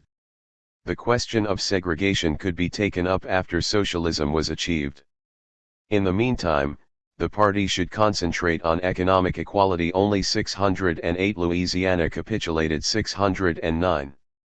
Party leaders differed in their analysis of the causes of race prejudice. The center and left laid the blame on deliberate incitement by capitalists who created Negro-white antagonism the better to exploit both. 610. The right, however, declared that the whites disliked the Negroes because Negroes were inferior, depraved degenerates who went around raping women and children. 611. Berger declared that the free contact with the whites has led to the further degeneration of the Negroes. 612. White girls who were depraved enough to associate with Negroes only did so because capitalism prevented them from earning a living in a natural way. Socialism would end such degeneration. 613. The indifference of the party toward violence against Negroes brought an inquiry in 1903 from the International Socialist Bureau, with which the American Party was affiliated, as to its attitude toward lynching. The executive board of the party, the National Quorum, informed the Bureau that economic conditions under capitalism fostered brutal instincts leading to crime. These same brutal instincts caused the injured members of society to punish those crimes with lynching. The Socialist Party points out the fact that nothing less than the abolition of the capitalist system and the substitution of the socialist system can provide conditions under which the hunger maniacs, kleptomaniacs, sexual maniacs, and all other offensive and now lynchable human degenerates will cease to be begotten or produced. 614. Apparently the International Socialist Bureau was content with this explanation. Despite differences of opinion as to the causes of race hatred, both center and right agreed that socialism was exclusively an economic movement and had nothing to do with social equality. The party would insist that under socialism both Negro and white workers received all they produced. But that did not mean that the two races would work in the same factories or even live in the same cities. Center and right-wing socialists explained that Negroes and whites did not want to associate. It was capitalism that forced them to live and work together. Socialism would solve the race question in the only possible manner: complete segregation. 615. Until socialism was achieved there was no objection to separate Negro communities, schools, and socialist locals. 616. There were no Negroes in Southern socialist locals. 617. But the center and right-wing socialists insisted that this was not discrimination. Jews also lived apart from Gentiles, and no one will claim that there is, in any civilized community deserving the name, any vestige of ill will between the two peoples. 618. There is no record that the party ever actively opposed discrimination against Negroes from 1901 to 1912. Only one resolution on the subject was offered to the National Committee. In 1906 President Roosevelt dismissed without trial and apparently without justification 3 companies of Negro troops in connection with the riot at Brownsville, Texas. 619. A member of the Socialist National Committee moved that the committee condemn Roosevelt's action. The right and center objected to this attempt to inject the Negro question into the Socialist Party. The left objected because the army was a capitalist tool and socialists were not interested in army justice. The motion was defeated, 28-4, with 25 abstentions. 620. The party left wing had no use for distinctions between economic, political, and social equality. Debs opposed all discrimination and toured the South calling on the Negro to reject the false doctrines of meekness and humility. Only through organized struggle in the labor and socialist movement, said Debs, would the Negro win equality. 621. The left held that the South should not be permitted to build segregated locals. Southern socialists should work to wipe out race prejudice and discrimination. 622. The party must engage in active propaganda and organization among Negroes. 623. As the years passed with no organized work among Negroes and with race prejudice apparently increasing among socialists, some members of the left became increasingly bitter in their criticism of party chauvinism. 624. But despite their theoretical stand for Negro equality, the left made virtually no effort to use the party in a struggle for Negro rights. Those socialists who felt the urgency of work among minorities turned more and more to the industrial workers of the world as the organization that was not afraid to fight. 625. From these conflicting conceptions of socialist theory, organization, and activity it is not possible to generalize with certainty on what the Socialist Party as a party thought it was doing or accomplishing. At best it can be said that from 1901 through 1904 most socialists considered socialism a science whose leading expounders had been Karl Marx and Friedrich Engels. This science showed that new industrial techniques were rendering obsolete the capitalist form of production and distribution. Economic law made the transition to socialism inevitable. The Socialist Party was to be exclusively a political or electoral organization for which workers and far-sighted farmers and members of the middle class would cast their votes.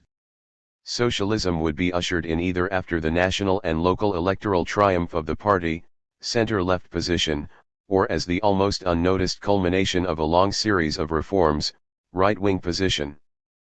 Participation in the problems of minority groups or in the economic struggles of labor was at most of secondary importance. The major concern of the party was education leading to votes for socialist candidates. and that meant speeches and distribution of literature.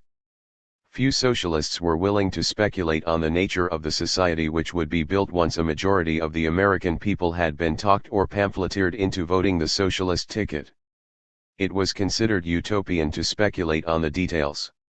They would have to be worked out by the people through their experiences with a new form of society. 626 But the need to document the superiority of socialism, and to answer the charges of a hostile press that socialism would divide the wealth, end liberty, equality, and democracy, break up the family, destroy the home, crush individuality, and kill incentive necessitated the formulation of at least a few generalizations about life in the future state. 627.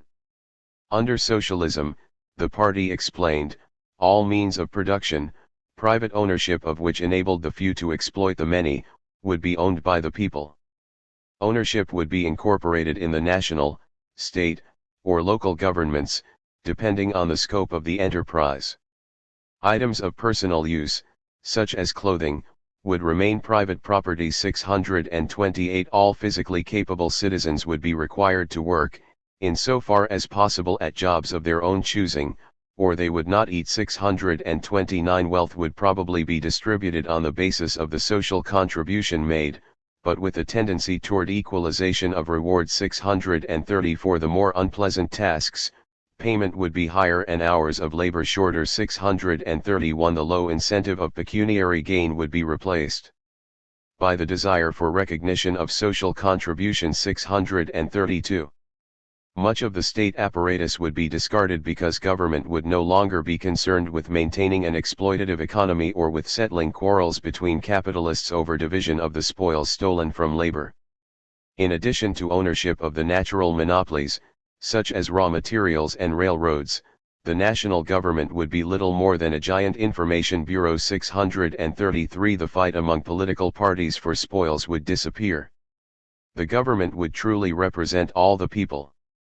Equality of opportunity and freedom of speech and religion would be realities for the first time, since there would no longer be a class interested in suppressing them. 634 An end to poverty and insecurity would enable the development of true individualism and a warm family life. 635 Freed from the profit motive, science and education would make great progress. 636 And art and beauty would permeate all of mankind's endeavors. 637 The ideals of socialism were not just the achievement of economic well-being.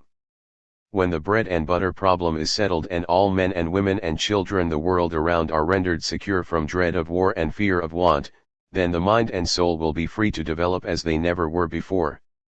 We shall have a literature and an art such as the troubled heart and brain of man never before conceived. We shall have beautiful houses and happy homes such as want could never foster or drudgery secure. We shall have beautiful thoughts and sentiments, and a divinity in religion, such as man weighted down by the machine could never have imagined. 638. 8. The Greenbaum and Maley administrations 1901 to 1904.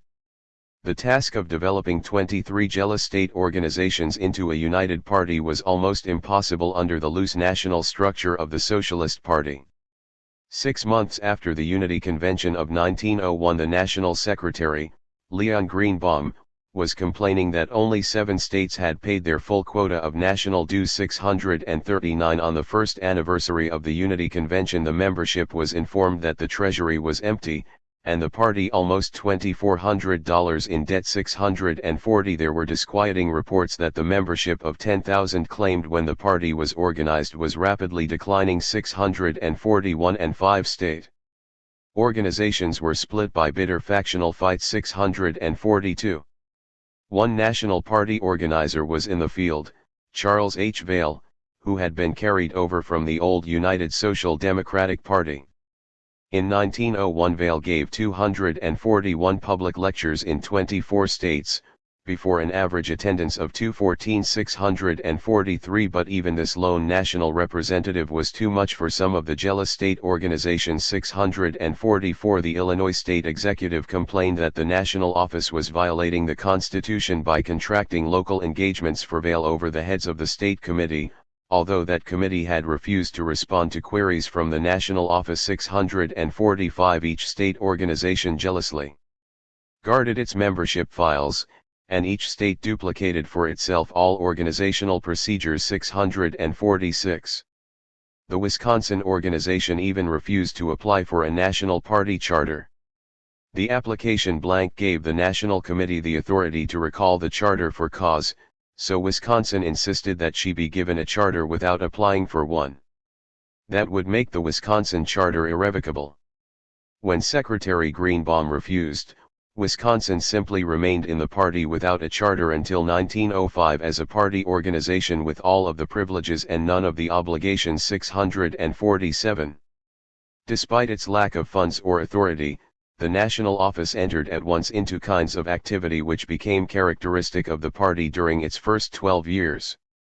National Secretary Greenbaum had hardly opened his office in St. Louis when the Amalgamated Association of Iron, Steel, and Tin Workers asked for socialist support for its August, 1901, strike.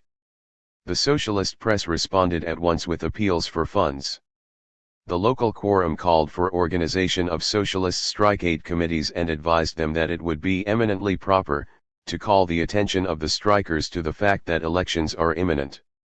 When the strike was called off in September, Greenbaum could report that the party had received excellent publicity in the iron workers' press, and that the Amalgamated Journal had even published an editorial warning its members against bourgeois public ownership.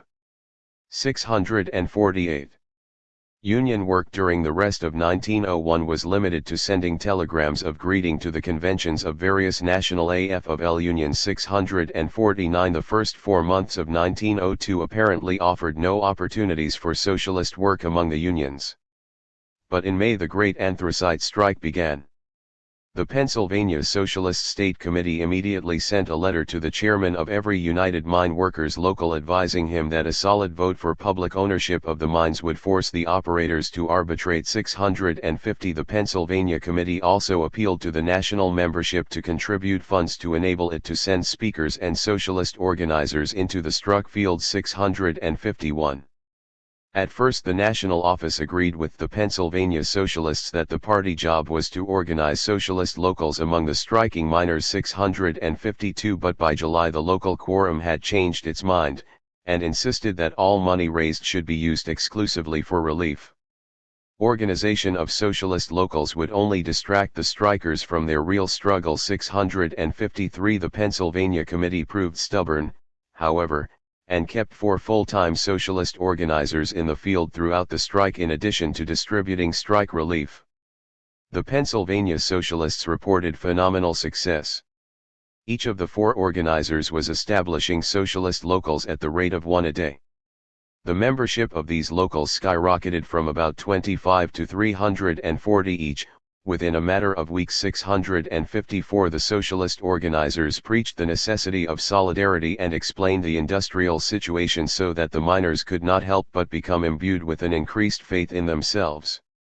655. In the meantime, the national office raised and contributed $9,000 for strike relief. 656. As a result of this combined activity, and political discontent fostered by the strike, the socialist vote in Pennsylvania increased almost 400%, from 4,800 in 1900 to 22,000 in 1902. 657. Socialist Party leaders bent over backwards to refrain from participating in the strike itself. That was exclusively the area of the Union. Secretary Greenbaum attended the United Mine Workers Convention in July, 1902, but refused an invitation to address the delegates. He did not wish to raise any question before the convention other than that for which it had been called relief for the miners. 658. When the miners were debating in that same month on whether to call a general coal strike, the party took no official position. In fact, it could not have done so, since the party was unofficially split. Greenbaum and the local quorum, which had close ties with the AFL leadership, agreed with the Federation officials who opposed a general strike as a breach of contract.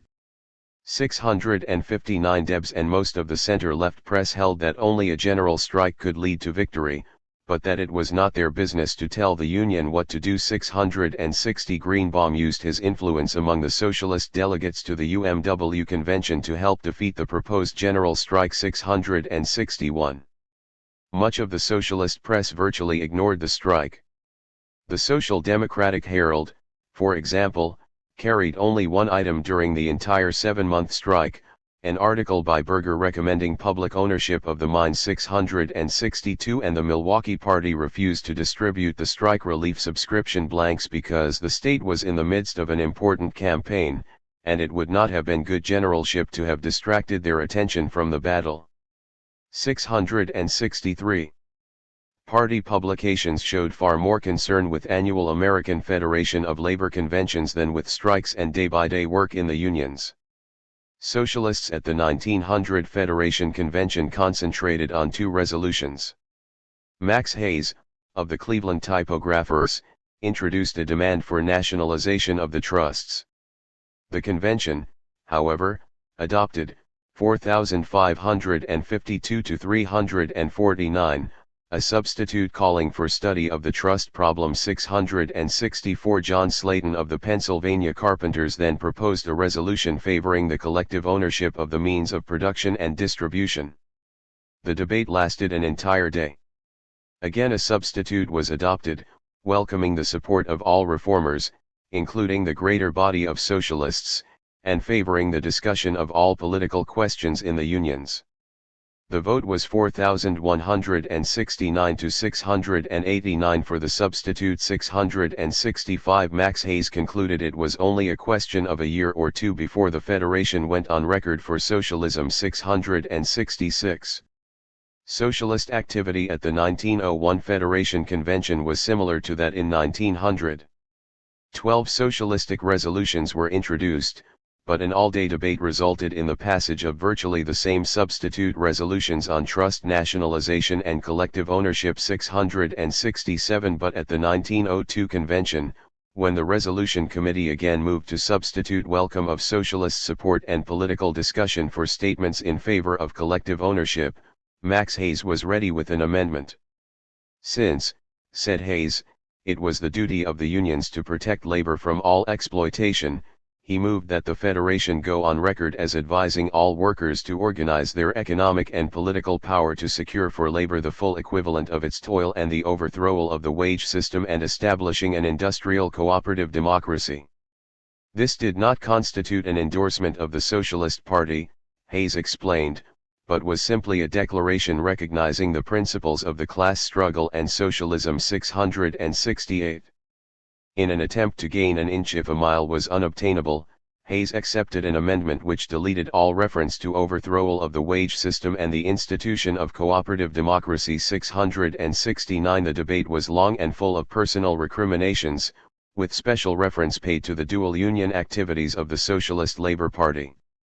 The miners, carpenters, and brewers supported the resolution, and it was defeated only by the comparatively narrow margin of 4,744 to 4,344. 670.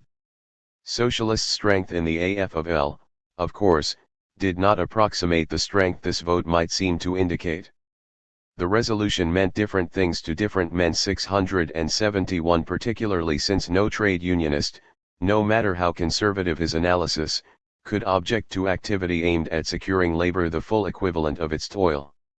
Berger claimed that at least one delegate from the Mine Workers Union considered the resolution an endorsement of the Democratic Party.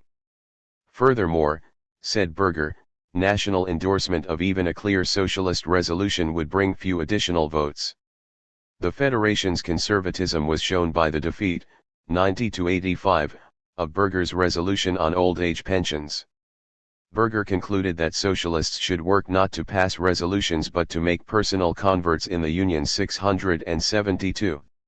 Although the National Secretary and the local quorum objected to all criticism of the leadership of the AFL, the center-left press held that sympathy and cooperation with the trades unions did not mean support of the traders to the working class who are wrecking the unions. 673 A Chicago socialist cartoon caricatured Gompers as a dog with a $sign for a tail blocking the bridge leading to socialism. 674.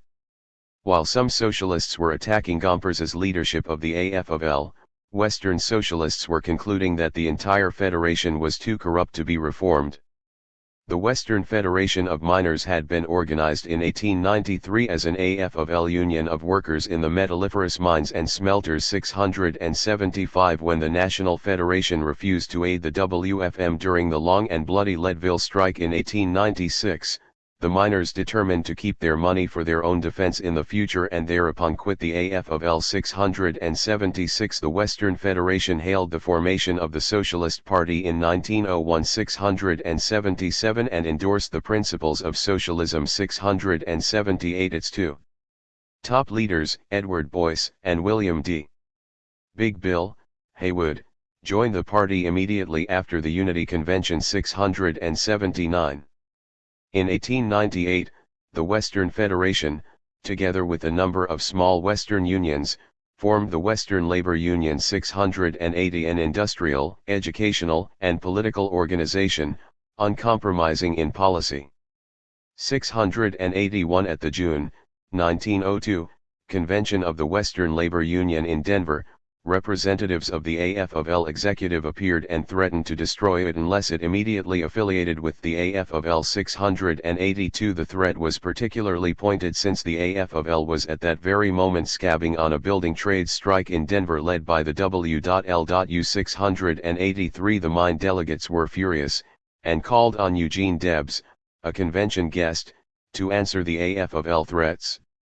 Debs declared that he, too, was in favor of labor unity, but not unity at the cost of principle.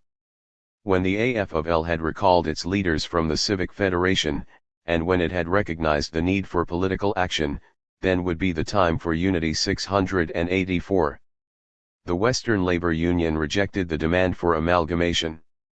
It prepared to meet AFL raids by changing its name to the American Labor Union, thus making itself a national union, declared for political action, and adopted as its program the platform of the Socialist Party. 685 By June, 1903, the American Labor Union claimed a dues-paying membership of 100,000. 686 Socialist Party leaders were far from enthusiastic in their reception of the American Labor Union. 687 While they welcomed the unsolicited endorsement of socialism, they regretted the decision of the Union to maintain a dual existence. 688 But these polite regrets of the socialist press were as nothing compared with the denunciations which flowed from the National Secretary and the local quorum. Greenbaum refused to give an ALU organizer power to organize socialist locals, because he held such a dual capacity might be misunderstood by organized labor. 689 Greenbaum, himself, was both National Secretary of the Socialist Party and an organizer for the AFL. 690 The local quorum instructed all socialists to recognize the error of the A.L.U.'s ways and help bring that union into the AFL. 691 This was too much for the influential New York Worker, which editorially informed the quorum that it was not the business of the party to tell unions how to organize. 692 The Social Democratic Herald, angry over Greenbaum's refusal to give Wisconsin a party charter without receipt of an application, demanded to know by what right Greenbaum pronounced the AFL the established trade union movement. 693 Debs, who seldom participated in policy matters, suggested that those who had damned the ALU with faint praise had apparently decided that it was wiser policy to curry favor with numbers than to stand by principles. 694 He asked why, if unity at all costs was so important, the AFL had not amalgamated with the Knights of Labor, or why the Socialist Labor Party had been split. The ALU would serve to inspire all workers who favored industrial unionism, socialism, and political action. Debs said that the ALU was not organized to fight the AFL. It had already offered to join a general mine strike to support the anthracite strikers. But the reactionary AFL unions refused. There is one way and one way only to unite the American trades union movement, Debs declared. The American Federation of Labor must go forward to the American Labor Union. The American Labor Union will never go back to the American Federation of Labor. Numbers count for nothing, Principle and progress for everything. 695. It was not a dispute over the principles of union organization alone that led to the downfall of Greenbaum and the local quorum, but an uproar over election tactics. To the surprise of the Socialists, 696, their vote in the congressional elections of 1902 increased over that of 1900 by more than 125%, from 97,000 to 227,000,697, but the California vote increased by only 25%. 698. San Francisco had been torn by a series of strikes after the 1900 presidential elections. Out of these strikes had been born the Union Labor Party. The San Francisco Socialists had attacked the ULP in the 1901 elections as a scab, reform, and capitalist party, and the Socialists had lost 2/3 of their 1900 votes. 699. When the state election approached in the fall of 1902, the San Francisco and Los Angeles Socialists decided not to run candidates for the offices of Justices of the Peace, Superintendent of Schools, State Assemblymen, and State Senators. The Socialists announced that they did not endorse the ULP ticket, but that they simply stood aside and let them prove their claims if they could. 700. However, the slate did become popularly known as the Socialist Union Labor Party fusion ticket. 701.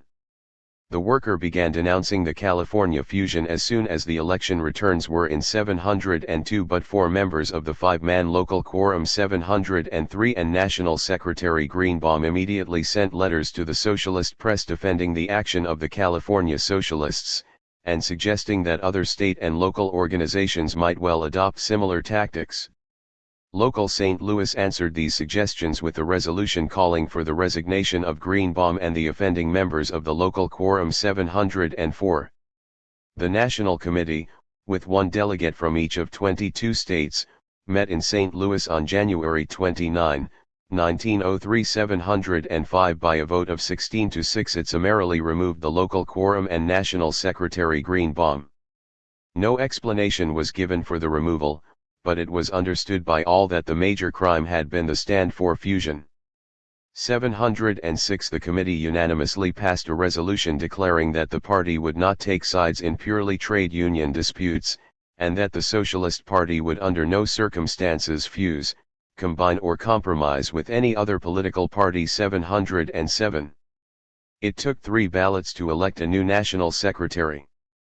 But the center-left finally won with the election of William Maley of Massachusetts. 708. When the committee voted to choose a new site for national headquarters, the states of the Missouri Valley united. Because the vote of Kansas was equal to that of New York or Illinois, it was possible to designate Omaha, Nebraska, as the heart of the proletarian movement and to stipulate that the local quorum would be made up of 1 member from each of the states of South Dakota, Nebraska, Iowa, Kansas, and Missouri. 709. The center-left press immediately called for a referendum, pointing out that, whereas the Socialist Party was supposed to be a workers' movement, the new center of control for the party was in an agricultural area. It was also charged that the right-wing national committeeman from Kansas, Walter Thomas Mills, had maneuvered the Omaha deal after failing to get headquarters located in his socialist school in Kansas City. 710. The Appeal to Reason replied that the East was conservative, the West was the true home of revolution. 711. At the same time, Ernest Unterman, of the new local quorum, informed the party membership that he was not a farmer but an intellectual proletarian. 712. A national referendum in May, 1903, on the motion to move the party headquarters to Chicago was defeated by 43 votes, 3,527 to 3,484. But a motion to select the local quorum from the states of Illinois, Wisconsin, Indiana, Iowa, and Kentucky was carried by 3,848 to 2,965. The membership, by a vote of 4,195 to 1,180, confirmed the action of its national committee in removing the St. Louis local quorum. 713. Even the supporters of Omaha understood, however, that the 1904 party convention would move the party headquarters to Chicago. 714. In William Maley the party at last had a national secretary capable of turning chaos into order. In 1903, 22 organizers and lecturers were sent out from the national office for varying periods at a salary of $3 a day. 715.50 to 100 soapboxers were continually in the field, earning only what they received from the sale of socialist pamphlets, books, and newspaper subscriptions. 716 state committees were encouraged to conduct their own organizational and propaganda campaigns, with the national office defraying part of the cost and serving as general coordinator. 717.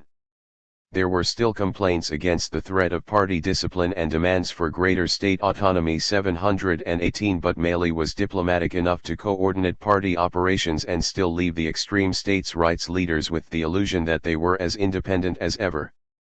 The party membership, an optimistically estimated 10,000, had remained stationary during Greenbaum's 19 months as secretary. By the end of 1903, dues payments indicated that the average membership had increased to 16,000. 719 The national office had paid off its debts, and was operating on a national budget of over $14,000. 720. While Maley was busy welding the Socialists into a real national organization, party activities continued to follow the pattern of literature and lectures laid out by state leaders during the Greenbaum administration. Socialist delegates at the 1903 AFL convention again offered their resolutions on the need for labor to use its economic and political power along class lines to secure the full product of its toil.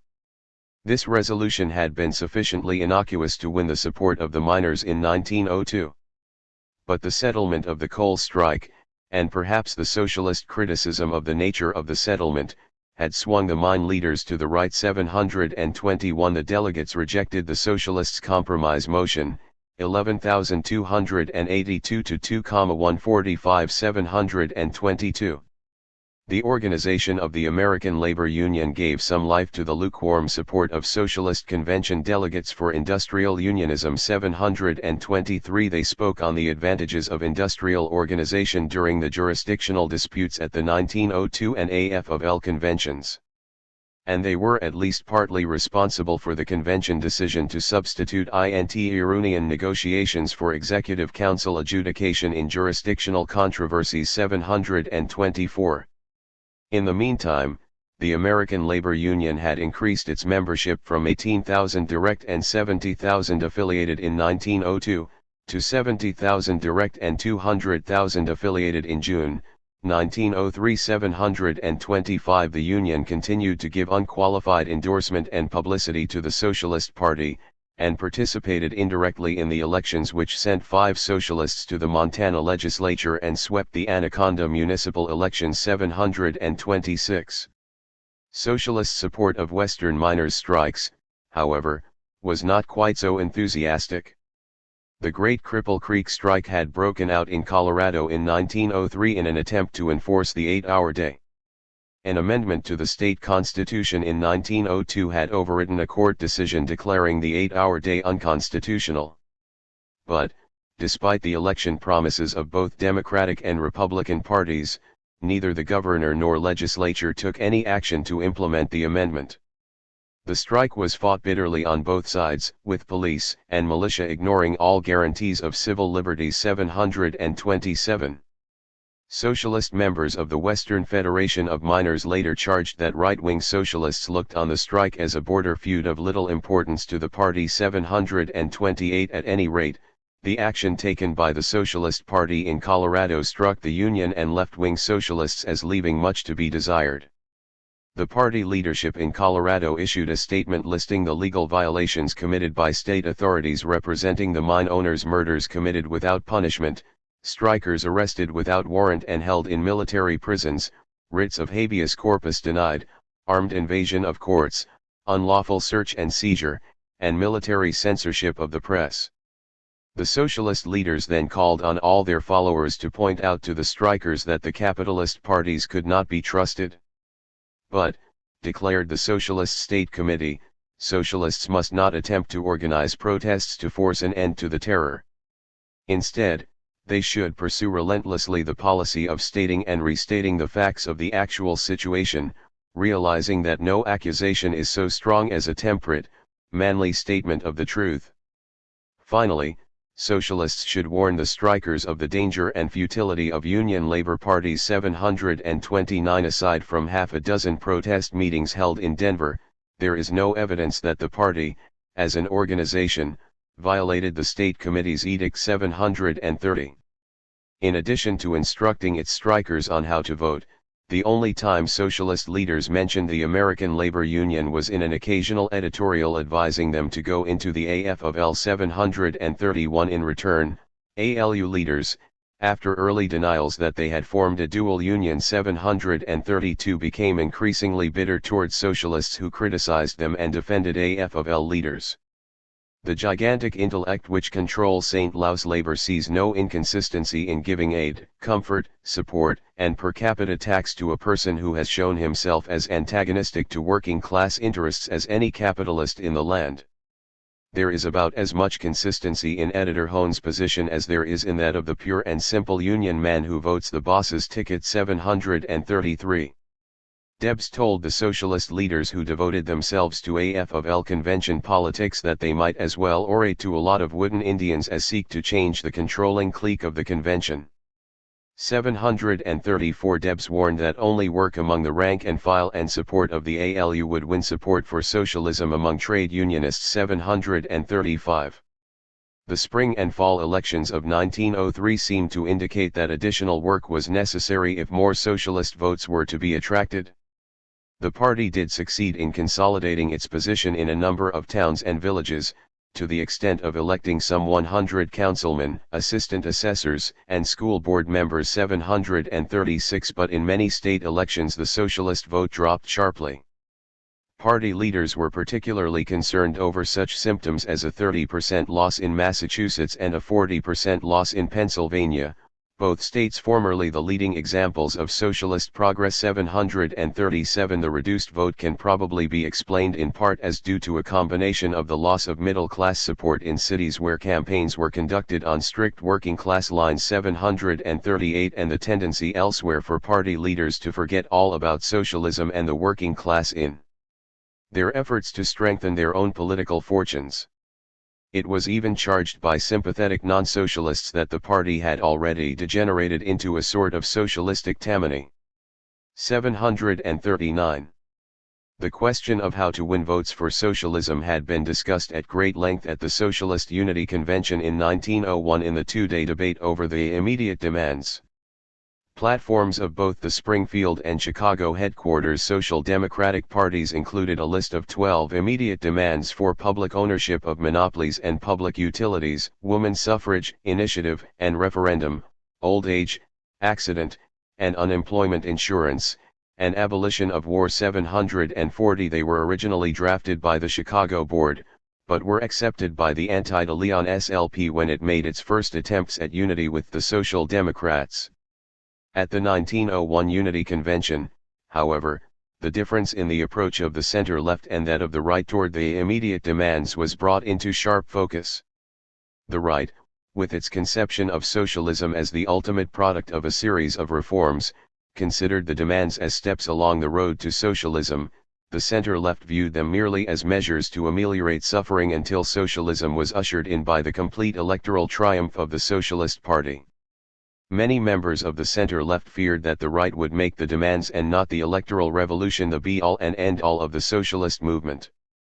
They insisted, therefore, that the party platform delete all immediate demands and consist simply of the generally acceptable 8-paragraph summary of scientific socialism. The right protested that this was anarchism, and that every socialist party in the world had immediate demands in its platform. Finally, George D. Herron, who personally inclined toward elimination of the demands, worked out a compromise. The demands were to be included, although they now emphasized better wages and hours, as well as public ownership, greater democracy in government, and greater state aid to education. But the 7 demands concluded with a statement that all promises of capitalist public ownership parties were for the purpose of obtaining greater security in the exploitation of other industries, and not for the amelioration of the condition of the working class. The right wing protested, but since it was clear that unless they accepted this last paragraph, all the demands might be eliminated, they agreed to go along. The platform, demands, and all, was adopted with just one dissenting vote, 741. But right-wing socialists did not feel themselves bound by the national platform's approach to reform when it came to municipal elections. In Milwaukee and in Spokane, Washington, where the right was in control, the 1902 and 1903 socialist platforms gave a quick nod in the direction of socialism, and then proceeded to lay out general demands for an end to private franchises for public utilities, abolition of the contract system on public works, and the forcing of large corporations to pay their share of taxes. Milwaukee also included a demand for monthly symphony concerts, 742. The Olathe, Kansas, socialist platform consisted of only one demand: homeowners to have the option of using either sidewalk brick or cement, 743. As the 1904 National Socialist Convention approached, Berger suggested that the convention not waste its time discussing socialist principles. All this convention ought to do, is to formulate a working program for the present national campaign, and working programs for the coming state and municipal elections. 744. This tendency on the part of the right to concentrate on the immediate issues, which were to form the heart of the progressive movement, gave birth to a typical socialist reaction: impossibilism. 745. The term impossibilist was later applied by the right to all socialists who opposed their program of step-at-a-time socialism. But in 1903 to 1905, the impossibilists were a sect criticized by left and right alike. 746. The impossibilists held that all activity other than circulation of propaganda for the immediate inauguration of socialism was a waste of time. There was only one proper immediate demand, the one calling for achievement of the cooperative commonwealth. 747. Some of those who toyed with impossibilism reacted to right appeasement of the AFL leadership with a theory that considered all union activity as an attempt to benefit the individual at the expense of the entire proletariat. 748. The impossibilists admitted that some socialists might be elected to office before the party had complete control of the government. So they included in all their platforms the following: the Socialist Party, when in office, shall always and everywhere, until the present system of wage slavery is utterly abolished, make the answer to this question its guiding rule of conduct: will this legislation advance the interest of the working class and aid the workers in their class struggle against capitalism? If it does, the Socialist Party is for it; if it does not, the Socialist Party is absolutely opposed to it. 749. Ironically, it was Herman F. Titus, leading theoretician of the left and an implacable enemy of impossibilism, who originally wrote the statement for the 1902 Seattle platform. It was to be followed by a list of immediate demands. But the impossibilists at the Seattle Convention, temporarily in control, adopted the phrase and then deleted all the demands. 750. The impossibilists, most of whose supporters were professionals and small businessmen, 751, explained that it was not feasible to write a series of immediate demands which would benefit both labor and the middle class. They added that labor needed the support of the middle class to win the election. And, they concluded, the minimum program about which support could be rallied was immediate establishment of socialism. 752.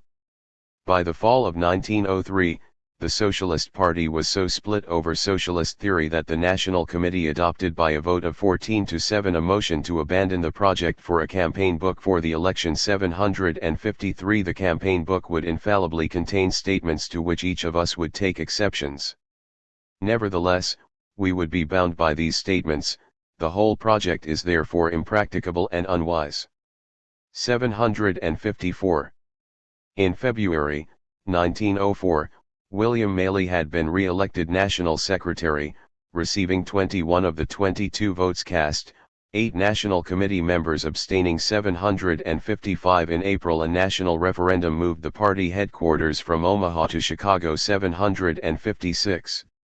On May 1,183 delegates from 36 states met in Brands Hall on the corner of Clark and Erie Streets, Chicago, for the first regular convention of the party. 120 of the delegates were American-born, the 19 delegates of German extraction were the largest group of foreign-born. The occupations of the delegates showed a characteristic which was to become more pronounced with passing years. 20 editors of socialist newspapers comprised the largest group, then came 15 lawyers, 7 professional lecturers, 7 teachers, 5 physicians, and 5 paid party organizers. The remainder of the delegation was made up largely of craft workers, professionals, and small businessmen. 78 were members of trade unions, but this included the 20 editors, who held cards in the Typographical Union. 758. William Maley gave his report as National Secretary. In the 15 months since he had taken office, the party had grown from a doubtful 10,000 occasional dues payers to 22,000 regular contributors. 759. But Maley warned that there was great need to tighten up the party organization. Of the writing of books, the making of speeches, and the editing and publishing of papers, there is no end, but there is an appreciable lack of application to the executive branches of our party work. Too many leading socialists, Maley complained, wanted paid jobs with the national office which would allow them to travel around the country giving lectures. Too many state leaders placed their state organization above the national party.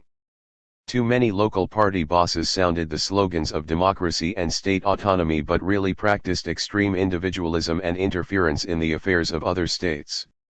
If the party was to take advantage of growing socialist sentiment in America, its organization must be revised and its leaders must stop seeking personal prestige and begin cooperating with one another. 760. The center and right-wing leaders were furious. Led by Berger, and with the cooperation of the sessions chairman, Frank Sieverman of New York, the party heads among the delegates attacked Maley as a bureaucrat, a dictator who sought to control the party for his own ends, a miser who was interested in socialism only because of his salary. Maley replied that the delegates would have his resignation by the end of the convention. 761. The delegates mulled this over for 2 days and finally realized that without Maley an effective national presidential campaign would be virtually impossible. Debs and Ben Hanford, who had been selected as the party's candidates, insisted that Maley continue as national secretary through the campaign.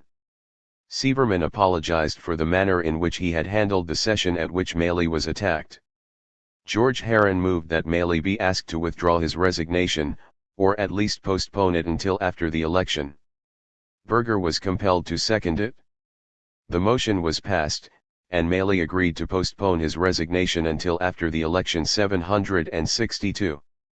The convention tried to give the party a more truly national character through the adoption of a new constitution. The new charter called for a national committee to consist of 1 delegate from each state, plus an additional delegate for every 1,000 party members or major fraction thereof. This committee was to elect an executive committee of 7 members who were to serve for 1 year. The executive committee was to meet at least once a quarter, transact all business of the national office, and supervise the work of the national secretary under the direction of the national committee. The national committee, except for a meeting held in even-numbered years in which there were no presidential elections, would conduct its affairs by mail. The state organizations of the party continued to have sole jurisdiction over members residing in their states, but the national secretary was to have control of national lecture and literature bureaus and have authority to deal directly with party locals. The national secretary was to issue an official bulletin to all party organizations, but the national office was not to publish an official party newspaper. 763. The question of party attitude toward labor unions was the subject of a very confused debate. The Resolutions Committee consisted overwhelmingly of AF/L members. 764. The supporters of industrial as against craft organization had expected to discuss the subject fully during the debate on the resolution, but had not considered it necessary to prepare for that debate. 765. The committee's resolution recognized trade unions as a product of class struggle, and called on all socialists to aid unions in their economic battles. It warned Unionists that only political action leading to socialism could help them in the long run. Then the resolution concluded with what was to become the bone of contention: neither political nor other differences of opinion justify the division of the forces of labor in the industrial movement. 766. The sentence seems to have been introduced to force the socialist-led American Labor Union to disband and join the AFL. For it was just these political and other differences, industrial rather than craft organization, which furnished the basis for the A.L.U. 767. The resolution was no sooner read than it was attacked by the impossibilists on the ground that unions were merely reform organizations and the Socialist Party should have nothing to do with reform. Those who favored the resolution were able to hold the floor and confine their defense to answering the impossibilists. The number of speakers was limited by convention rules.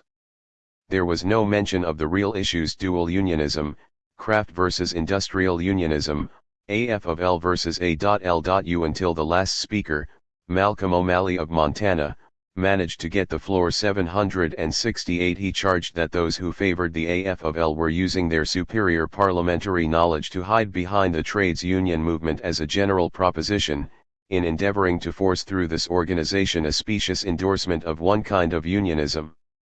He warned that before those who stood for industrial unionism and political action would capitulate to those who were playing into the hands of the capitalists, they would tell the convention to go to hell. Loud applause. 769. The debate was closed. Those who favored industrial unionism were faced with the dilemma of voting with the impossibilists against any endorsement of union work, or voting for a resolution they suspected to be aimed at industrial unionism. 770. They divided, and the resolution was adopted, 107 to 52. 771. Despite right-wing caucuses designed to gain control of key committees. 772. The Platform Committee was overwhelmingly center-left in outlook. 773. The committee made a determined effort to present the party's analysis of scientific socialism in terms traditional in American political life. 774.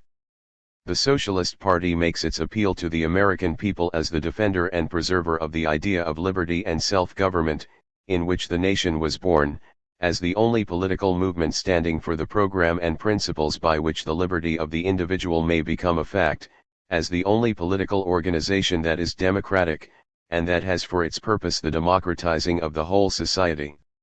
While the platform, written by George D. Herron and edited by Herman Titus, 775, did not quite accomplish its purpose, it was a far cry from the clichés which characterized the 1900 platform.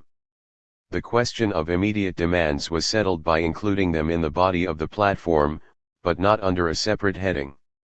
The platform warned, however, that such measures of relief as we may be able to force from capitalism are but a preparation of the workers to seize the whole powers of government, in order that they may thereby lay hold of the whole system of industry, and thus come into their rightful inheritance. 776. The Committee on State and Municipal Program brought in a list of reform measures for socialists to advocate and support in local elections and in local governing bodies. The impossibilists opposed the program as a series of proposals torn from the back page of the Hearst Chicago American. 777. The right-wing delegates refrained from speaking, except for Seymour Stedman, who suggested that reforms were steps leading to socialism. 778. The center-left held that the program and the platform were two different things. The party would campaign on the platform, but would work for the measures listed in the program as long as capitalism lasted. When the socialists won complete control of the government, they would inaugurate socialism, as outlined in the platform. 779. All factions, except the impossibilists, finally agreed to refer the state and municipal program back to committee for reworking. 780. The 34 planks of this program were adopted in 1906 by party referendum, 4,000 to 150. 781. An indication that impossibilism had virtually disappeared. The impossibilists attempted a rally to defeat the 1904 platform in the referendum vote that followed the convention.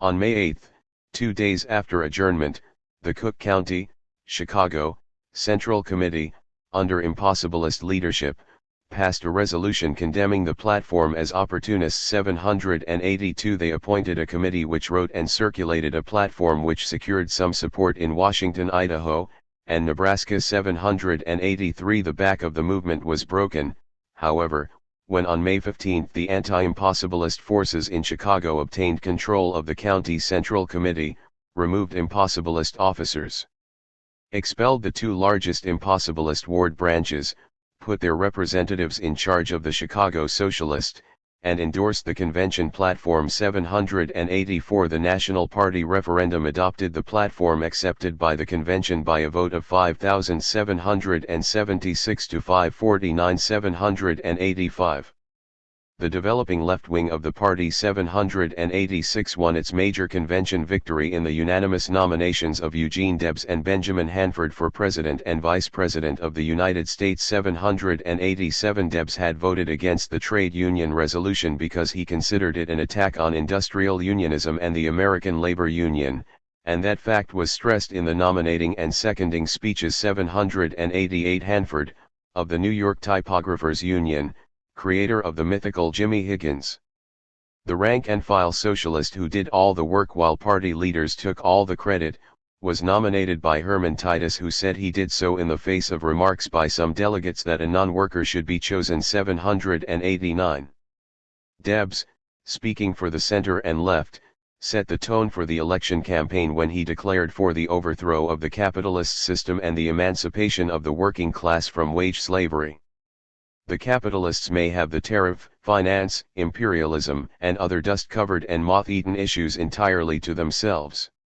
790 Whatever the inclinations and efforts of the party right to conduct the campaign exclusively on a local reform basis, Debs, Hanford, and the national office, together with the great majority of the local organizations, devoted themselves to exposition of capitalism's evils and socialism's benefits. The Republican and Democratic parties were both attacked as tools of the capitalist class. 791 Their labor planks were interchangeable and non-redeemable. 792 It was pointed out that Alton B. Parker had secured the Democratic nomination through the aid of August Belmont and other millionaires. And as a judge, Parker had declared the New York 8-hour law unconstitutional. 793 Theodore Roosevelt, warned Debs, was nothing but a clever representative of capitalism. He had enthusiastically supported Cleveland when the latter broke the Pullman strike. How impressive to see the Rough Rider embrace the smooth statesman. Oyster Bay and Buzzards Bay. 794 Roosevelt's cabinet appointees included such enemies of labor as Injunction Bill Taft and Paul Morton, who had broken the Chicago, Burlington, and Quincy and the Santa Fe strikes. His friends included such men as General Sherman Bell, the military ferret of the Colorado mine owners. The Republican Congress under his administration suppressed all pro-labor legislation. 795 Between two evils choose neither. 796 The 1904 Socialist campaign was conducted on a far more ambitious scale than that of 1900. Debs spoke in every state in the Union, sometimes delivering 6 to 10 speeches a day. 797 Debs's campaign expenses were covered by the unusual practice of charging admission to hear his speeches. Yet the halls were always packed, and by the end of his tour it was claimed that Debs had addressed some 250,000 people. 798 The National Socialist Office spent $32,700 on the election. 799 Almost nothing compared to the millions expended by the Republicans. 800 But a substantial sum for the recently bankrupt Socialist Party. In addition, the state organizations conducted vigorous campaigns. That of Illinois, for example, kept 45 speakers continuously in the field and distributed 500,000 pieces of literature. 801 The press and both the Republican and Democratic parties showed some concern over indications of growing support for the Socialist Party. 802 The 1904 vote caused most political commentators to exclaim over Theodore Roosevelt's thumping 2 million majority, and over the Socialist Party's 408,000 votes. The Socialists had polled more than 4 times their 1900 vote, and almost twice their 1902 total. A party which seemed destined to double its electoral support every 2 years could not be ignored. 803. Party leaders were jubilant. They claimed that the socialist vote indicated their arrival as a third party. Little consideration was given to the likelihood that part of their increased vote represented dissatisfaction with democratic abandonment of liberal leadership and enthusiasm for Socialist Party immediate demands rather than for the future cooperative commonwealth. The Socialists held that the democratic defeat meant that there would soon be only two parties, Republican and Socialist, and then the class struggle would be plain for all to see. 804. Furthermore, they calculated Socialist strength at much higher than 400,000. Many voters, they reasoned, had been converted to socialism but had not voted the socialist ticket under the mistaken notion that a vote for the Socialist Party was a vote thrown away. All that was necessary to increase socialist strength was to teach these voters that the only way to waste votes was to vote for something they did not want. A few more elections and the victory of the Socialist Party would be complete. And then the building of the cooperative commonwealth could begin. 805. 9. The end of the center-left coalition 1905 to 1906. In the last 3 months of William Maley's administration, November, 1904 January, 1905, the party was reorganized to conform with the new constitution. The 54-man National Committee set basic party policy. In 1905, for example, the committee voted on 35 referendums covering 43 motions.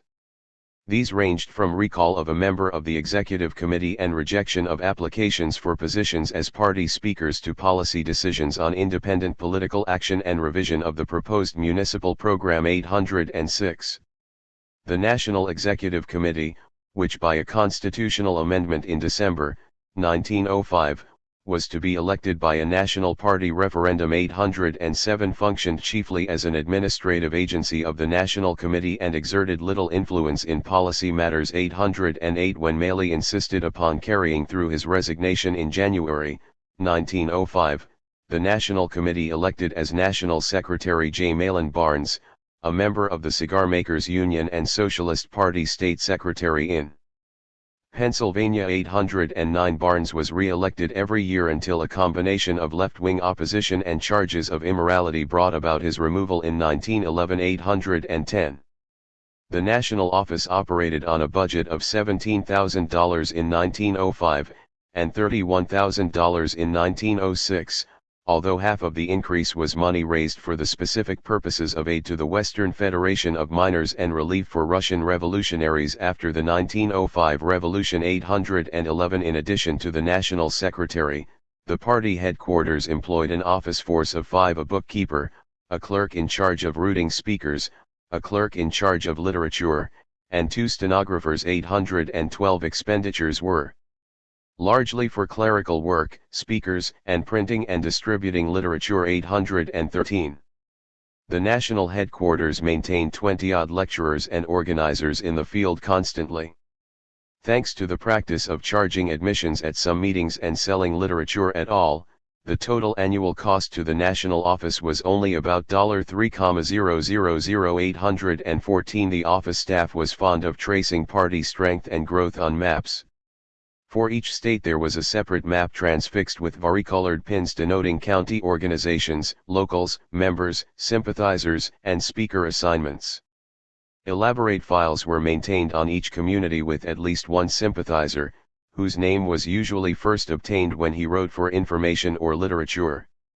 Organizers sent to a community were furnished with data on the character of the population, its attitude toward socialism, the arguments which seemed likely to be most effective, the type of literature which sold best, the addresses of party members and sympathizers, and a rating of the hotels and boarding houses. 815. The organization of the larger city locals of the party resembled that of the national office. 816 Most socialist locals continued to implement the national office's conception of proper local activity, sell books and newspaper subscriptions, distribute leaflets, hold business meetings twice a month, hold public meetings and an occasional social session, recruit new members, and, of course, get all socialist sympathizers to the polls and keep a committee at the polls until all the votes were Counted 817. Measured by the increasing publication and circulation of socialist literature, party activity flourished along the accepted lines of propaganda. Most of the books and pamphlets were published by the Appeal to Reason and Charles H. Kerr and Company of Chicago. But during campaigns, state and local organizations entered the publishing field. It was estimated that from 1904 to 1907 these latter printed and distributed more than 100 million pieces of propaganda. 818. Unfortunately for socialist plans and dreams, however, political events in America were making it increasingly difficult to win elections merely through wide distribution of socialist analyses of capitalist shortcomings.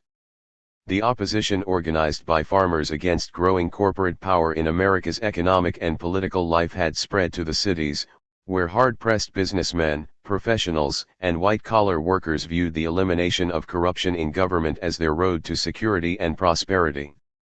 Reform and municipal ownership leagues mushroomed in the early 1900s. And in those communities where at least one of the major parties declined to give even lip service to municipal reform and public ownership of utilities, new parties appeared to carry the battle for honest government, fair taxes, and elimination of vice. 819. The socialists found themselves competing for votes in municipal and state elections with powerful, respectable parties, whose platforms incorporated most of the immediate demands contained in socialist platforms. Electors could cast their ballots for municipal ownership of public utilities, the ending of graft, the initiative and referendum, and municipal home rule by voting for either the Socialist Party or for one of the major or reform parties. Faced with these alternatives, most voters chose to vote for the party which had a chance of winning the current election and which required no future acceptance of a new social order. In cities and states where the center-left factions controlled the Socialist Party, campaign platforms and literature curtsied in the direction of international socialism, and then insisted that only the Socialist Party would bring the kind of municipal ownership which would benefit the working class. Middle-class municipal ownership, they said, was designed to reduce taxes, not to raise workers' standards of living. 820. In communities where the left was more influential than the center, the platforms and campaigns tended to stress the eventual goal of socialism and legislation for shorter hours and better working conditions more often than in those where the center set the line. 821. Both center and left agreed, however, that no good could be expected from municipal ownership unless it was carried out under a socialist administration. 822. The center-left socialists distributed millions of pieces of propaganda during 1905 and 1906 trying to convince voters of the reasonableness of the socialist position. 823. But the electorate seemed increasingly difficult to convince. The Ohio reform movement cut the 1905 vote of the Toledo, Cincinnati, and Cleveland Socialist parties 50 to 85% below that of 1904. 824. The two Hearst municipal ownership campaigns of 1905 and 1906 dropped the New York Socialist vote to a third its 1904 total. 825. And in the 1907 Chicago elections, Judge Edward F. Dunn, Democratic candidate for mayor on a municipal ownership platform, cut the socialist vote in half. 826. The Milwaukee Socialist Party was highly critical of center-left election tactics. 827. They considered the rising tide of middle-class reform a sign of awakening social conscience. Socialists should put themselves at the head of this movement because municipal ownership and honest government were steps toward socialism. 828. Gaylord Wilshire argued that the only reason for voting socialist instead of for Hearst was that socialism would come quicker through straight party votes. 829. Berger and the Milwaukee Party were convinced that a realistic approach to the middle class was all that was needed to bring a socialist victory in Milwaukee in 1906. 830. Milwaukee provided a unique opportunity for socialists to act as a municipal reform party. The Democratic machine was notoriously corrupt.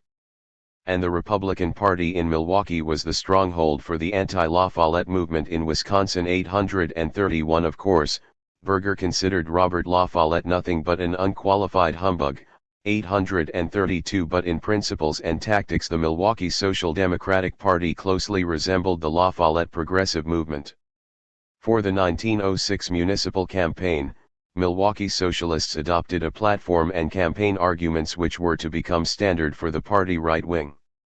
The platform began by announcing that the Social Democratic Party is the American expression of the international movement of modern wage workers for better food, better houses, sufficient sleep, more leisure, more education, more culture. There was no longer any mention of socialism as the only form of society in which these goals could be achieved in plenty. The platform continued with a list of immediate demands: gas regulation, an end to corruption, public baths, free school books, and a public holiday on election day.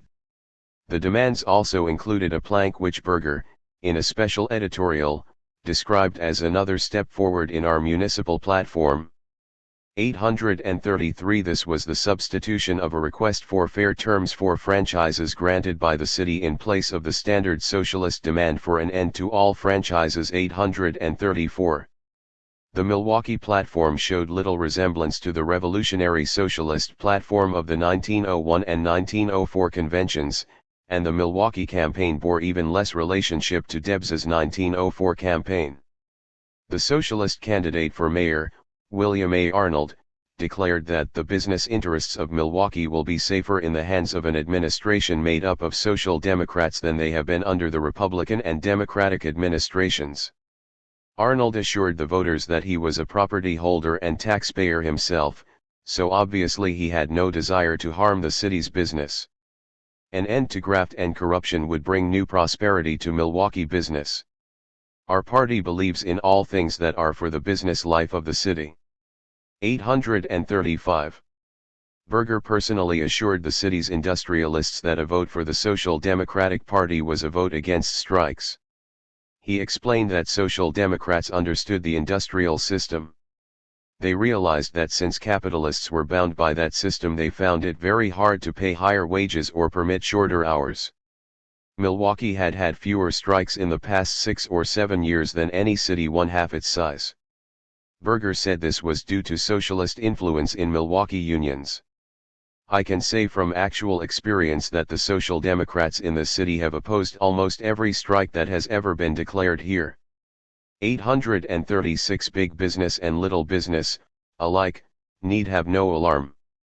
Only thieves, said Berger, need fear a Social Democratic administration. 837 Despite repeated assurances and tempting promises, Milwaukee's voters continued distrustful. The Socialists barely held their own in the 1906 election, polling 16,500 votes against 21,000 for the Democrats and 23,000 for the Republicans. 838 But even the ability to hold its earlier vote was an outstanding electoral triumph when compared with the losses suffered in areas where the party was led by the center-left. 839 The party received yet another blow to its electoral hopes in 1906. It had confidently predicted the election of a number of congressmen, including Morris Hillquit from New York's 9th District. 840 But when the ballots were counted, socialists could claim no congressional victories, and their total vote was a disappointing 281,000, a 30% drop from the 1904 total of 408,000. 841 The declining socialist vote enabled right-wing socialists to redouble their attacks on the center-left coalition. 842 The left replied that if the Socialist Party was merely a municipal ownership party and not a revolutionary party, it would be a good enough party for middle-class reformers and opportunists to support.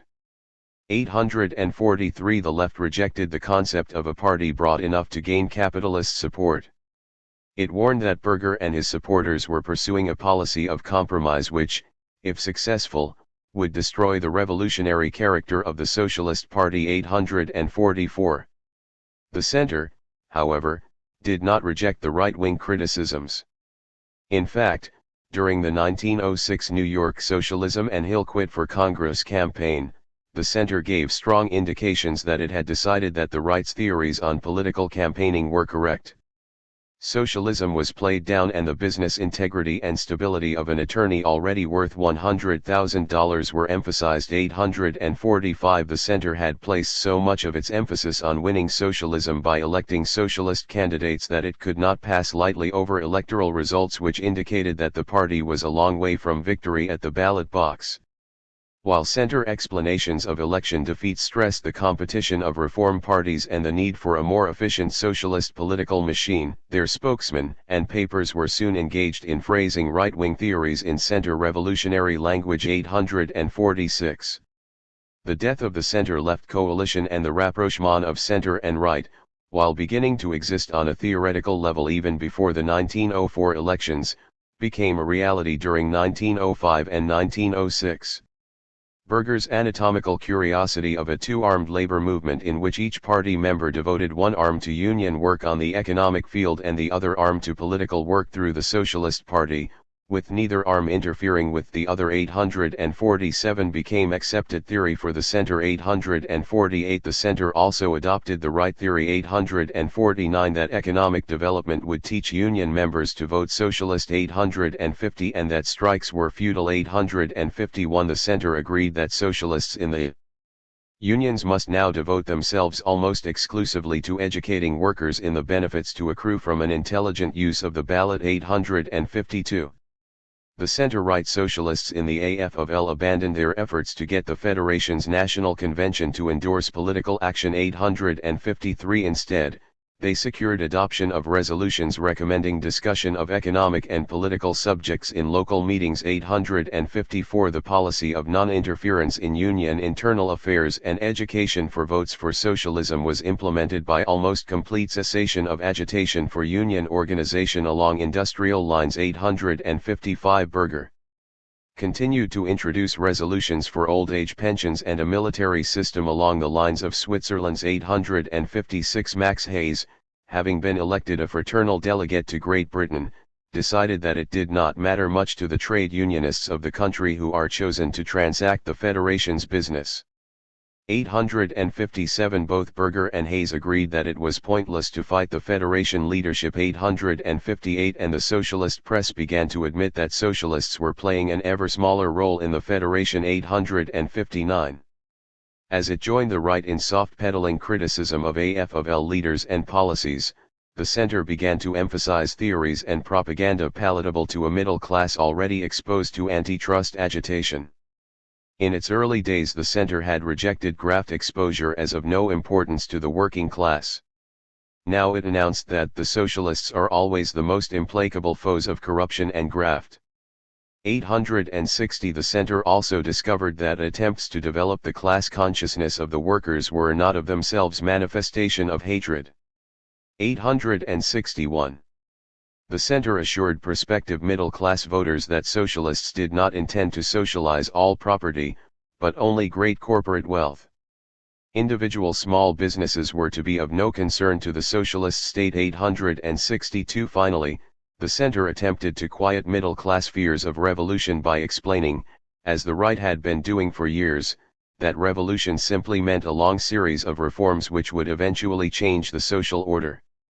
No socialist, they emphasized, worked for or expected violence or a sudden transition to socialism. 863 And until socialism finally arrived, the center socialists granted employers who joined the party an indulgence permitting them to destroy labor unions. They explained that in voting for socialism, a capitalist was contributing all that could be expected of him.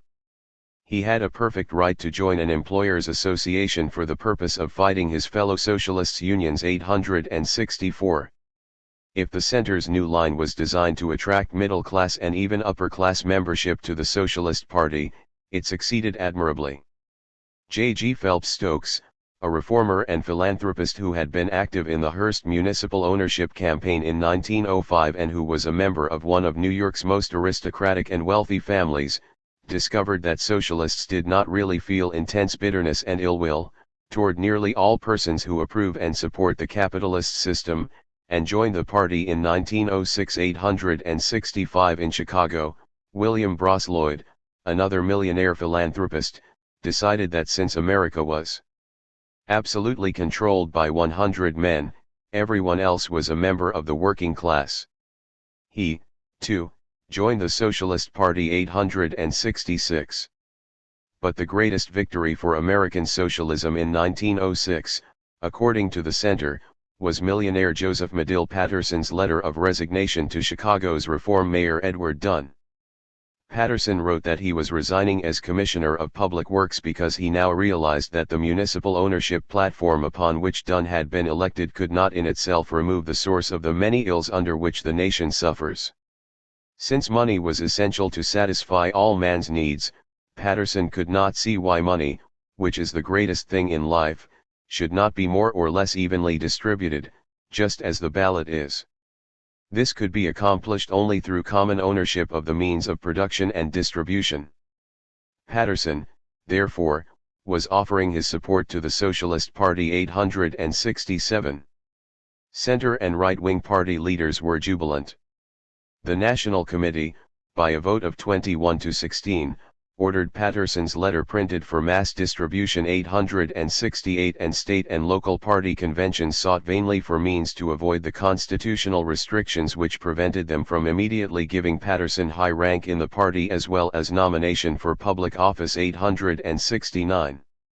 The conversion of Stokes, Lloyd, and Patterson was accompanied by a drive to recruit reformers and muckrakers like Robert Hunter and Charles Edward Russell 870, as well as lesser lights from among middle-class leaders of the surging progressive movement 871. At the 1907 International Socialist Congress, Morris Hillquit could boast that in the United States, probably more than anywhere else, socialism is recruiting adherents from the better situated classes of society. 872. Some observers believed that wage earners constituted a minority in the Socialist Party 873, and even an occasional center leader viewed with alarm the tendency of party leadership and control to fall increasingly into the hands of the middle class 874. Although the party was attracting proportionally more members from the middle class, its rate of membership growth declined. Party enrollment had swelled from 15,975 in 1903 to 20,763, in an increase of 4,800.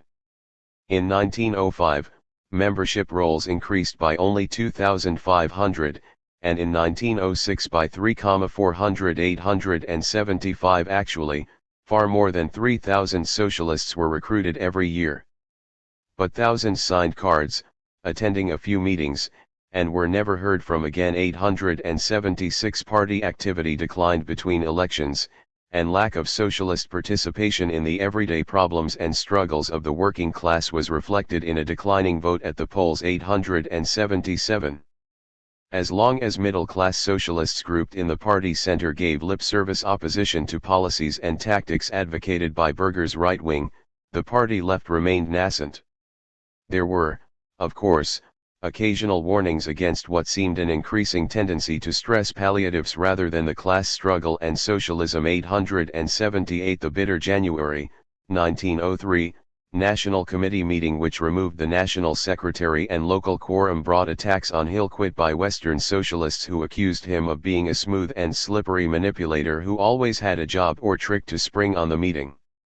879. Further, the National Committeemen from Washington charged that the middle-class members of the National Committee had organized to elect opportunists to the Executive Committee. 880. Local Toledo spelled out the charge by circulating a letter among Ohio locals accusing Walter Thomas Mills, National Committeeman from Kansas, of going before the National Committee with a scheme for organizing a secret society within the Socialist Party, with a view to keeping control of it. This was set down good and hard, but it shows the bent. 881. The early division over labor policy has already been discussed in Chapter 8. These differences indicate definite disagreements within the center-left coalition. But there were few open conflicts, particularly when compared with what was to follow. This would seem to show that it was the comparatively sudden influence acquired by the step-at-a-time socialists within the party, due to the rapprochement of center and right between 1904 and 1906, which precipitated the appearance of the militant, articulate, and increasingly sectarian left. while the center was adding and emphasizing one immediate demand after another in an effort to stop the municipal reform parties from stealing their thunder and their votes, the left was welcoming the chance to distinguish between adherents of revolutionary socialism and reform or municipal ownership socialism. Just as the colonization split saved the Social Democratic Party in 1898 by freeing it from dreamers and utopians, so now the best thing that can happen to the Socialist Party is the departure of those who, though with us, are not of us. 882. Early in 1905, shortly after his resignation as National Secretary, William Maley joined forces with Herman Titus to publish a newspaper intended to stand for uncompromising revolutionary socialism. Titus, a Seattle physician who had devoted increasing portions of his time since 1900 to publishing the Seattle Socialist, moved his paper to Toledo, Ohio. Maley and Titus chose Ohio because of its central geographic location and also because of its growing industrial importance. 883. Under their co-editorship during 1905 and 1906, the Toledo Socialist became the national organ of the developing left wing of the party, serving to restate and publicize the center-left theory of the party's first years.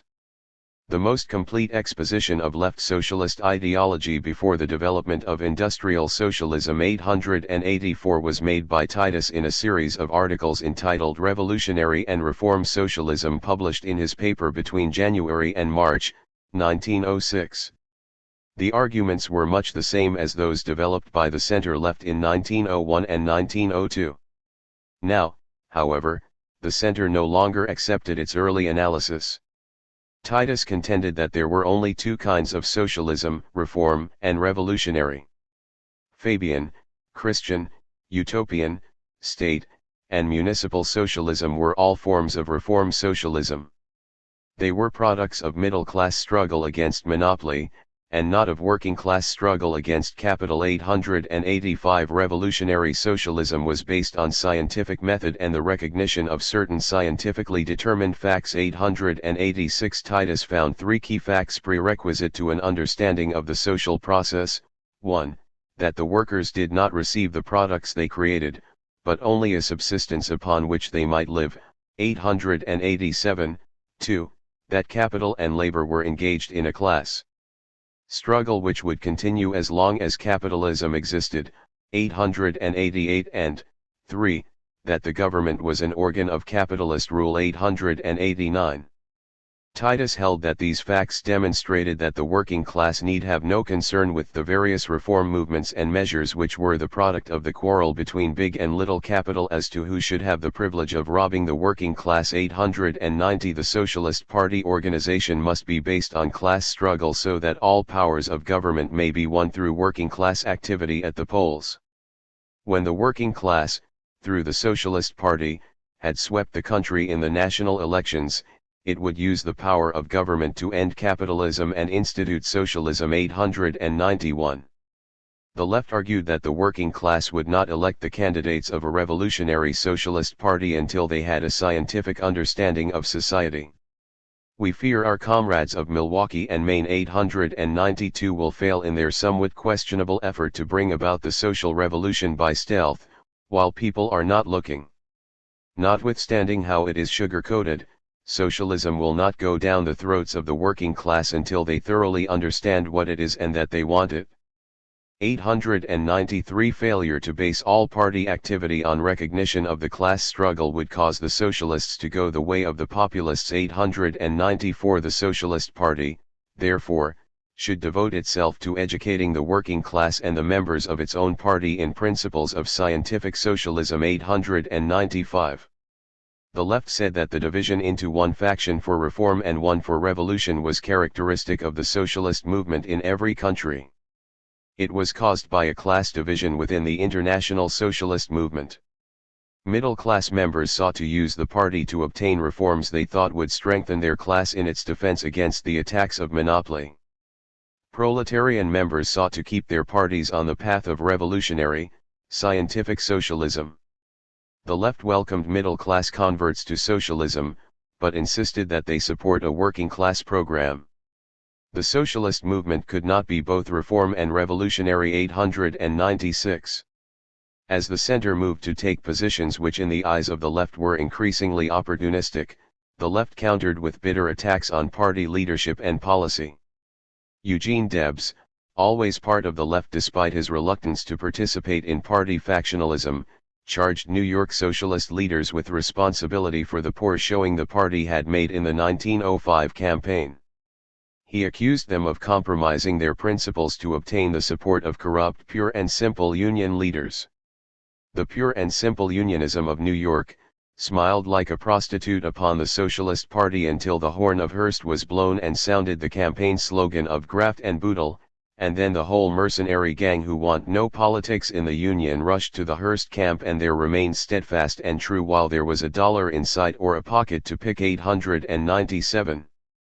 The left grew restive at such signs of party respectability as the excitement which greeted Joseph Medill Patterson's conversion 898 and the tendency to use middle-class reformers as the party's main speakers at mass meetings 899. It warned that it did not intend to turn the party over to reformers who had come to socialism via the kid glove route and who still carried unconscious capitalist prejudices. 900 Party organizers who belonged to the left refused to follow suggestions that they toned down their remarks so as not to antagonize the community's best people. 901 They accused party moderates of everlastingly adulterating our clear proletarian bugle calls by their hybridization of bourgeois and proletarian ideas. 902 And they warned that the class struggle is not a contest between incense and rosewater. Drop that sprayer and get a weapon worth the game. 903 Factional fights on a national level did not reach a high pitch until the NEC election of January, 1907. But internecine warfare on a state level began with the organization of the Socialist Party. By 1903 socialist civil wars in states and locals had reached the stage where right-wing speakers and organizers sent out by states and locals under right-wing control were touring the country to participate in the fratricidal strife.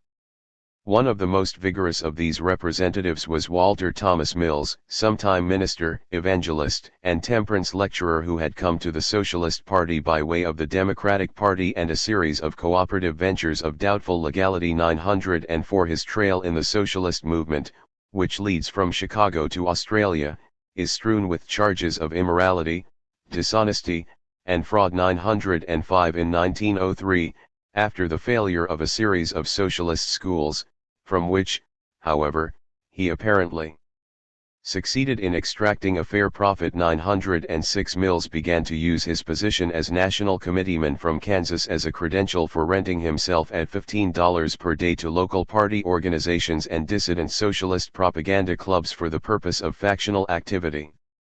After a more or less successful beginning in Ohio, where right-wing leaders prevented the engagement of Ben Hanford, socialist vice presidential candidate in 1904, 907 Mills moved on to Nebraska. There, under the auspices of a right-wing group which had withdrawn from the party and organized the Socialist Propaganda Club, Mills joined Carl D. Thompson of Wisconsin and toured the state in an effort to build a right-wing caucus within the state organization. In this they succeeded to the degree that Nebraska socialists were soon so busy expelling each other that they had time for little else. 908. Colorado, with its strong left-wing base in the Western Federation of Miners, was a tougher nut for the right to crack. Instead of bringing in just one or two outside organizers, the right sent to Colorado an entire committee, the Social Crusade. The leaders were the Reverends Winfield Gaylord and Carl Thompson of Wisconsin and J. Stid Wilson of California. 909 The Crusaders had the full cooperation of local Denver, which had gone right when its predominantly middle-class membership adopted the practice of permitting entrance to paid workers in the Democratic and Republican parties. They toured the state showing lantern slides of our martyred President William McKinley, and giving lectures on the life message, health, happiness, and a more harmonious inner life. In those counties where farming rather than mining was the major economic activity, the Crusaders organized socialist locals of 4 or 5 farmers, and thus gained temporary control of the state committee, since each county was entitled to one delegate. Rightists in Colorado adopted political principles and tactics similar to those of Milwaukee, and branded socialists in the Western Federation of Miners as impossibilists. 910. The Colorado miners who made up the left-wing socialist faction were engaged in bitter strikes. They were not disposed to take kindly to the efforts and tactics of the Social Crusade or Local Denver, neither of which gave more than token assistance to the Western Federation of Miners 911 in 1903. After 2 years of acrimonious factionalism, the Teller County Cripple Creek locals of the Socialist Party withdrew their support of the state organization and issued a pamphlet asking other Colorado locals to join them in setting up a new state committee 912. The Teller County Socialists charged that capitalism, in an effort to stop the socialist movement, had fostered in her lap a great brood of conscienceless political coyotes whom she has quartered on us. These capitalist class decoys within the party were accused of advocating class harmony and subverting working class interests to middle class aspirations. The cockroach element of Local Denver, according to the insurgent group's pamphlet, stood for the Social Crusaders, sentimental slush for literature, voted to retain all the capitalist politicians who had already sneaked into the party and to allow the back door open for all other corners of the same stripe, advocated a loose, tape-worn form of organization, stood for privately owned press, with which irresponsible careerists might from time to time club your party into submission, stood for clownish jolliers as agitators 913. The factional fight in Colorado continued for years, although by 1905 the left had regained control of the state organization 914. Party factionalism reached new heights in 1905. With the center moving toward agreement with the right, there were full-scale ruptures in Minnesota, Nebraska, California, Ohio, Washington, and Kansas, to say nothing of minor disputes in virtually every state. 915 indicative of the changes brought forth by the realignment were the first real efforts to use the national organization to aid one or the other factions in a state controversy. In 1905 the Minnesota State Executive Committee revoked the charter of Local Minneapolis, whose 400 members made up more than half the total party strength of the state. The executive committee took this step after Local Minneapolis had initiated a state referendum for removal of the state secretary and national committeeman for condoning fusion during elections. 916 The national committee defeated 9 motions asking for an investigation of the Minnesota situation and favoring recognition of the new state secretary selected by Local Minneapolis and a majority of the other major Minnesota locals. 917 Thus, despite admitted violation of the National Socialist Constitution by officials of the Minnesota Party, and despite opposition to those officials by well over half the Minnesota Socialists, the right, with center support, was able to maintain those officials in power. The National Committee simply refused to instruct the National Secretary, himself a member of the center-right, to stop recognizing the old state secretary and conducting all party business through him. 918. In 1905 the left made a belated attempt to stop the growing tendency of right-wing socialists, led by Wisconsin, to honor the party constitution and platform largely in the breach. The Wisconsin state organization had never applied for a national charter. 919 And while the state insisted on the privilege of participating in all party decisions, it did not feel obliged to carry out those decisions. When attacked for open violation of basic party tenets, Berger would reply that since Wisconsin was virtually the only state in the country where the socialists have grown to be a real party, Wisconsin socialists had to deal with problems in a manner that differed from the rest of the country. 920 The Wisconsin Party had gained a reputation both inside and out of the socialist movement of being boss-ridden. Berger boasted that he made all major decisions on policy and tactics, and those who disagreed found themselves outside the party. 921. When it came time for the Milwaukee Socialists to nominate candidates for the 1905 judicial elections, Berger decided not to put forth a socialist ticket. Instead, in an editorial in Die Wahrheit, he urged socialist voters to throw their support to the Republican candidate because he was a liberal, upright man. 922 The New York Worker immediately accused Berger and the Wisconsin Party of violating the national constitution by urging support for a capitalistic candidate.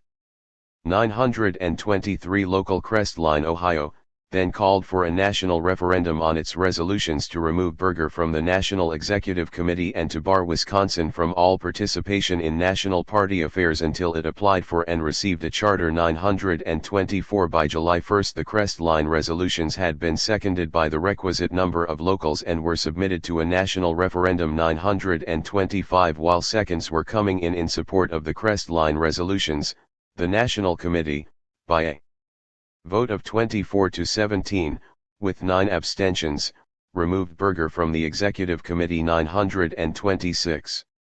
The left, however, had begun its offensive against the right too late. Morris Hillquit, who was already leading a large segment of the New York Center into closer relations with the right, immediately came to Berger's defense. Hillquit claimed that he was unalterably opposed to any compromise of socialist principles, but at the same time he advocated a spirit of tolerance.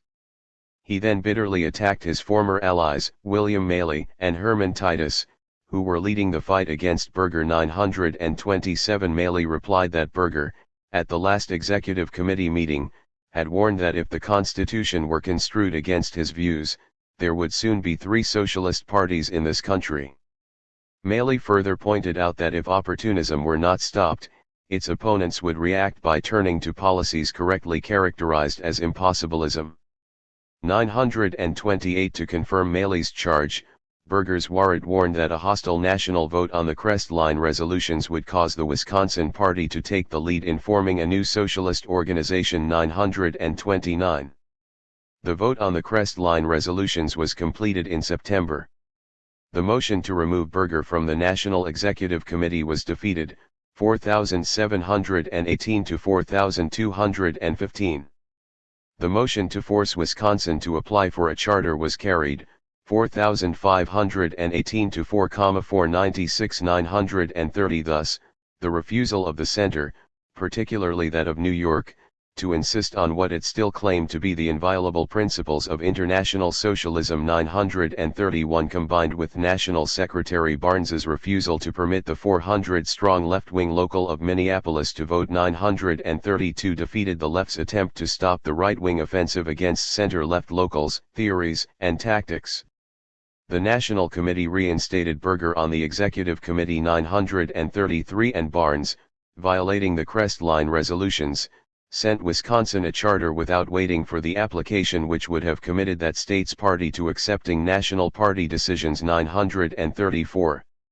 The left, supported by part of the center, then initiated a referendum calling for a national party convention in 1906. The convention was to tighten internal party organization and put a stop to campaigns for votes upon questions affecting immediate, frequently middle-class interests instead of educational campaign the principles of socialism.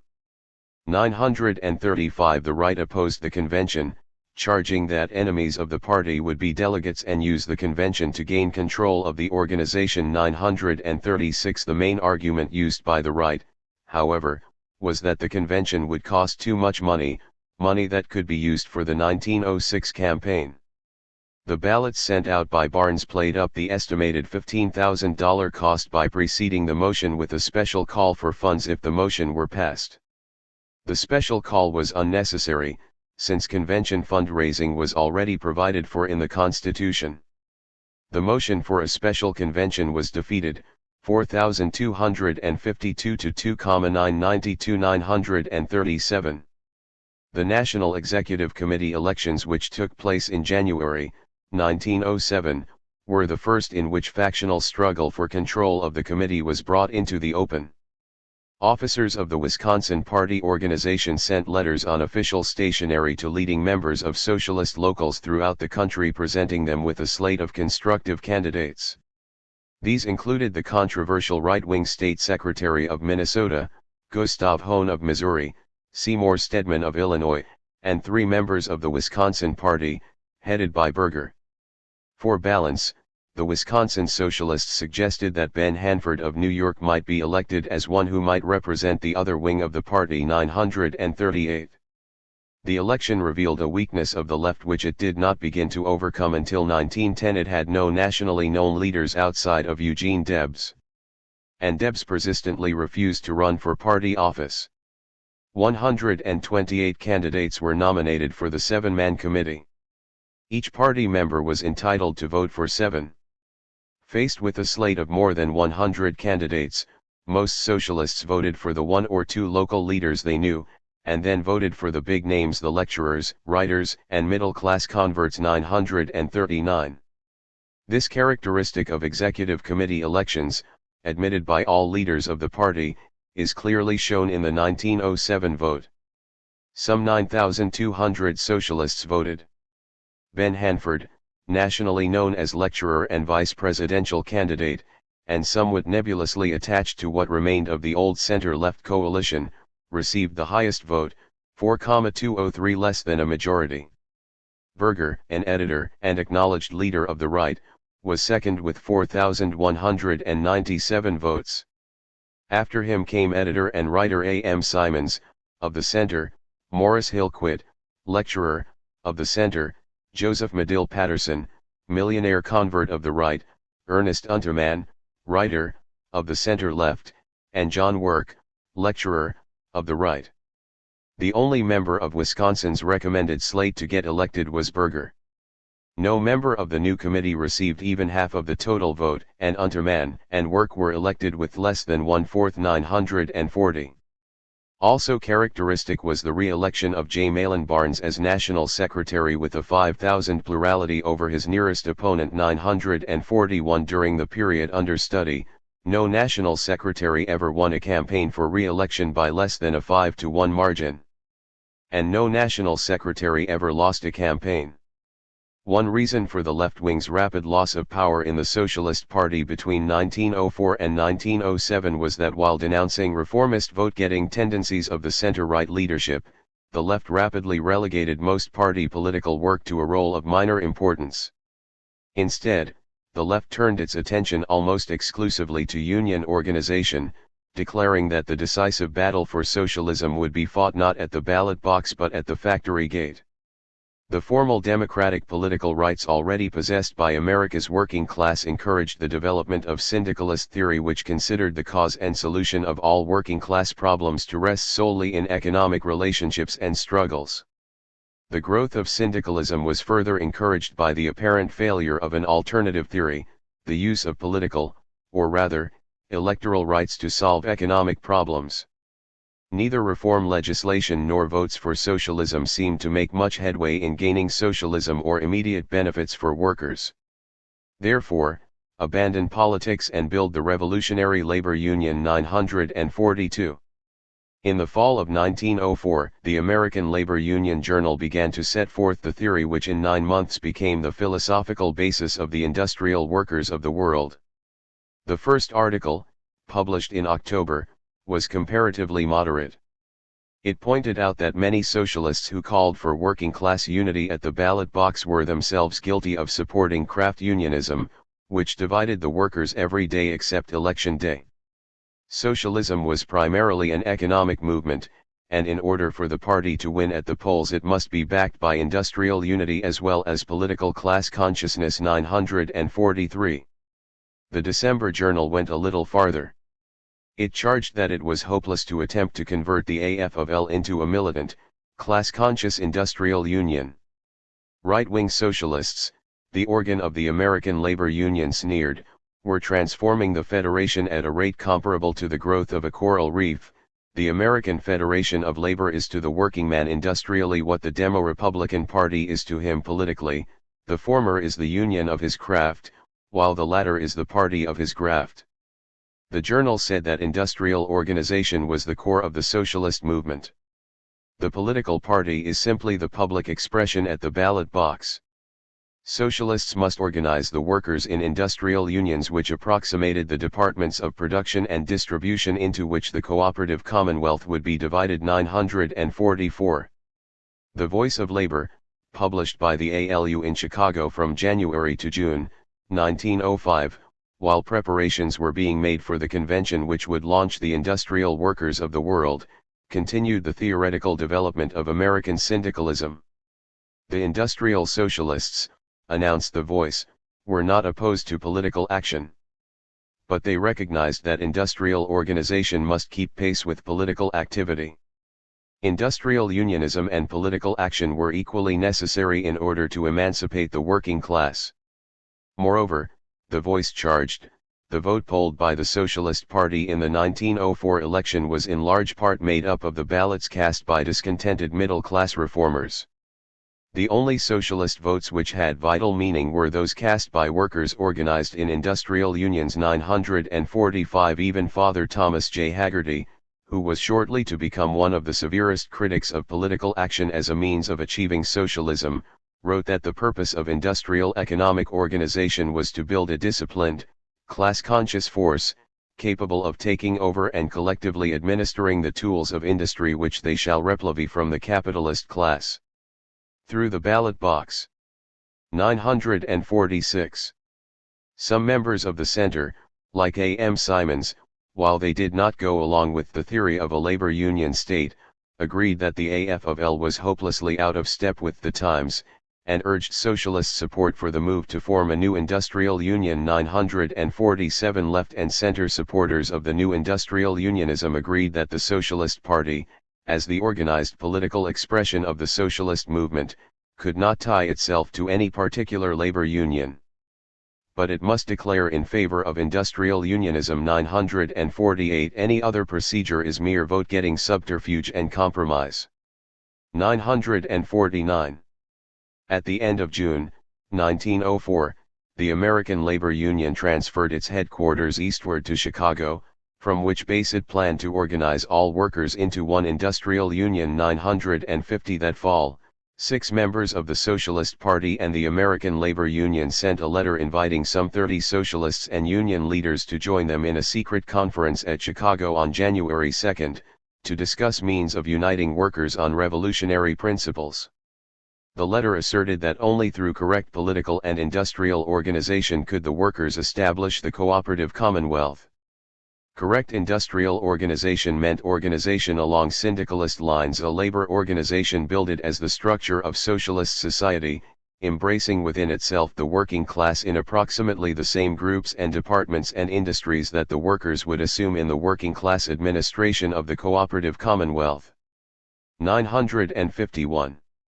Of those invited, only Victor Berger and Max Hayes did not attend the January conference. 952. The Socialist Labor Party was represented in the person of Frank Bond of Michigan, who had recently become active in that party, and who was soon to become one of the leaders of the left in the Socialist Party. 953. The conference issued a manifesto containing a blistering attack on craft unionism as a form of labor organization fostered by capitalism to divide the working class.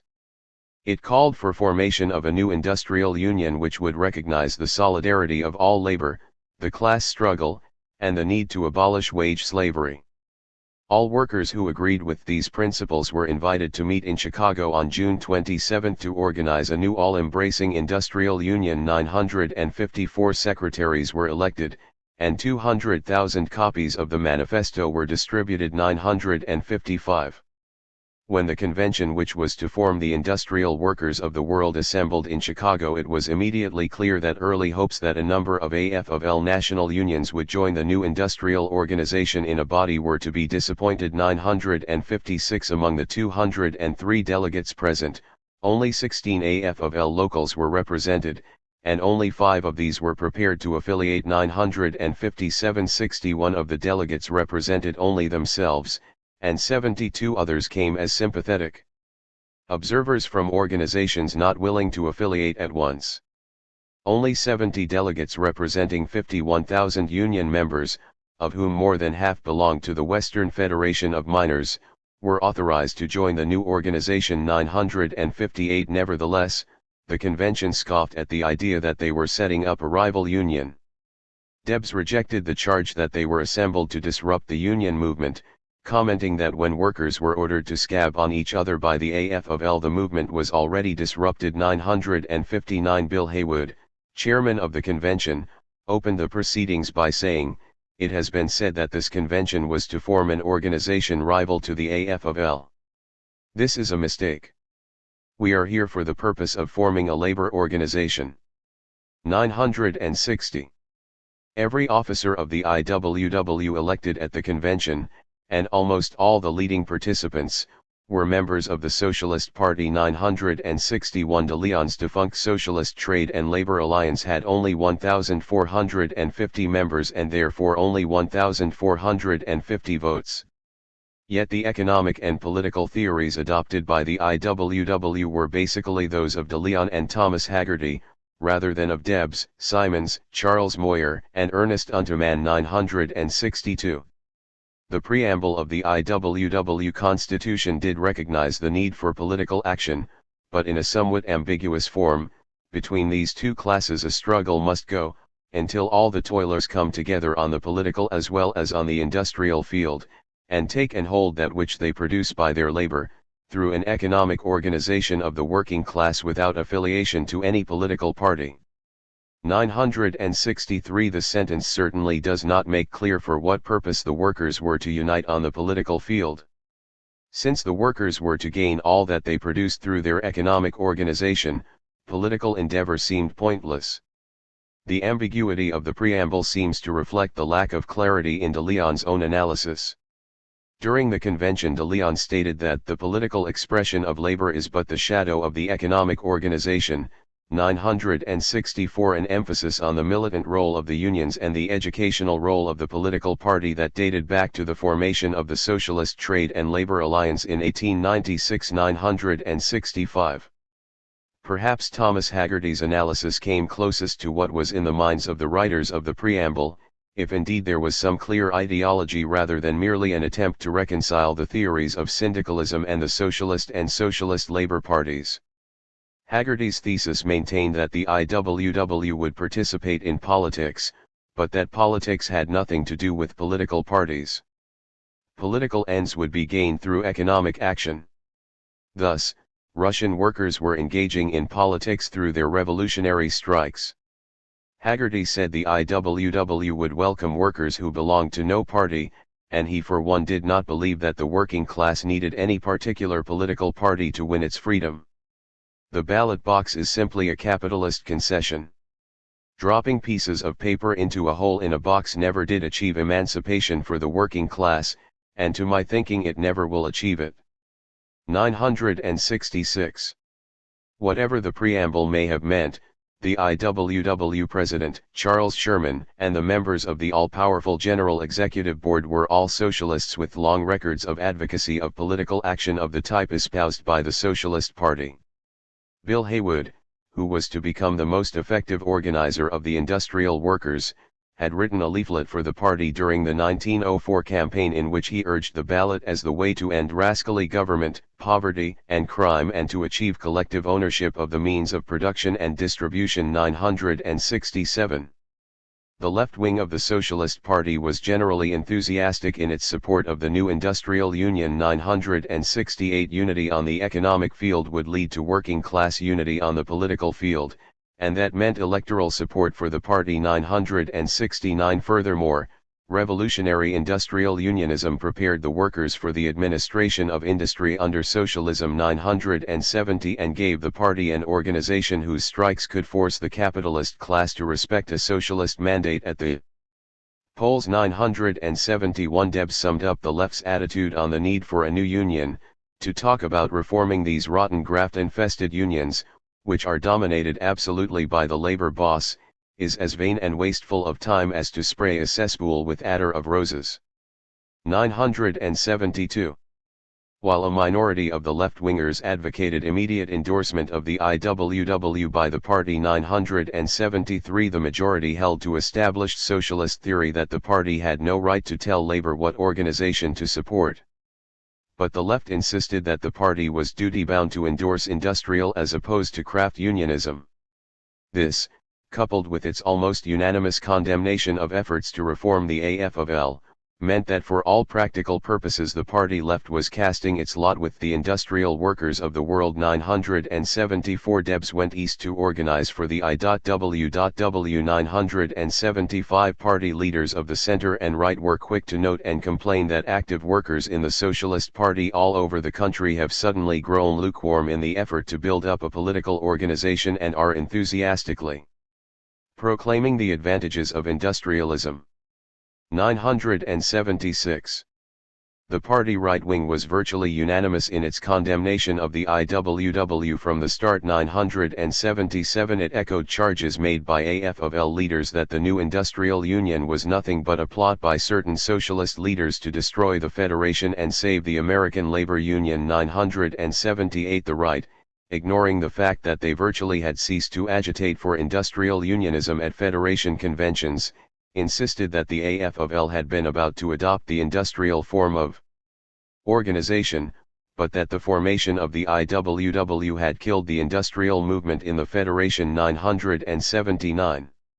Having attacked the left for ruining the chance for immediate conversion of the AFL to industrial unionism, the right went on to say that industrial unionism versus craft unionism was not an issue worth quarreling about. 980 American industry had not yet consolidated to the point where socialism was an issue, explained the right.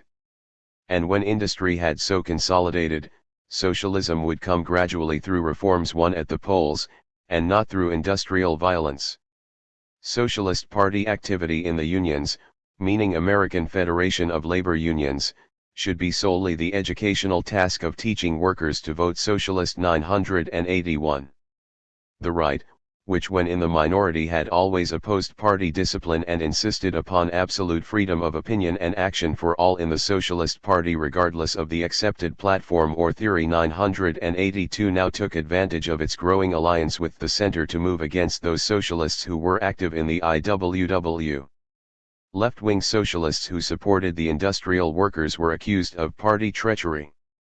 983 William Trotman, the Socialist National Committeeman from Ohio and editor of the United Brewery Workers Brewers Journal, was chosen as an example of what would happen to other socialists whose jobs depended on socialist-led federation unions.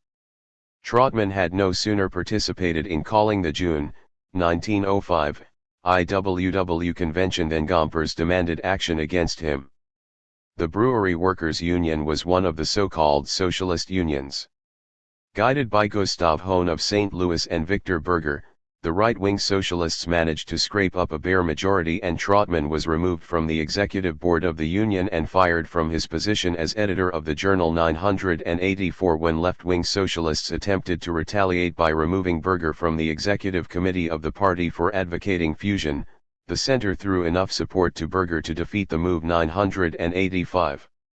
Although some members of the center faction of the Socialist Party defended the industrial workers and even attacked those editors of socialist papers and officials of the Socialist Party who have organized unions for the purpose of getting themselves elected to national conventions and posing as trade union leaders, 986 Most center leaders went along with the right wing in attacking the IWW without reservation. 987 They vociferously protested their belief in the superiority of industrial as compared to craft organization, but insisted that industrial unionism could not be imposed from above by a junta of ALU officers, 3 or 4 editors, an ex-priest, some deposed union officers, and some other individuals, acting solely on individual responsibility, or irresponsibility, as the case may be.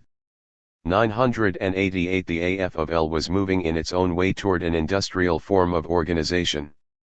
Besides, the Socialist Party is not responsible for what happens within the unions. 989 Finally, no type of economic organization could solve labor's problems. Socialism could come only through the winning of elections. And socialist participation in forming the IWW, charged the center, had antagonized the craft unions and was responsible for the drop in the socialist vote in the 1905 to 1906 elections. 990. If the Socialist Party was divided in its attitude toward the industrial workers of the world in 1905, the split over personalities and to some extent, principles, which occurred at the 1906 IWW convention and which resulted in the withdrawal of the Western Federation of Miners. 991 drew the lines hard and fast. Center socialists like A. M. Simons turned from support of the industrial workers to bitter attack. 992 The center and right socialist press echoed and re-echoed with "I told you so's," and prophecies of the imminent dissolution of the new union. 993.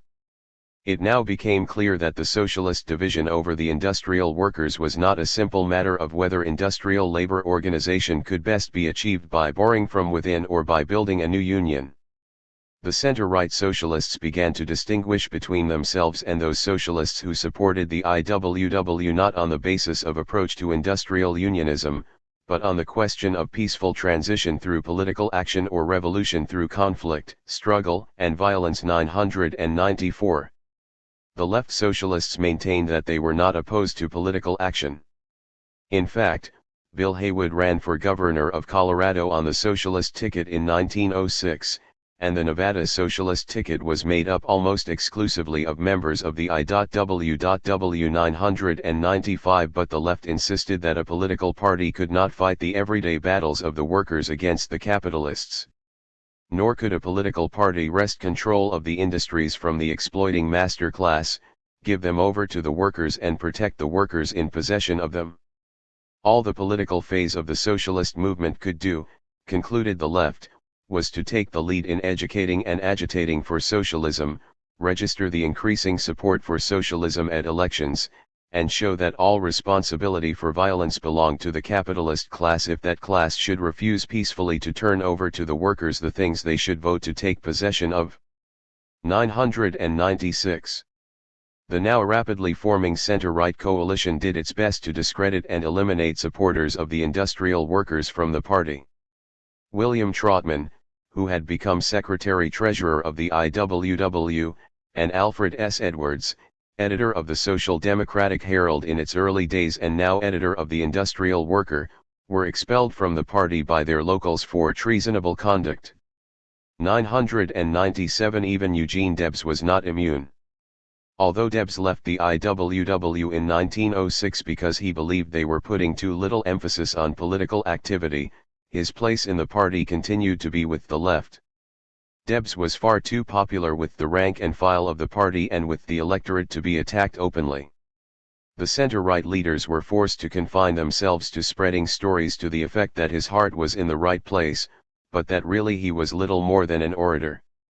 998. Friction between Debs, who symbolized the party, and the real party bosses like Hillquit, Berger, Spargo, and Barnes increased over the years. 999. By 1912, when party factionalism and the presidential campaign were in full swing, Berger announced publicly that many intelligent socialists have long known that Gene suffers from an unduly exaggerated ego. After the 5th of November some plain words will be addressed to him. 1000. It was, perhaps, some consolation to the left to be able to reply that center-right leaders opposed the IWW because there was no place in it for small capitalists, lawyers, and ministers. 1001. But such countercharges alone were not sufficient to stop the growing control which center-right leaders exercised in the determination of national and local socialist policies and activities. The stagnant years 1907 to 1908. It is impossible to analyze the character of the Socialist Party membership with any degree of accuracy. The party itself made only one attempt to investigate the nature of its dues-paying support, and the results were inconclusive. Less than 1/6 of the membership answered the questionnaire sent out by the National Office early in 1908. The returns were so scattered and uneven that they cannot be used as the basis for an accurate evaluation of the party makeup. Yet, since no other such analysis exists, it is summarized here for whatever it may be worth. 6,300 dues-paying socialists answered the 1908 questionnaire, 6,000 men and 300 women.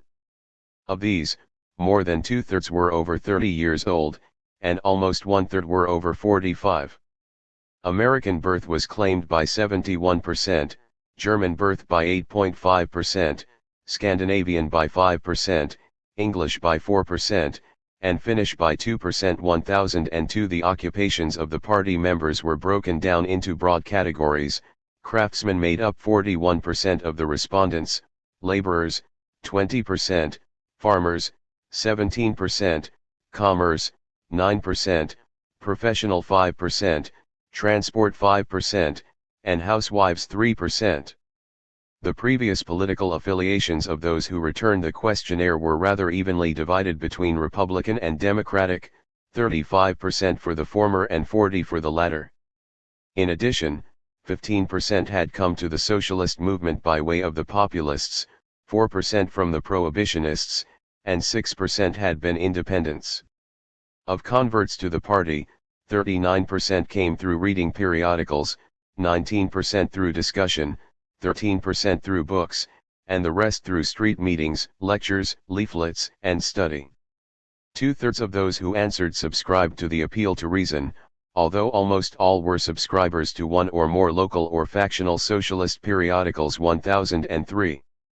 Even if the questionnaire reflected the character of the total membership as of 1908, it did not reveal the nature of the recruits who had joined the party since 1905 to 1906, when the center joined the right in appealing chiefly for middle class and farm support.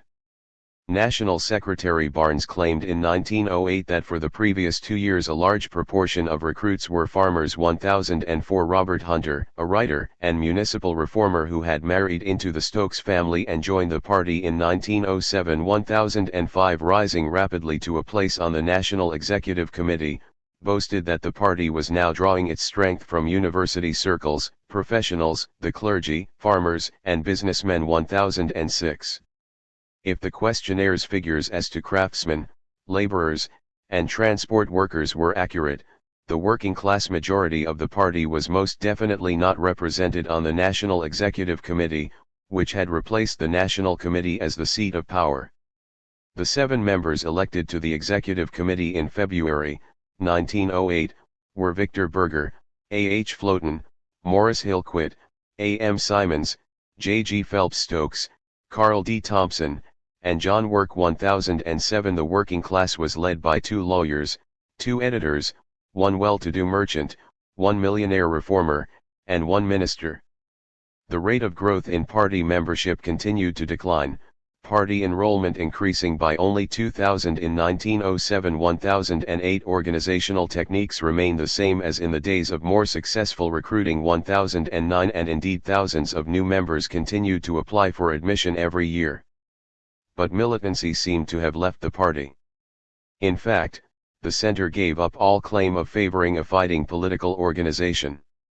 Socialist locals were told to limit their activity to the sale of newspaper subscriptions, leaflets, and books, raising funds for educational work, and getting out the vote on election day. 1010 As one center analyst proudly observed, the Socialist Party is not so much a party militant as an organization for the study of political economy and the teaching of a true political economy to the masses.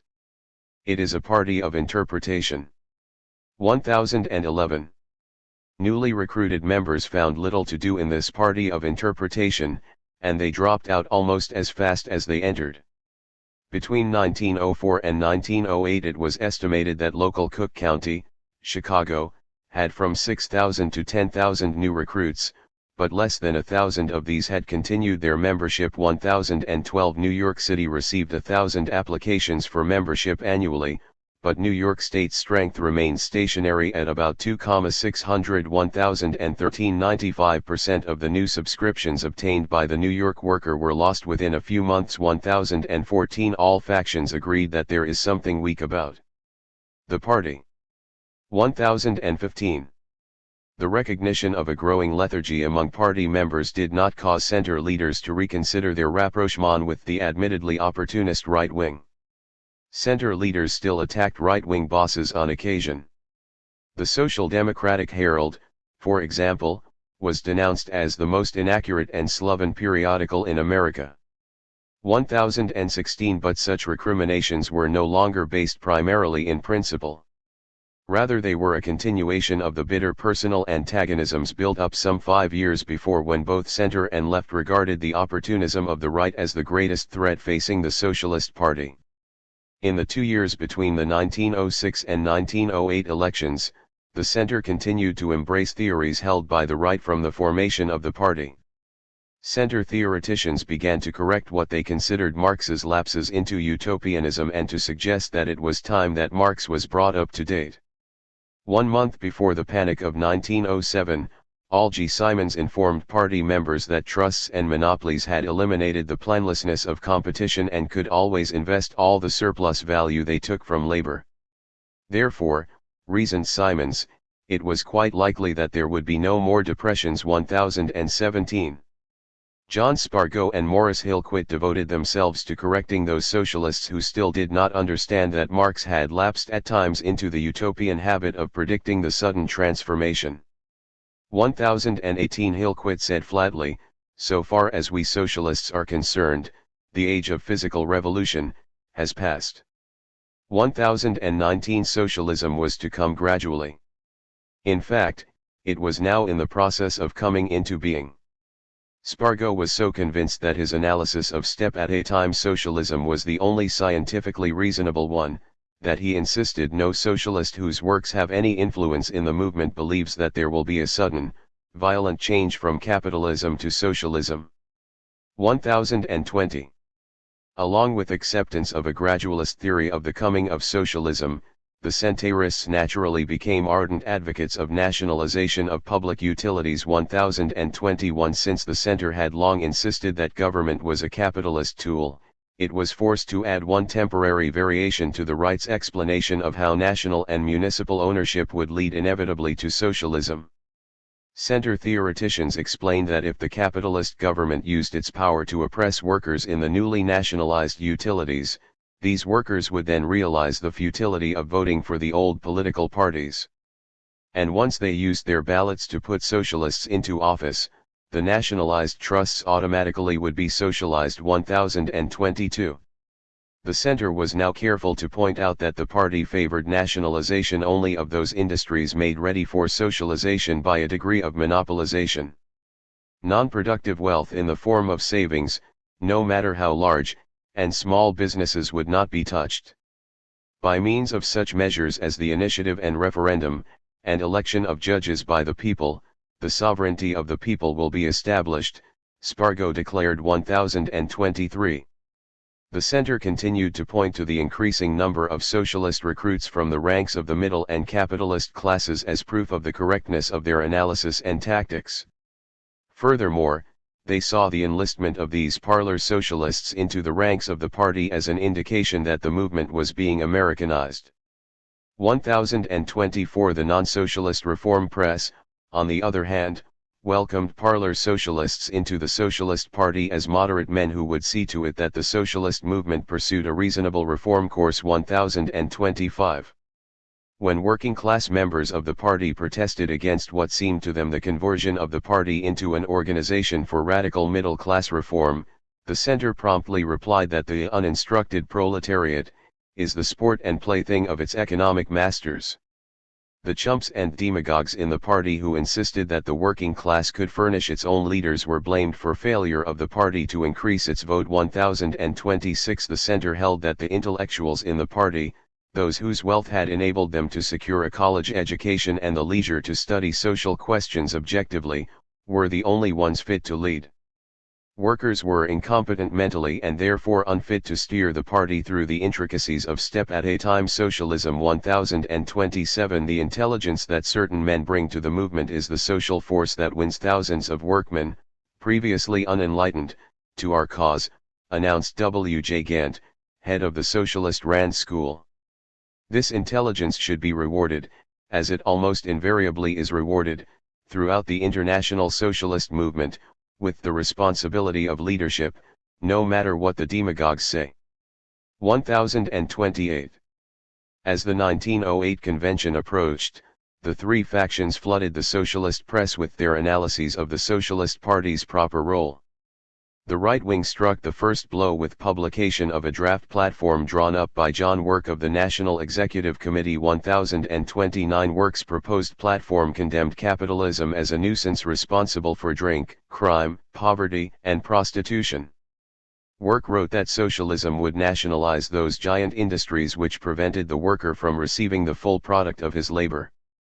Other businesses and small farms would be retained by their present owners. According to Work, capitalists who performed useful labor were not really capitalists.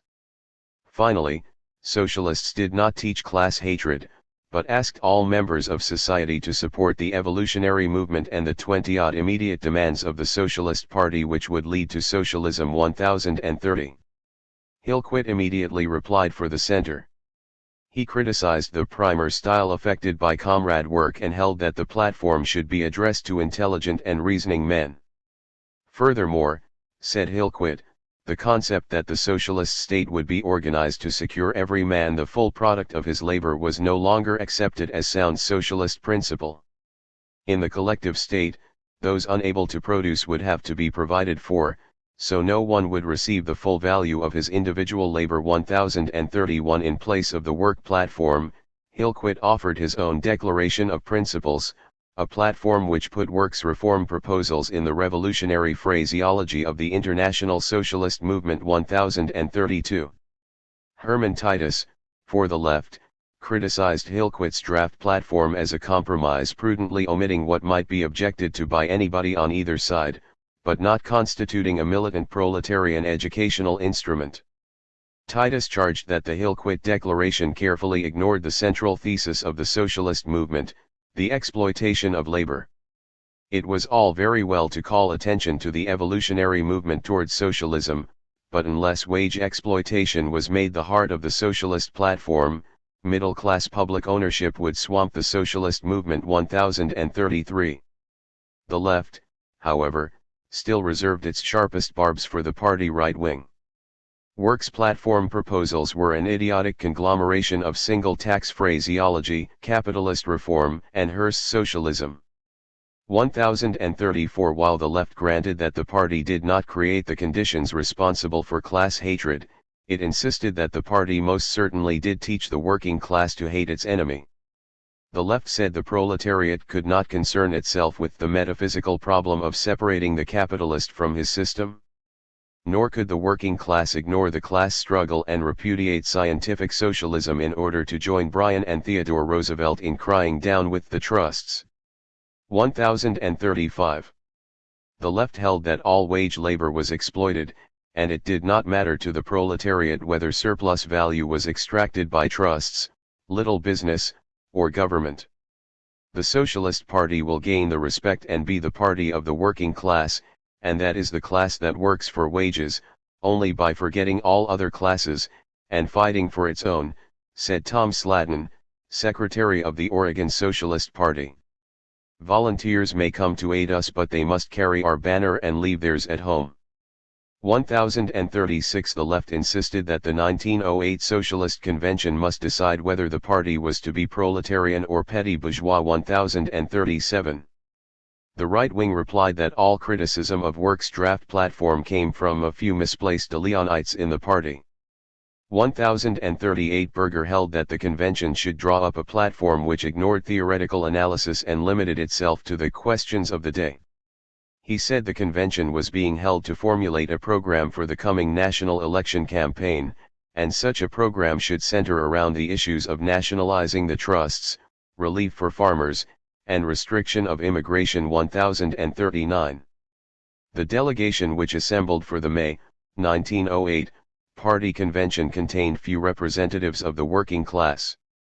This was due in part to the fact that the delegates, unlike those to the 1904 convention, were not provided with living expenses for the trip and 8-day session. 1040 Far more than at the 1904 convention, the socialist movement was represented by lawyers, small businessmen, editors, farmers, politicians, professional organizers and agitators, and ministers and ex-ministers of the gospel. 1041 These delegates were easy targets for party right-wing arguments, especially those of the Wisconsin delegation, which could boast of having lost the Milwaukee election by only 2,000 votes after an 8-year campaign for honest government. 1042. The convention platform committee brought in some 20 immediate demands to form the basis of the party campaign. The left managed to amend the first demand to include a proposal for nationalization of all land. But after that early victory, they failed in all their efforts to direct the demands away from municipal reform and toward legislation of immediate benefit to labor. 1043. The debate on the party's relations with labor organizations again brought factional divisions into the open.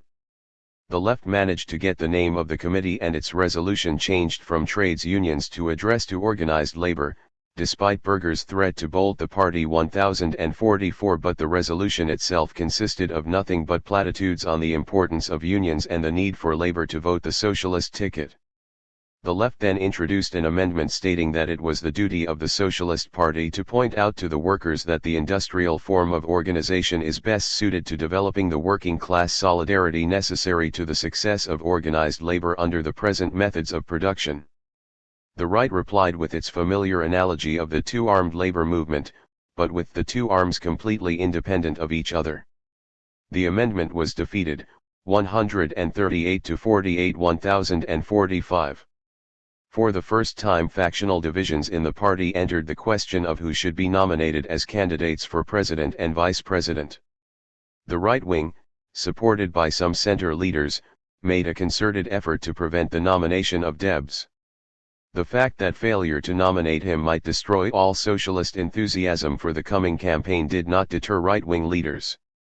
Negotiations were started to prevent the nomination of certain ignorant, doctrinaire, ultra-revolutionary, semi-anarchistic element represented by such men as Bill Haywood and certain individuals connected with such sheets as the Appeal to Reason. 1046.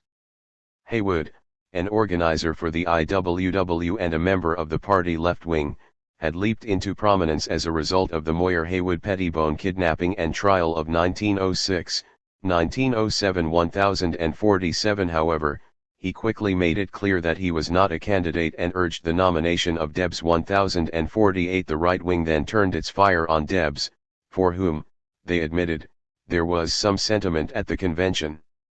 The right sought to counter this sentiment by insinuating that his connection with the Organization of the Industrial Workers of the World had ended his effectiveness as a campaigner. 1049. When the convention floor was thrown open to nominations, Debs was immediately proposed, John Spargo seconding the nomination for the entire New York delegation. 1050. Spargo's seconding speech, despite its emphasis on Debs's human mistakes and its damning with faint praise, ended right-wing hopes that they could swing the entire center against Debs. Seymour Stedman of Chicago then arose and to the accompaniment of hisses and cries of no informed the convention that Debs had recently undergone a throat operation and would be unable to campaign. He therefore offered the convention the name of G.M. Simons.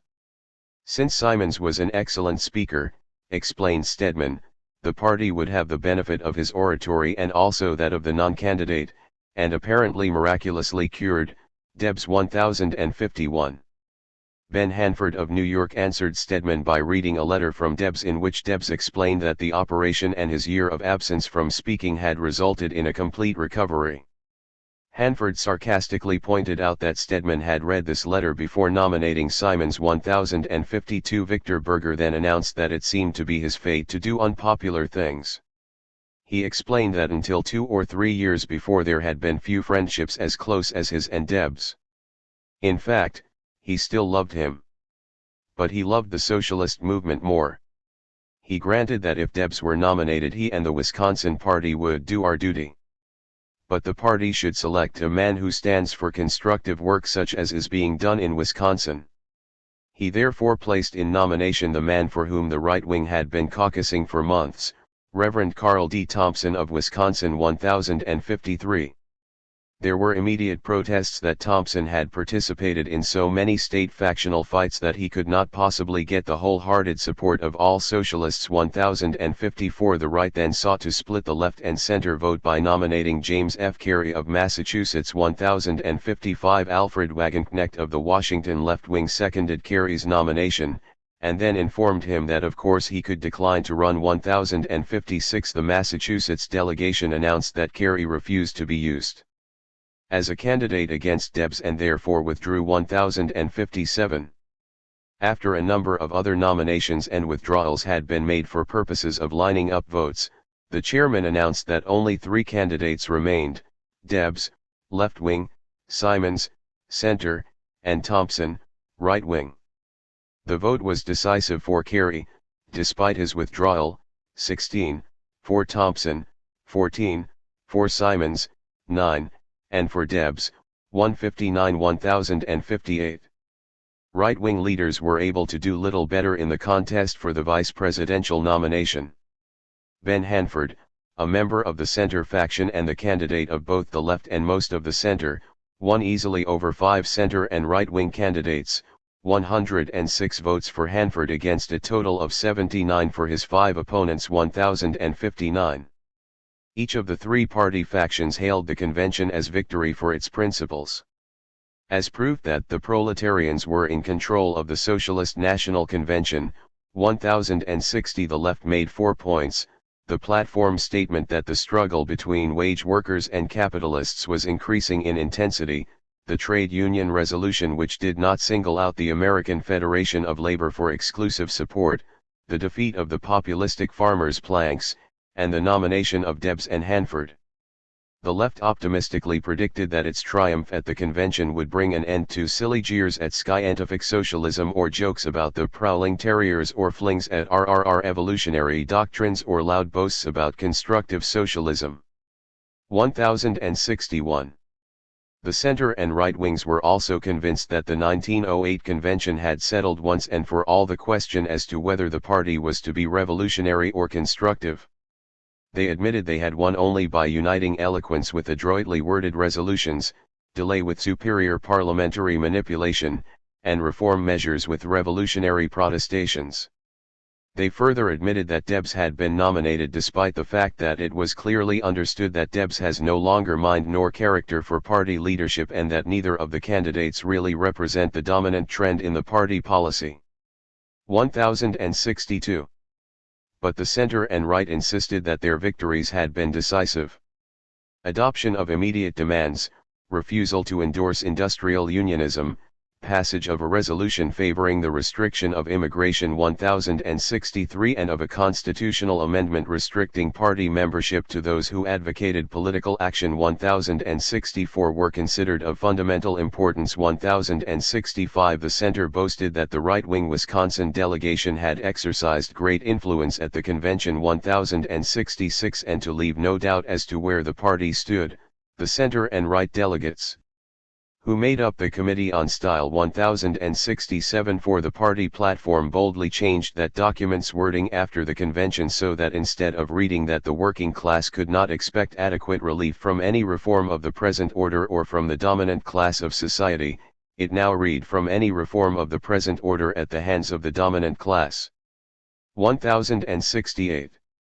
The non-socialist press agreed that the party had given up revolution for reform, and that it was doubtful whether the party would ever push its reforms all the way to socialism. 1069 And the party moderates themselves conceded that even if the entire program of immediate demands incorporated in the party platform were enacted, a feat which would take years to accomplish, the country would still be a long way from socialism.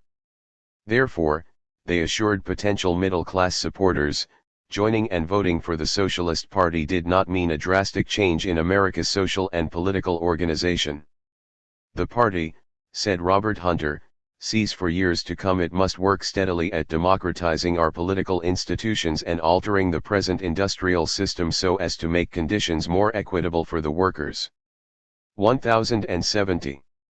Since all factions seemed convinced that they now controlled the party, they all threw themselves into the presidential campaign with an enthusiasm for party work which had not been shown since the 1904 election. But even the effort to achieve a maximum vote exposed the widening gap in socialist ranks. Debs toured the country appealing for 1 million socialist votes. He said the capitalists understood only one language, that of power. 1 million votes for socialism would frighten the capitalist parties into granting concessions to labor, an end to injunctions, and the enactment of 8-hour laws, liability acts, and safety regulations. Ultimately, Debs explained, independent working-class political action would develop sufficient strength to end exploitation and usher in socialism. 1071. The party center and right wings, on the other hand, directed their appeals almost exclusively to the middle class. The National Campaign Committee, headed by Joseph Medill Patterson, devoted itself to explaining that socialism did not destroy incentive, stand for dividing up, or advocate free love. When it was not defending the party from such ancient charges, the campaign committee launched counterattacks consisting of quotations from Senator Robert La Follette's indictment of Morgan and Rockefeller for precipitating the Panic of 1907, and denunciations of monopoly as the cause of prostitution, child labor, and destruction of little business. 1072. If socialist votes had varied in direct proportion to socialist campaign literature and speeches, the party would have trebled or quadrupled its 1904 vote of 400,000. The National Office printed and distributed 3¼ million copies of 8 pamphlets outlining the socialist position on questions of the day. 1073 State and local organization printed and disposed of at least an additional 10 million pieces. 1074. The Debs campaign was epoch-making even in a country of fabulous political campaigning. A special train, the Red Special, was chartered, and Debs and his managers spent the time between August 31 and the election touring 33 states. The train consisted of a locomotive, an observation coach, a sleeper, and a baggage car packed with literature. For 65 straight days Debs spoke from 6 to 10 times a day, addressing crowds from the train and monster rallies in the major cities. It was estimated that in all he addressed over 800,000 persons. 1075 When Samuel Gompers, who had thrown official AFL backing to the Democratic candidacy of William Jennings Bryan, accused the Republican Party of financing Debs's Red Special, 1076 The Socialist Party replied by printing the names and addresses of the 15,000 subscribers whose pennies, dimes, and dollars had paid the train's cost of $35,000. 1077. While the Milwaukee Socialists sneered at the Red Special as a toy for those enamored with red fires and brass bands and held that the National Party should pour its funds into the Milwaukee campaign to assure election for a couple of congressmen. 1078 Many socialists still maintained the party's job was educational and not the winning of a few political offices. 1079 The enthusiasm aroused by the campaign brought many into the party who had been hanging on the outskirts. In a few months dues-paying membership jumped from 30,000 to 46,000. 1080. No matter what the various factions thought of the campaign, all seemed to agree that this year the socialist vote would grow to someplace between 1.5 and 2 million. 1081 And the Republican Chicago Tribune conceded at least a million votes to the Socialist Party. 1082 But when the vote was counted the socialists found they had increased their vote not by over 1 million, but by an insignificant 13,000, polling a total of 421,000. 1083. 11 The Amalgamated Center and Right Wings. 1909 to 1912. Party leaders had many explanations for the stunning defeat of 1908. After a time, however, the explanations boiled down to 3: the reform campaign waged by both Democrats and Republicans as contrasted to the conservative Democratic campaign of 1904, the endorsement of Bryan by the AFL Executive Committee, and the Depression which caused many workers to lose their eligibility to vote when they left their homes to look for work. 1084 But these leaders assured their followers that in the 1908 campaign the alleged radical Democratic candidate was making his last stand. Next time, things would be different. 1085. Despite public expressions of confidence in the ability of the Socialist Party to replace radical Democrats, socialist leaders were badly shaken by their party's poor showing in 1908 and in the local elections which took place the following spring. 1086 It was clear that the party could not hope to achieve electoral success while suspended between the poles of revolution and reform. The left wing, headed by Debs, demanded that the party stop pursuing the will-o'-the-wisp of political office and return to its role as the organization of the working class. But the center was convinced that the only way to get Bryan's supporters to beat a quick path to the Socialist Party's door was to build an organization which promised to out-reform the Liberal Democrats. 1087. Center leaders like Hillquit, Spargo, and Hunter lost no time in concluding an alliance with such right-wing leaders as Berger and Work, and in opening a campaign to eliminate the left-wing leaders and ideology which stood in the way of their plans for a bigger and broader political organization. 1088 Since the leaders of the old center and right wings already held the key national and state offices of the party, it was comparatively simple for what was now the new amalgamated party right wing. To formulate and carry through its reform policies 1089 the theories and practices of step at a time and reform socialism which had been in various stages of development in the old center and right-wing factions were brought to completion between 1909 and 1912 and made the official line of the American Socialist Party. One indication of how rapidly the old center and right factions united to make a clean break with the party's semi-revolutionary past after the 1908 election was the abandonment of a Karl Marx Memorial Day. In February, 1908, the party's National Committee voted 48-4, with 11 abstentions, to designate March 14 as a day for nationwide rallies commemorating the life, labor, and death of the greatest economist known to the modern world. 1090 at the May, 1908, Socialist National Convention, portraits of Marx and Engels draped with the American flag decorated the hall 1091, but within a month after the November, 1908, elections, the National Committee defeated by 44-13 the motion to designate March 14, 1909, as Karl Marx Memorial Day. John Spargo for the Old Center opposed the motion because he held that nothing could do us more harm than the cultivation of a fetish worship of Marx. And Victor Berger accompanied his negative vote with the comment that if I wanted any saints I would prefer to join the Roman Catholic Church and get them wholesale. 1092.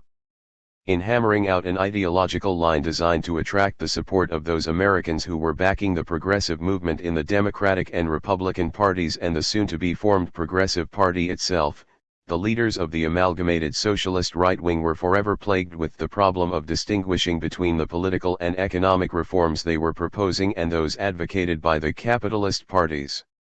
Robert Hunter conceded that it was well nigh impossible to keep details of socialist immediate demands in advance of legislation proposed or passed by the bourgeois parties. 1093 Socialist resentment of what they considered the raiding tactics of reform parties reached its height when Theodore Roosevelt's Progressive Party adopted a platform in 1912 which virtually duplicated a good portion of the immediate demands of the Socialist Party. William Ghent bitterly charged that the new party, which goes boldly forth to its first campaign with the inscription on its banners, "Thou shalt not steal," begins its career with the brazen theft of half the working program of the Socialist Party. 1094. Morris Hillquit formulated the distinction which the Socialists sought to sell the public. The reform platforms of the old parties, explained Hillquit, resembled a menu à la carte, put together to please a variety of tastes, but with no cohesion. By contrast, the socialist platform was a table d'hôte dinner, each of the courses forming part of a well-planned and well-balanced meal. Hillquit added that the disconnected reforms advocated by the progressive movement were designed either to fulfill the reactionary purpose of restoring competition, or to ameliorate suffering through charity and the elimination of corruption. Socialist reforms, taken in a body, meant eventual inauguration of the socialist state. 1095. The socialist state which these reforms were to introduce, however, was not the cooperative commonwealth which the party had worked for in its first campaigns. Socialism could no longer be defined simply as the collective ownership and democratic management of the means of production and distribution. The right-wing party leadership now held that distinctions must be drawn between various kinds of production. Socialism, they granted, still intended to do away with all forms of exploitation. But exploitation was no longer defined in terms of wage labor and surplus value. Now it is pretty generally understood and admitted, wrote Carl Thompson, that unearned income arises from one or another sort of monopoly privilege. And, continued Thompson, in the final analysis all monopoly privilege rests upon some form of private ownership of some form of public utility. Socialism, therefore, would be achieved when public utilities were publicly owned. 1096. According to the new socialist analysis, profits made by small capitalists were not a product of exploitation of the working class. They were a result of the labor of the small capitalist himself, and these profits, therefore, were really wages. 1097 Since the small capitalist had now been revealed in his true garb as a wage worker, and since socialism did not have as its object the confiscation of the little property yet possessed by any worker, it was clear that socialism would not interfere with the activities of the competitive producer. According to right-wing theoreticians, there were to be three types of property under socialism: first, public ownership of the great utility trusts; second, ownership of certain industries by private cooperative societies; and third, private ownership of competitive industry. 1098. So as to remove all fears from the minds of possible socialist supporters among anti-monopoly small businessmen, the 1910 Socialist Congress deleted the words capitalist class from the party constitution and substituted the term propertied classes, which term permitted distinctions among various types of producers for purposes of the coming socialist state. 1099. The meaning of socialism for farmers also underwent revision. The national organization of the Socialist Party paid little attention to the organization of farmers, and increased recruiting among farmers was the product of the activities of state party leaders like Oscar Ameringer of Oklahoma. 1100. But the national right-wing leadership was determined that the national platform should attract the maximum farm vote. 1101. At the 1908 convention, the delegates, led by those who were themselves farmers, had overwhelmingly rejected the farm planks proposed by the non-farmer convention committee as too populistic. The farm delegates insisted that those farmers who opposed straight socialism and public ownership of land were not farmers who farmed the soil but landlords who farmed the farmer. 1102. However, within 10 months of the 1908 election, a national referendum of the party membership deleted the platform demand calling for collective ownership of all the land by a vote of 5,382 to 3,117. 1103. At the 1910 convention, the party right led by Algy Simons and Victor Berger again tried to secure adoption of a series of farm demands based largely on the 1892 Populist Party platform, but without the free silver plank. The proposals were attacked as a middle-class panacea which ignored the lot of the farm laborer, and the convention instructed its farm committee to think it over for another 2 years. 1104. At the 1912 convention, Simons again brought in a series of farm demands. After a bow in the direction of farm tenancy by pledging the party's sympathy and support to attempts by renters to better their lot, the demands continued in the familiar vein of demanding public ownership of transportation and storage plants when such means are used for exploitation, insurance against disease and national calamities, and publicly owned farms for experimental and educational purposes. After a 12-hour debate, the farmers' demands were adopted. Convention Chairman James Carey, formerly of the center and now of the amalgamated right wing, refused to permit left-wing leader Charles Ruthenberg of Ohio to introduce an amendment which described the demands as an immediate program and affirmed party backing for the ultimate collective ownership of all the land used for productive purposes. On appeal, the chair was upheld, 167 to 93, the vote being on strict right-left factional lines. 1105. The Socialist Party picked up considerable farm support, and in the 1910 and 1912 congressional and presidential elections several agricultural states numbered among those having the largest percentage of the socialist vote. 1106. Socialist propaganda in farm communities was distributed in mammoth socialist encampments. 1107 and by socialist drummers, country doctors, and farmers. 1108. The populist attack on privilege and monopoly which had been so effective in 1892 and 1896 was revived by the Socialists, who developed further the populist program of government aid to farming. 1109. Ernest Poole interviewed a Socialist Party farm organizer at the 1908 Socialist Convention. "You city people don't realize how deep the old passion for democracy still is in the country region," said the Socialist organizer. "He sees that democracy is going, he sees the power converging into that Wall Street group. And he has about made up his mind that the only way to get that power back is by government ownership of the trusts and railroads. He showed it by his vote for the Populist Party. That party sold him out. And now he is coming our way.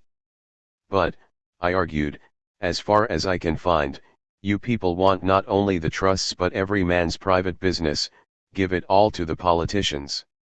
How about the farmers' vote then? That's way off in the future, he said. We're busy these days with a string of concrete issues. Times have changed. We're getting votes. And the farmer agrees to enough. First, said one old codger, I don't want every blamed thing put under the government, but I do like the idea of Uncle Sam baying the big dog again and Wall Street baying the pup. Second, I don't believe in this here class struggle if you mean only them union strikes. But if you mean the democracy age and the men who are stealing its independence, then I'm with you hard. You took him in on that basis? I asked. He nodded. Isn't that stretching Marx a bit? Let him stretch, said the socialist stoutly. Stretching means growth, doesn't it?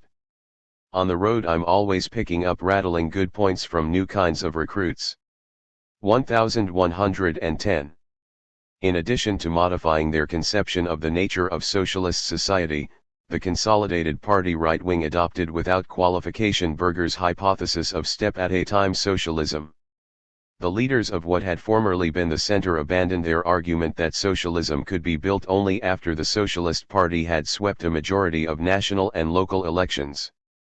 Hillquit found the socialist state even now persistently filtering into the present order, and American society being permeated with socialist institutions at an ever-accelerating pace. As compared to the status a century earlier, the America of today could be described as semi-socialist, and Americans as already living at least in the outskirts of the socialist state. 1111. The constructive or step-at-a-time socialists believed socialism was coming of its own accord.